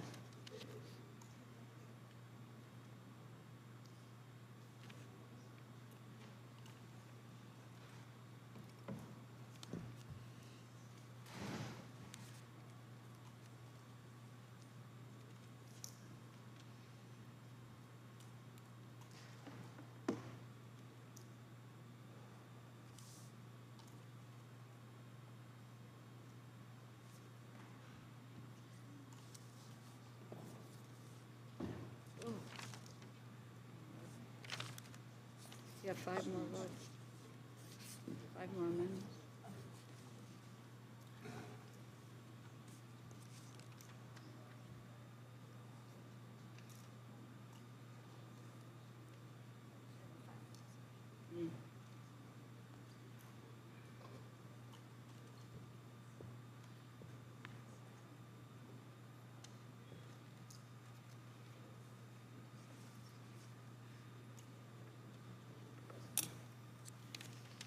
On this vote, the yeas are 22, the nays are 34, and the amendment is not adopted.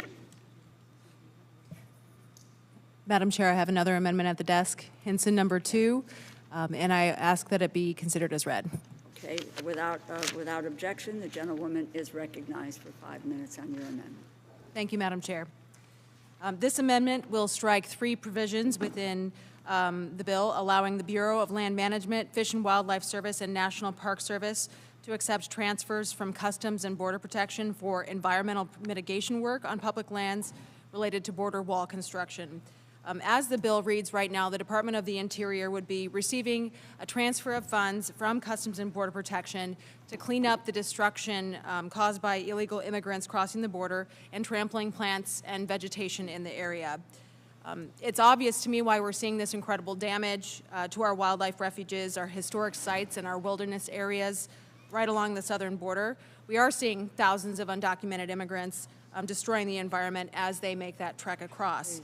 But I would ask today, is the solution to this problem really to further deplete the resources of Customs and Border Patrol agents, only for those same lands to then be trampled by thousands of new immigrants the next day? So we need to deal with the underlying cause here, not make it worse. And to have an actual impact, we should be keeping those resources with CBP, working to address the root problem with the crisis at the southern border. So to allow for this transfer of funds, especially after significantly reducing the budget for Customs and Border Patrol agents, it's really salt in the wound for them. When you look at the CBP budget year over year, it's slashed by $927 million. And keeping this provision would allow for a potential loss of up to $100 million, totaling a reduction over $1 billion from CBP's budget. So I think the question is, how do you support draining the budget of those who are securing our border to possibly help mitigate the impact of illegal immigrants crossing our public lands. $1 billion is a significant reduction here, especially when we're seeing record high levels of a surge of illegal immigration at our border. We are in a crisis, but talking about replanting seems out of touch. And when I visited the border, I was seeing children huddled under foil blankets with my own eyes, dirty, shoeless, scared after they were trafficked, possibly. There are children sleeping on floors, women sharing beds with strangers. $100 million would certainly buy more beds. $100 million could certainly buy more soap and blankets. I could buy kids new shoes. The administration cut these funds to hire new CBP agents, yet included funds for federal employees at other agencies to deploy to the border. This is mixed priorities here, mixed up priorities. $100 million could certainly allow federal agents to continue to do the work that they already do, we rely on them to do, while also employing additional Customs and Border Patrol agents to help work to secure our border. And most importantly, $100 million could make strides in the CBP budget, but no, let's put a Band-Aid on a bullet hole instead and focus on plants instead of human beings. Just seems, again, backwards. So regardless of which side of the aisle that you're seated on, I think it's obvious this is a useless allocation of our funds. We all want to help preserve public lands, and we want to help stem the crisis at the border. So I would ask you in helping by supporting this amendment, it's common sense, in order to protectively use taxpayer money to address the root cause of this issue and address the crisis at our border. So thank you, Madam Chair. I yield back, and I urge a yes on this amendment. Ms. Pingree. Thank you, Madam Chair. I'm going to claim time in opposition to this amendment. And to our new member from Iowa, I certainly don't want you to think that this is my opposition to all of your amendments is anything about our newest member. And I want you to know that I'm very fond of the state of Iowa. My family originally started out in Story City, Iowa, which I don't think is in your district, but I'm all Iowa all the time. But I'm still going to oppose your amendment. Ecosystem health is an integral part of preserving the health and well-being of our communities. And the language in the Interior Bill allows the U.S. Customs and Border Protection to transfer funds that become available for obligation to Interior Bureaus for mitigation activities, such as restoring ecosystem health, remediating the impacts from building walls in floodplains and sacred tribal sites, and protecting fragile resources and imperil wildlife. This amendment would prevent this needed repair and restoration, and perhaps if we stop building walls, we won't have so much to remediate. So I urge my colleagues to object this amendment. Joyce. Thank you, Madam Chair. I urge the administration and this committee to comprehensively address security and humanitarian crisis at the border, and so therefore I'd support this amendment to strike these provisions and urge its adoption. I yield back. Are there any other members wishing to be heard on the amendment? Mr. Espiat. Yes, Madam Chair, I rise in strong opposition to this amendment. This amendment is unquestionably harmful to the conservation efforts put forth by this bill. This amendment seeks to negate the proper conservation efforts needed as a result of the reckless and detrimental border wall constructed under the previous administration. We must give the Department of the Interior the authority to properly ensure that we can mitigate the impact of Trump's wall and prevent further lasting damage to our environment and the region's ecosystem. This border wall is inherently racist, but has and will have devastating effects on the environment. I respectfully oppose this amendment, and I yield back. My hope. I'm trying to move. Are there any other members wishing to be heard? Like a root canal. If there's no further debate, the gentlewoman is recognized for a minute to close. Thank you, Madam Chair, and I appreciate the comments from my colleagues as well, and I'm a new member, so I'm certainly going to try to get amendments passed, but I appreciate and respect your position. But I do think it's really important to really work to uphold the integrity of these preserved lands, but at the same time, I think we need to stop people from trampling them, so that's where my heart lies on this, and that's why I've offered this amendment to hopefully use taxpayer dollars where they will be most effective right now, which I believe is with our Customs and Border Patrol agents and in that budget. So with that, I implore you all to support my amendment and ask for a yes vote. Madam Chair, I yield back. Questions on the amendment offered by the gentlewoman from Iowa? All those in favor say aye. Aye. All those opposed say no. No. In the opinion of the chair, the noes have it. The amendment is not adopted. I would request a roll call vote. Recorded vote has been requested. All those in favor, please raise your hand. Sufficient number being in support, a recorded vote is ordered. The clerk will call the roll. Mr. Adderholt. Mr. Aguilar. Mr. Aguilar votes no. Mr. Amadei. Mr. Bishop. Mr. Bishop votes no. Mrs. Bustos. Mrs. Bustos votes no. Mr. Calvert. Mr. Calvert votes aye. Mr. Carter. Mr. Carter votes no. Mr. Cartwright. Mr. Cartwright votes no. Mr. Case. Mr. Case votes no. Ms. Clark. Ms. Clark votes no. Mr. Klein. Aye. Mr. Klein votes aye. Mr. Cole. Mr. Cole votes aye. Mr. Christ. Mr. Christ votes no. Mr. Cuellar. Mr. Cuellar votes no. Ms. DeLauro. No. Ms. DeLauro votes no. Mr. Diaz-Balart. Mr. Diaz-Balart votes aye. Mr. Espaillat. Mr. Espaillat votes no. Mr. Fleischman. Mr. Fortenberry. Mr. Fortenberry votes aye. Ms. Frankel. Ms. Frankel votes no. Mr. Garcia. Mr. Garcia votes aye. Mr. Gonzalez.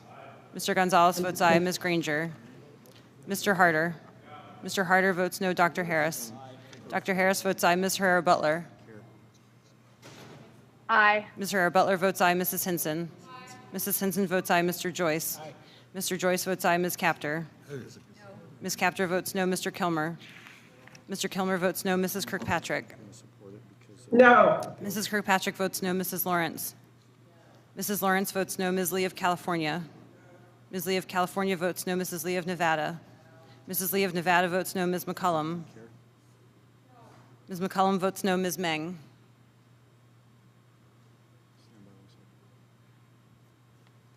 Mr. Molinar. Mr. Molinar votes aye. Mr. Newhouse. So I'm trying to follow it. Let me call you back in a second. Meng vote? No.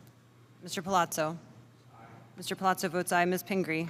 No. Ms. Pingree votes no. Mr. Pocan. Mr. Pocan votes no. Mr. Price. Mr. Price votes no. Mr. Quigley. Mr. Quigley votes no. Mr. Reschenthaler. Aye. Mr. Reschenthaler votes aye. Mr. Rogers. Mr. Rogers votes aye. Ms. Roybal-Allard.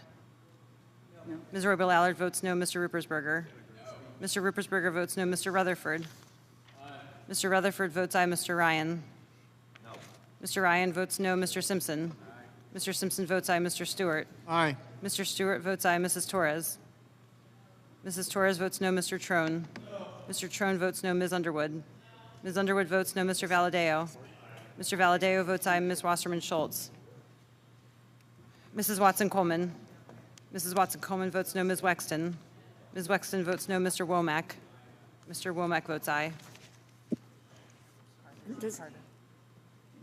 Mr. Carter? Madam Chairman, how am I recorded? Not? Mr. Carter's. I changed my vote to aye, but I would like to explain something. Go for it.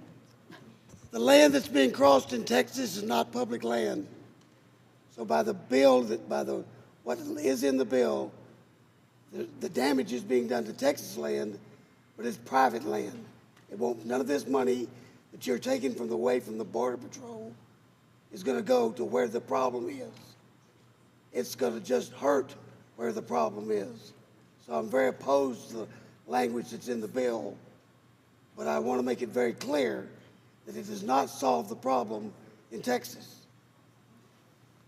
Anybody wish to record their vote? Mr. Fleischman? Mr. Fleischman votes aye. Mr. Newhouse? Mr. Newhouse votes aye. And I believe Ms. Meng? Vote no. Ms. Meng votes no. Mr. Adderholt? Mr. Adderholt votes aye. Any member wishing to record or change their vote? Additionally, no. The clerk will tally.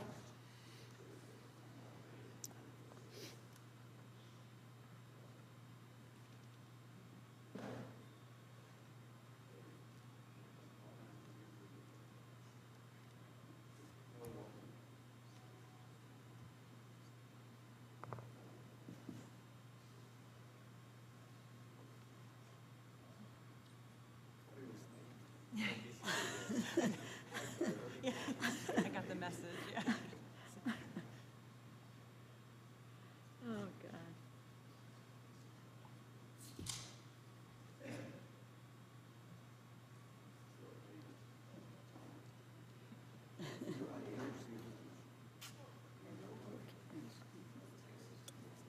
On this vote, the yeas are 24, the nays are 32. The amendment is not adopted. There are further amendments. Let me just make a quick announcement. There are 4 more amendments and then final passage. So just kind of a word to the wise. It's now 10 minutes to 3. I want to be mindful of people who have airplanes to catch and to begin the 4th of July break. So with that, I recognize Mr. Newhouse. Thank you, Madam Chair. I have an amendment at the desk, and I would request to dispense with the reading. Without objection, the gentleman is recognized for 5 minutes. Thank you, Madam Chair. The amendment before you should be a familiar one. It strikes a partisan provision that blocks not only the approval of any mining plans in the Rainy River watershed in northern Minnesota, but even the review of any plans. Such irresponsible writers, in my view, have no place in this or any appropriations bill. We all know that, and I'm glad the Conference Committee recognized this fact when the same partisan provision was removed from last year's bill. Madam Chair, earlier this year, President Biden issued an executive order titled Securing America's Critical Supply Chains, in which it stated, and I quote, "Critical minerals are an essential part of defense, high-tech, and other products. From rare earths in our electric motors and generators to carbon fiber used for airplanes, the United States needs to ensure we are not dependent on foreign sources or single points of failure in times of national emergency," end quote. I couldn't agree more with this sentiment, and unfortunately, just one day prior to issuing this order, the President also issued a statement of administration policy supporting legislation passed by the House that locks up critical mineral development on 1.2 million acres of land and further restricting another 1.5 million acres. This inconsistent logic here is just baffling, and I think it's fair to assume every single one of my colleagues on this and the other side of the aisle would agree that we need to secure our nation's resource supply chains and not be dependent on foreign adversaries. But I ask, how are we going to do that? Where are my colleagues, as well as President Biden, proposing we increase resource extraction? Where are you going to agree that new mining can take place? You know, we can't have it both ways. The only way to have a secure domestic supply chain is to, yes, increase domestic production. Madam Chair, rural communities and economies across the nation were ravaged over the past year from the pandemic. Then, with President Biden's executive orders killing the Keystone XL pipeline and unilaterally slapping a moratorium on new oil and gas leases on federal lands, the local budgets for these communities were only thrown into further uncertainty. What is perhaps most concerning about this rider is how broadly and irresponsibly it is written. While its proponents argue that it's simply to block the approval of the Twin Metals project, a project, I might add, that would invest $1.7 billion and thousands of jobs into these rural communities. But the provision also threatens other existing projects in the region from improving or expanding their operations. After a year in which union jobs in rural regions have been ravaged, are we really wanting to further jeopardize the 1,100 union jobs at the Mintac mine or the 350 union jobs at the Minorca mine? That is what these restrictive regulatory efforts do. They call into question the ability for these operations and therefore these union jobs to survive. Minnesota's Iron Range is proud to have such a steadfast advocate such as Representative Stauber, as well as Representatives Fischbach and Emmer, who day in and day out work for the livelihoods of these local communities. I'm proud to stand with these colleagues, my fellow members of the Congressional Western Caucus, and applaud them for their fact-based, science-based, rationally based commitment to American resource development. As I conclude, last year in a statement for the Congressional Record, my good friend, the gentlelady from Minnesota, provided an argument in defense of inserting this irresponsible provision into the bill, stating, and I quote, This language protects the BWCA, or the Boundaries Water Canoe Area, until we are able to work with a more trustworthy administration next year, end quote. Madam Chair and Madam Chairman McCollum, it's next year. Your party holds the White House, the Senate, and the House. So I ask the question, if not now, when? Let's do what is right. It's time to stop this irresponsible exercise and strike this partisan rider. You're up. Thank you, Madam Chair, and I yield back. No. Yes. Ms. Pingree. Ms. Pingree, and Mr. Joyce, and Ms. McCollum. Madam Chair, I claim time in opposition to the amendment. Having grown up in Minnesota, I know very well that the Boundaries Waters Canoe Area Wilderness is a national treasure, consisting of more than 1 million acres of connected rivers and lakes, and one of the most visited wilderness areas in the country. The Superior National Forest is also home to the Boundary Waters Canoe Area Wilderness, and the Bureau of Land Management manages the federal mineral estate underlying the forest. The federal government moved to protect this area with federal mineral withdrawal, but sadly the last administration rescinded these protections and then refused to conduct a comprehensive environmental impact statement. Science should be the foundation for understanding the environmental risks and making any mining decisions regarding the Rainy River watershed, and this provision provides a timeout so that the new administration can carry out the appropriate scientific review. I urge my colleagues to oppose the amendment. Mr. Joyce. Thank you, Madam Chair. I support the gentleman's amendment to strike this rider, and I look forward to working with my colleagues on a final bill that promotes and prioritizes, not hinders, U.S. production of energy and natural resources. Thank you, Madam Chair. I yield back. Ms. McCollum. Thank you. Well, it's no surprise I rise in strong opposition to the gentleman's amendment. And I'm very disappointed in the gentleman because he is repeating blatant lies that are being spread about the bill that I have also introduced on the Rainy River watershed. So let me set the record straight for all of you. The language currently in the bill puts a halt on the use of funds during the 2022 fiscal year for review or approval of proposed mine plan in the watershed of the nation's most visited wilderness, the Boundary Waters Canoe Area. The provision does not impact the operations of current mines that already have approved plans. It does not. The provision does not impact traditional taconite mining. There is no iron ore mine plan under review in this area. A search of the Federal Register, the Bureau of Land Management's National NEPA Register, will show you that there is only one mine plan under review that would be impacted by this provision. The Twin Metals sulfide ore copper mine is on the doorstep of the Boundary Waters. Anyone who claims the impacts of other mines and existing jobs in this area are simply enjoying scare tactics and refusing to engage in the reality of the situation. The reality of the situation is this: the Twin Metals mine is the only one in this watershed. So let's talk about this one proposed mine.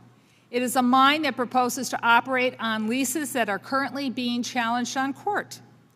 We should not be spending federal taxpayers' dollars to review a mine plan when current leases are in dispute. Furthermore, Twin Metals mine is wholly operated by a Chilean mine conglomerate who ships the copper they extract around the world to China for smelting. I've heard a lot of China talk the past 2 days. They ship their ore to China for smelting. Minerals extracted at this mine would not support our national security. They would most certainly be shipped to China, leaving our nation with only mine waste and polluted water, which leads me to my final point. Sulfide ore mines are like the one proposed. They are toxic. They produce acid mine drainage, which includes heavy metals like lead and cadmium. They pose a significant risk to surface waters and groundwaters, and they almost all fail. All fail.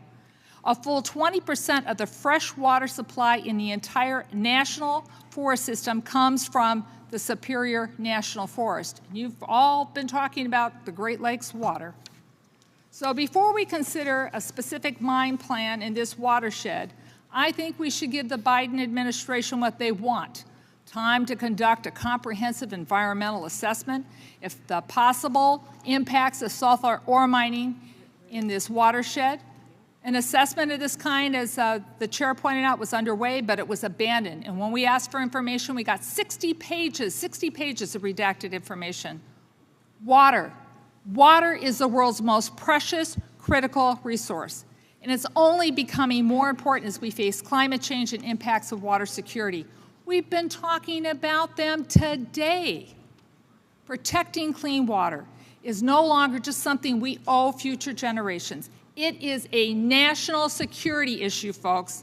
So I ask my colleagues to reject this amendment and support an effort to protect this critically important watershed for today and for tomorrow. I yield back. Are there any other members who wish to be heard on the amendment? No further debate. The gentleman is recognized to close for 1 minute. Thank you, Madam Chair.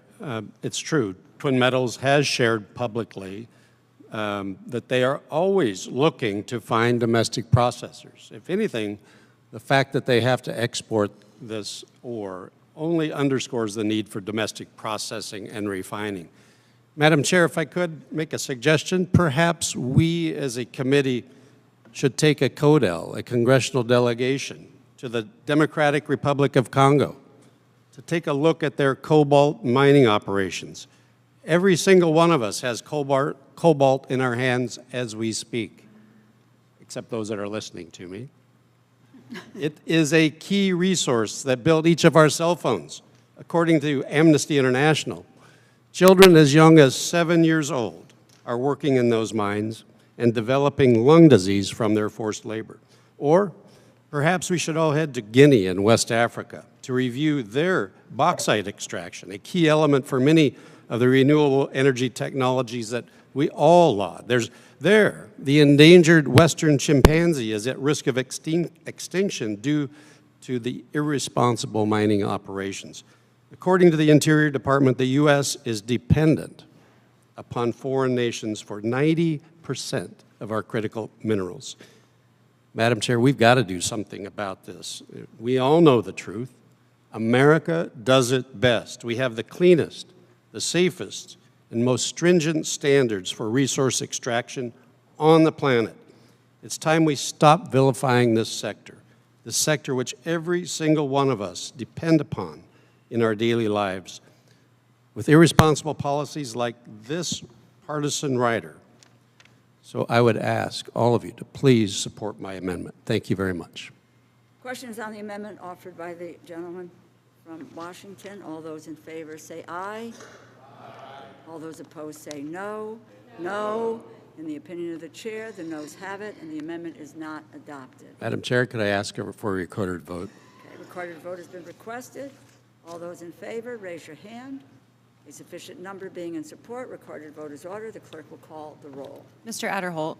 Aye. Mr. Adderholt votes aye. Mr. Aguilar. Mr. Aguilar votes no. Mr. Amadei. Mr. Bishop. Fine, Mr. Cuellar. Mr. Bishop votes no. Mrs. Bustos. Mrs. Bustos votes no. Mr. Calvert. Mr. Calvert votes aye. Mr. Carter. Mr. Carter votes aye. Mr. Cartwright. Mr. Cartwright votes no. Mr. Case. Mr. Case votes no. Ms. Clark. Ms. Clark votes no. Mr. Klein. Mr. Klein votes aye. Mr. Cole. Mr. Cole votes aye. Mr. Christ. Mr. Christ votes no. Mr. Cuellar. Mr. Cuellar votes no. Ms. DeLauro. No. Ms. DeLauro votes no. Mr. Diaz-Balart. Mr. Diaz-Balart votes aye. Mr. Espaillat. Mr. Espaillat votes no. Mr. Fleischman. Mr. Fleischman votes aye. Mr. Fortenberry. Mr. Fortenberry votes aye. Ms. Frankel. Okay. Mr. Frankel votes no. Mr. Garcia. Mr. Garcia votes aye. Mr. Gonzalez. Mr. Gonzalez votes aye. Ms. Granger. Mr. Harder. Mr. Harder votes no. Dr. Harris.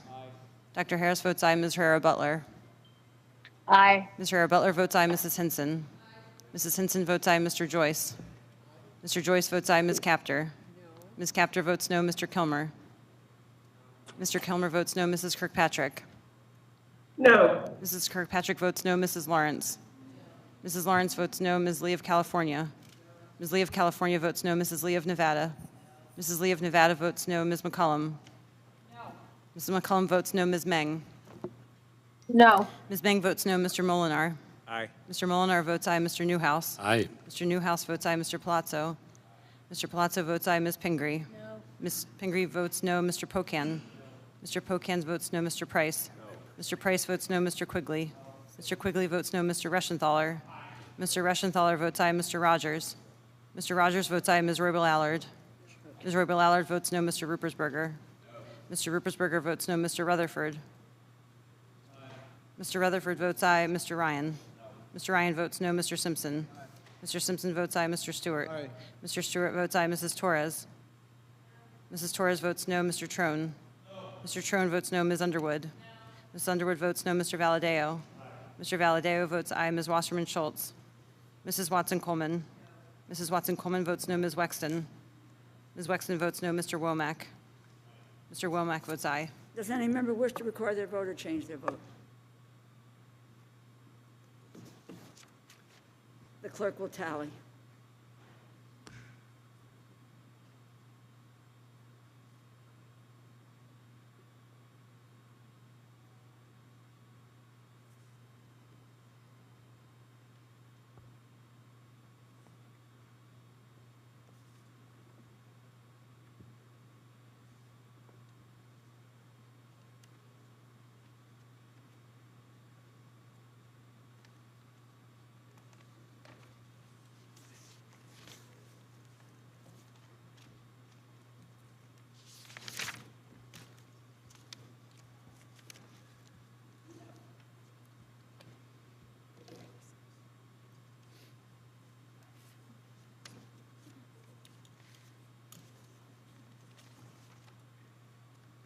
On this vote, the yeas are 24, the nays are 32. The amendment is not adopted.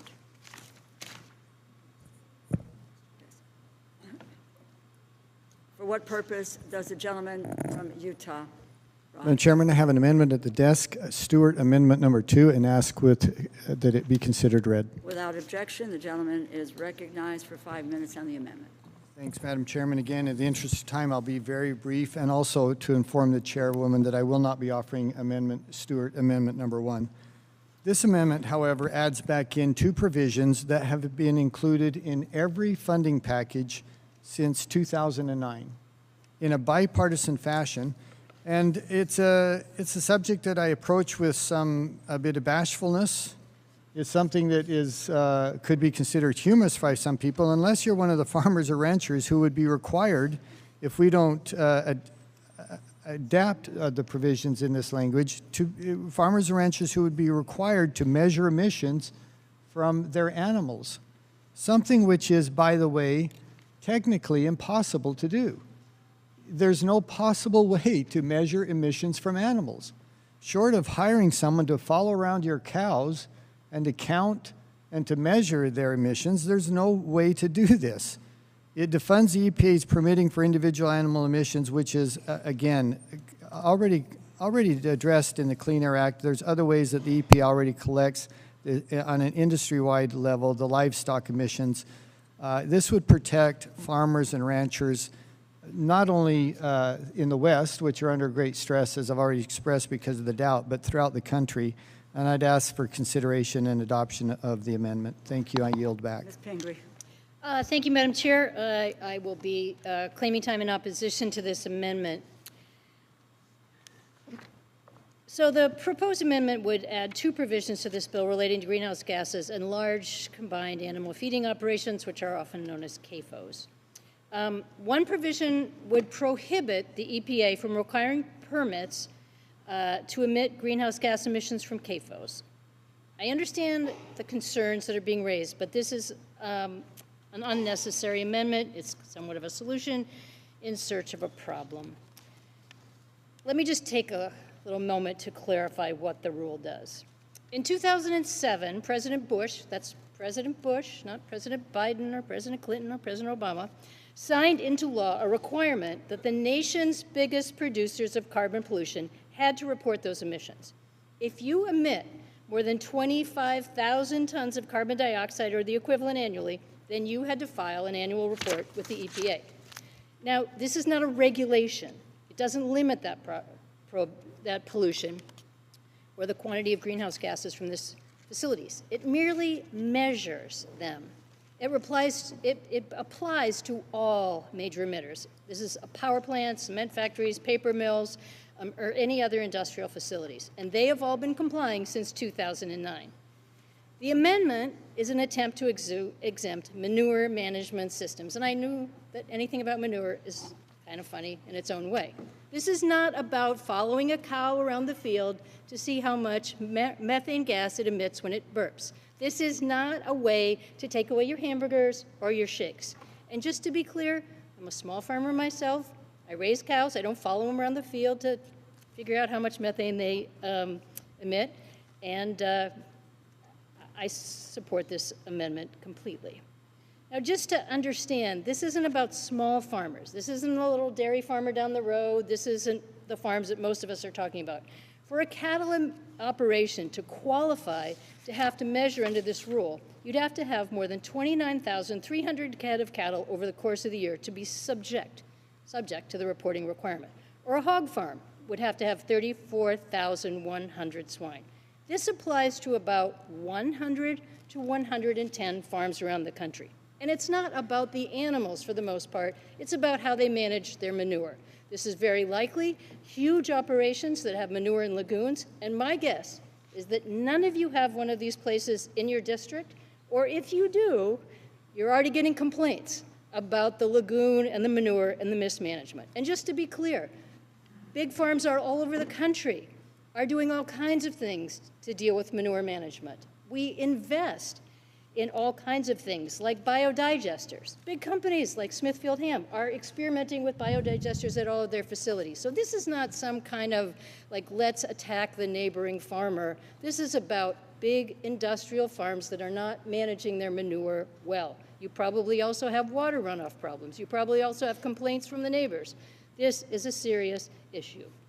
So that's 110 of the largest, best resource livestock operations in the country. Of the 1.3 million farms in our country with livestock, 99.9% of those farmers are exempt. I've also heard the concerns, and I know the gentleman mentioned this, that for these 110 farms that do need to report their emissions, it may be difficult to figure out how to do so. But when the EPA finalized the rule, it provided formulas that could be used to calculate those emissions based on things like where your farm is located, how many animals you have, and what type of manure management you employ. So it is about manure, it is about management, and it's about 100 to 110 farms. And don't forget, it was originally proposed by the Bush administration. So I urge my colleagues to vote no.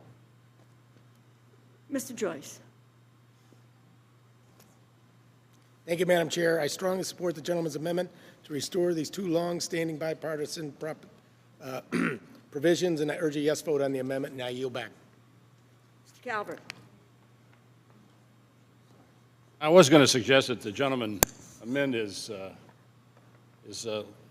bill to include the House of Representatives and see if we can measure the greenhouse gases emitting from here. But I'm not going to do that. I'm just going to mention that I think all of us know that this has zero chance of getting out of the conference. You got states like California, Wisconsin, Minnesota, Texas. I can mention the states where major operations, cattle operations, are operating. And so I just want to bring that up, that this is not a realistic path to take. Thank you. I support the gentleman's amendment. Are there any other members wishing to be heard on the amendment? There's no further debate. The gentleman is recognized for 1 minute to close. Well, to review a couple things that have been said. First, this was first provided or put forward by the Bush administration. Republican or Democrat, it's still a dumb idea. It doesn't matter who put it forward. It's completely impossible. The EPA has given them guidance on how to do something that isn't difficult. They've given them guidance on how to do something that's impossible. A farm is not a smokestack. It's not an industry. Livestock producers they simply don't have a methodology to comply with this provision. And once again, In a bipartisan manner, it's been included in every bill since 2009, and I ask for support for the amendment. I yield back. No, that doesn't work either. The question is on the amendment offered by the gentleman from Utah. All those in favor say aye. All those opposed say no. No. In the opinion of the chair, the amendment is not adopted.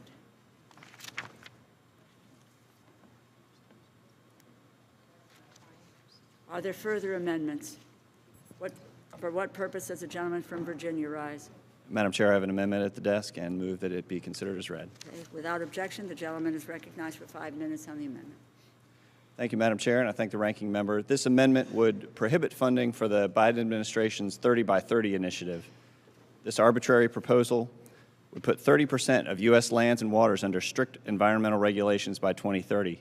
It's important to note that according to National Geographic, only 12% of the total U.S. area has sufficient protections to meet this goal currently, from 12% to 30% by 2030. Specific guidelines about this program remain largely unknown, despite repeated requests for more information from both Congress and various stakeholders. I believe we should look at ways to preserve our national resources. However, Congress should not be funding programs and efforts that are merely theoretical. Instead, we should be funding conservation efforts that are targeted, science-based, pro-growth, and supported by local communities.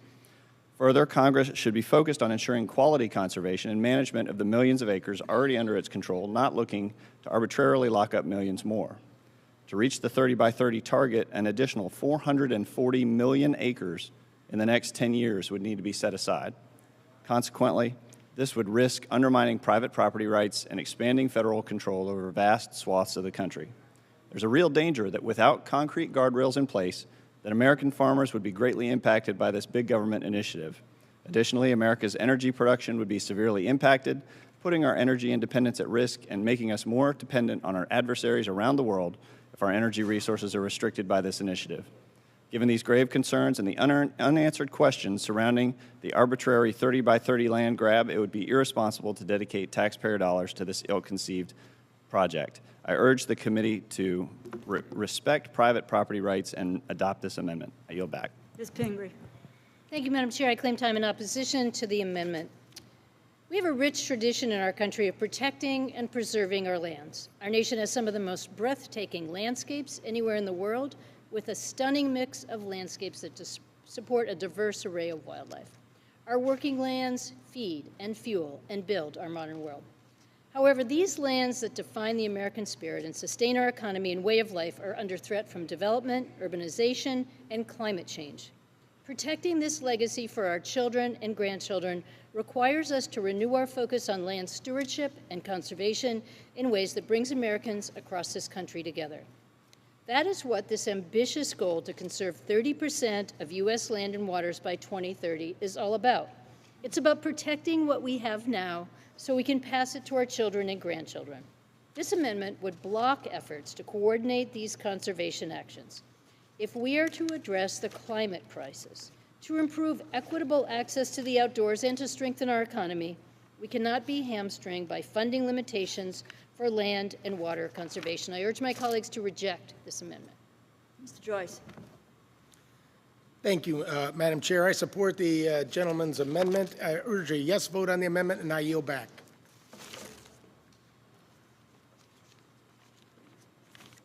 If the gentleman is recognized for 1 minute to close if there's no further debate. Thank you, Madam Chair. I just note that the amount of land that would have to be conserved to meet this goal is the same amount as the state of Alaska.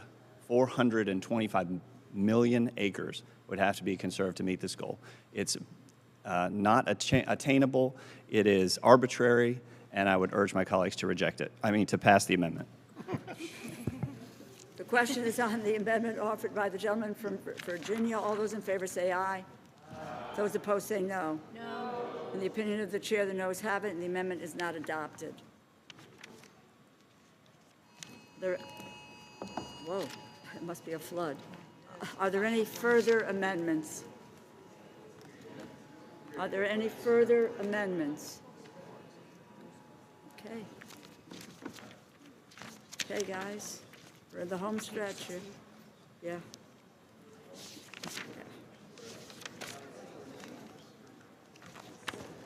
No, it's not page 60. What is going on out Is there any further amendment to 64? Is there any further amendment or discussion? Seeing none, I recognize the gentlewoman from Ohio for a motion, and I ask for your support for this bill.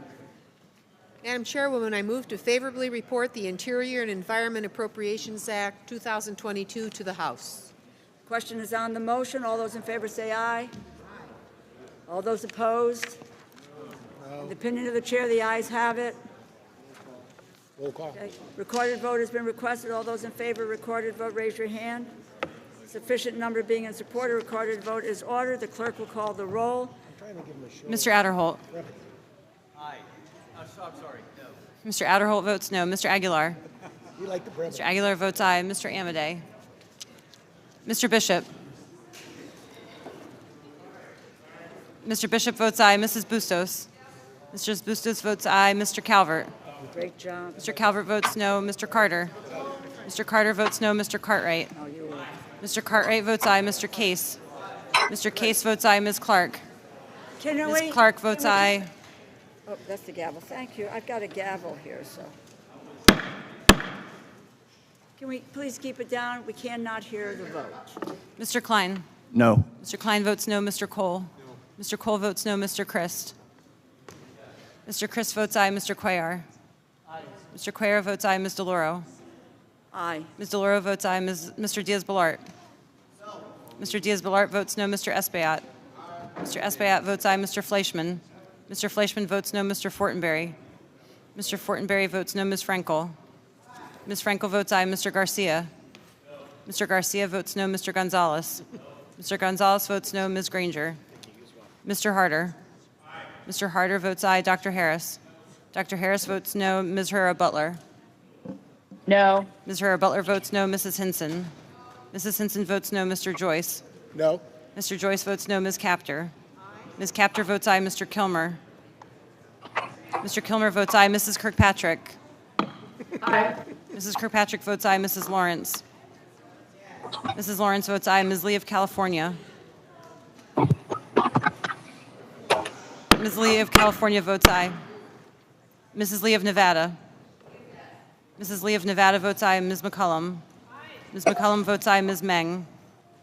Aye. Ms. Meng votes aye. Ms. Meng votes aye. Mr. Molinar. Mr. Molinar votes no. Mr. Newhouse. Mr. Newhouse votes no. Mr. Palazzo. Mr. Palazzo votes no. Ms. Pingree. Aye. Ms. Pingree votes aye. Mr. Pocan. Mr. Pocan. Mr. Pocan votes aye. Mr. Price. Mr. Price votes aye. Mr. Quigley. Mr. Quigley votes aye. Mr. Reschenthaler. Mr. Reschenthaler votes no. Mr. Rogers. Mr. Rogers votes no. Ms. Roybal Allard. Ms. Roybal Allard votes aye. Mr. Ruppersberger. Mr. Ruppersberger votes aye. Mr. Rutherford. Mr. Rutherford votes no. Mr. Ryan. Mr. Ryan votes aye. Mr. Simpson. Mr. Simpson votes no. Mr. Stewart. Mr. Stewart votes no. Mrs. Torres. Mrs. Torres votes aye. Can we keep it down so we can hear the vote? Thank you. Mr. Trone. Mr. Trone votes aye. Ms. Underwood. Ms. Underwood votes aye. Mr. Valadeo. Mr. Valadeo votes no. Ms. Wasserman Schultz. Mrs. Watson Coleman. Mrs. Watson Coleman votes aye. Ms. Wexton. Ms. Wexton votes aye. Mr. Womack. Mr. Womack votes no.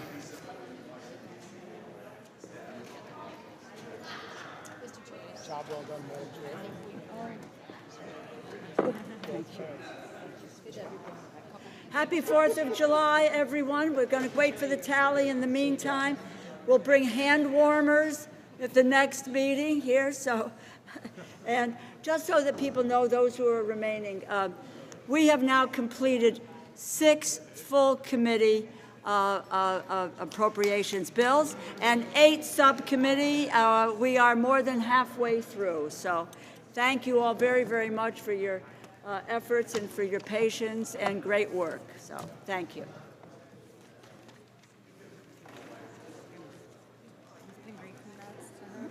Yes. And congratulations to We have two maiden voyages today, Ms. Lee and Ms. Pingree. Oh, you're right. It was on Great. the tax.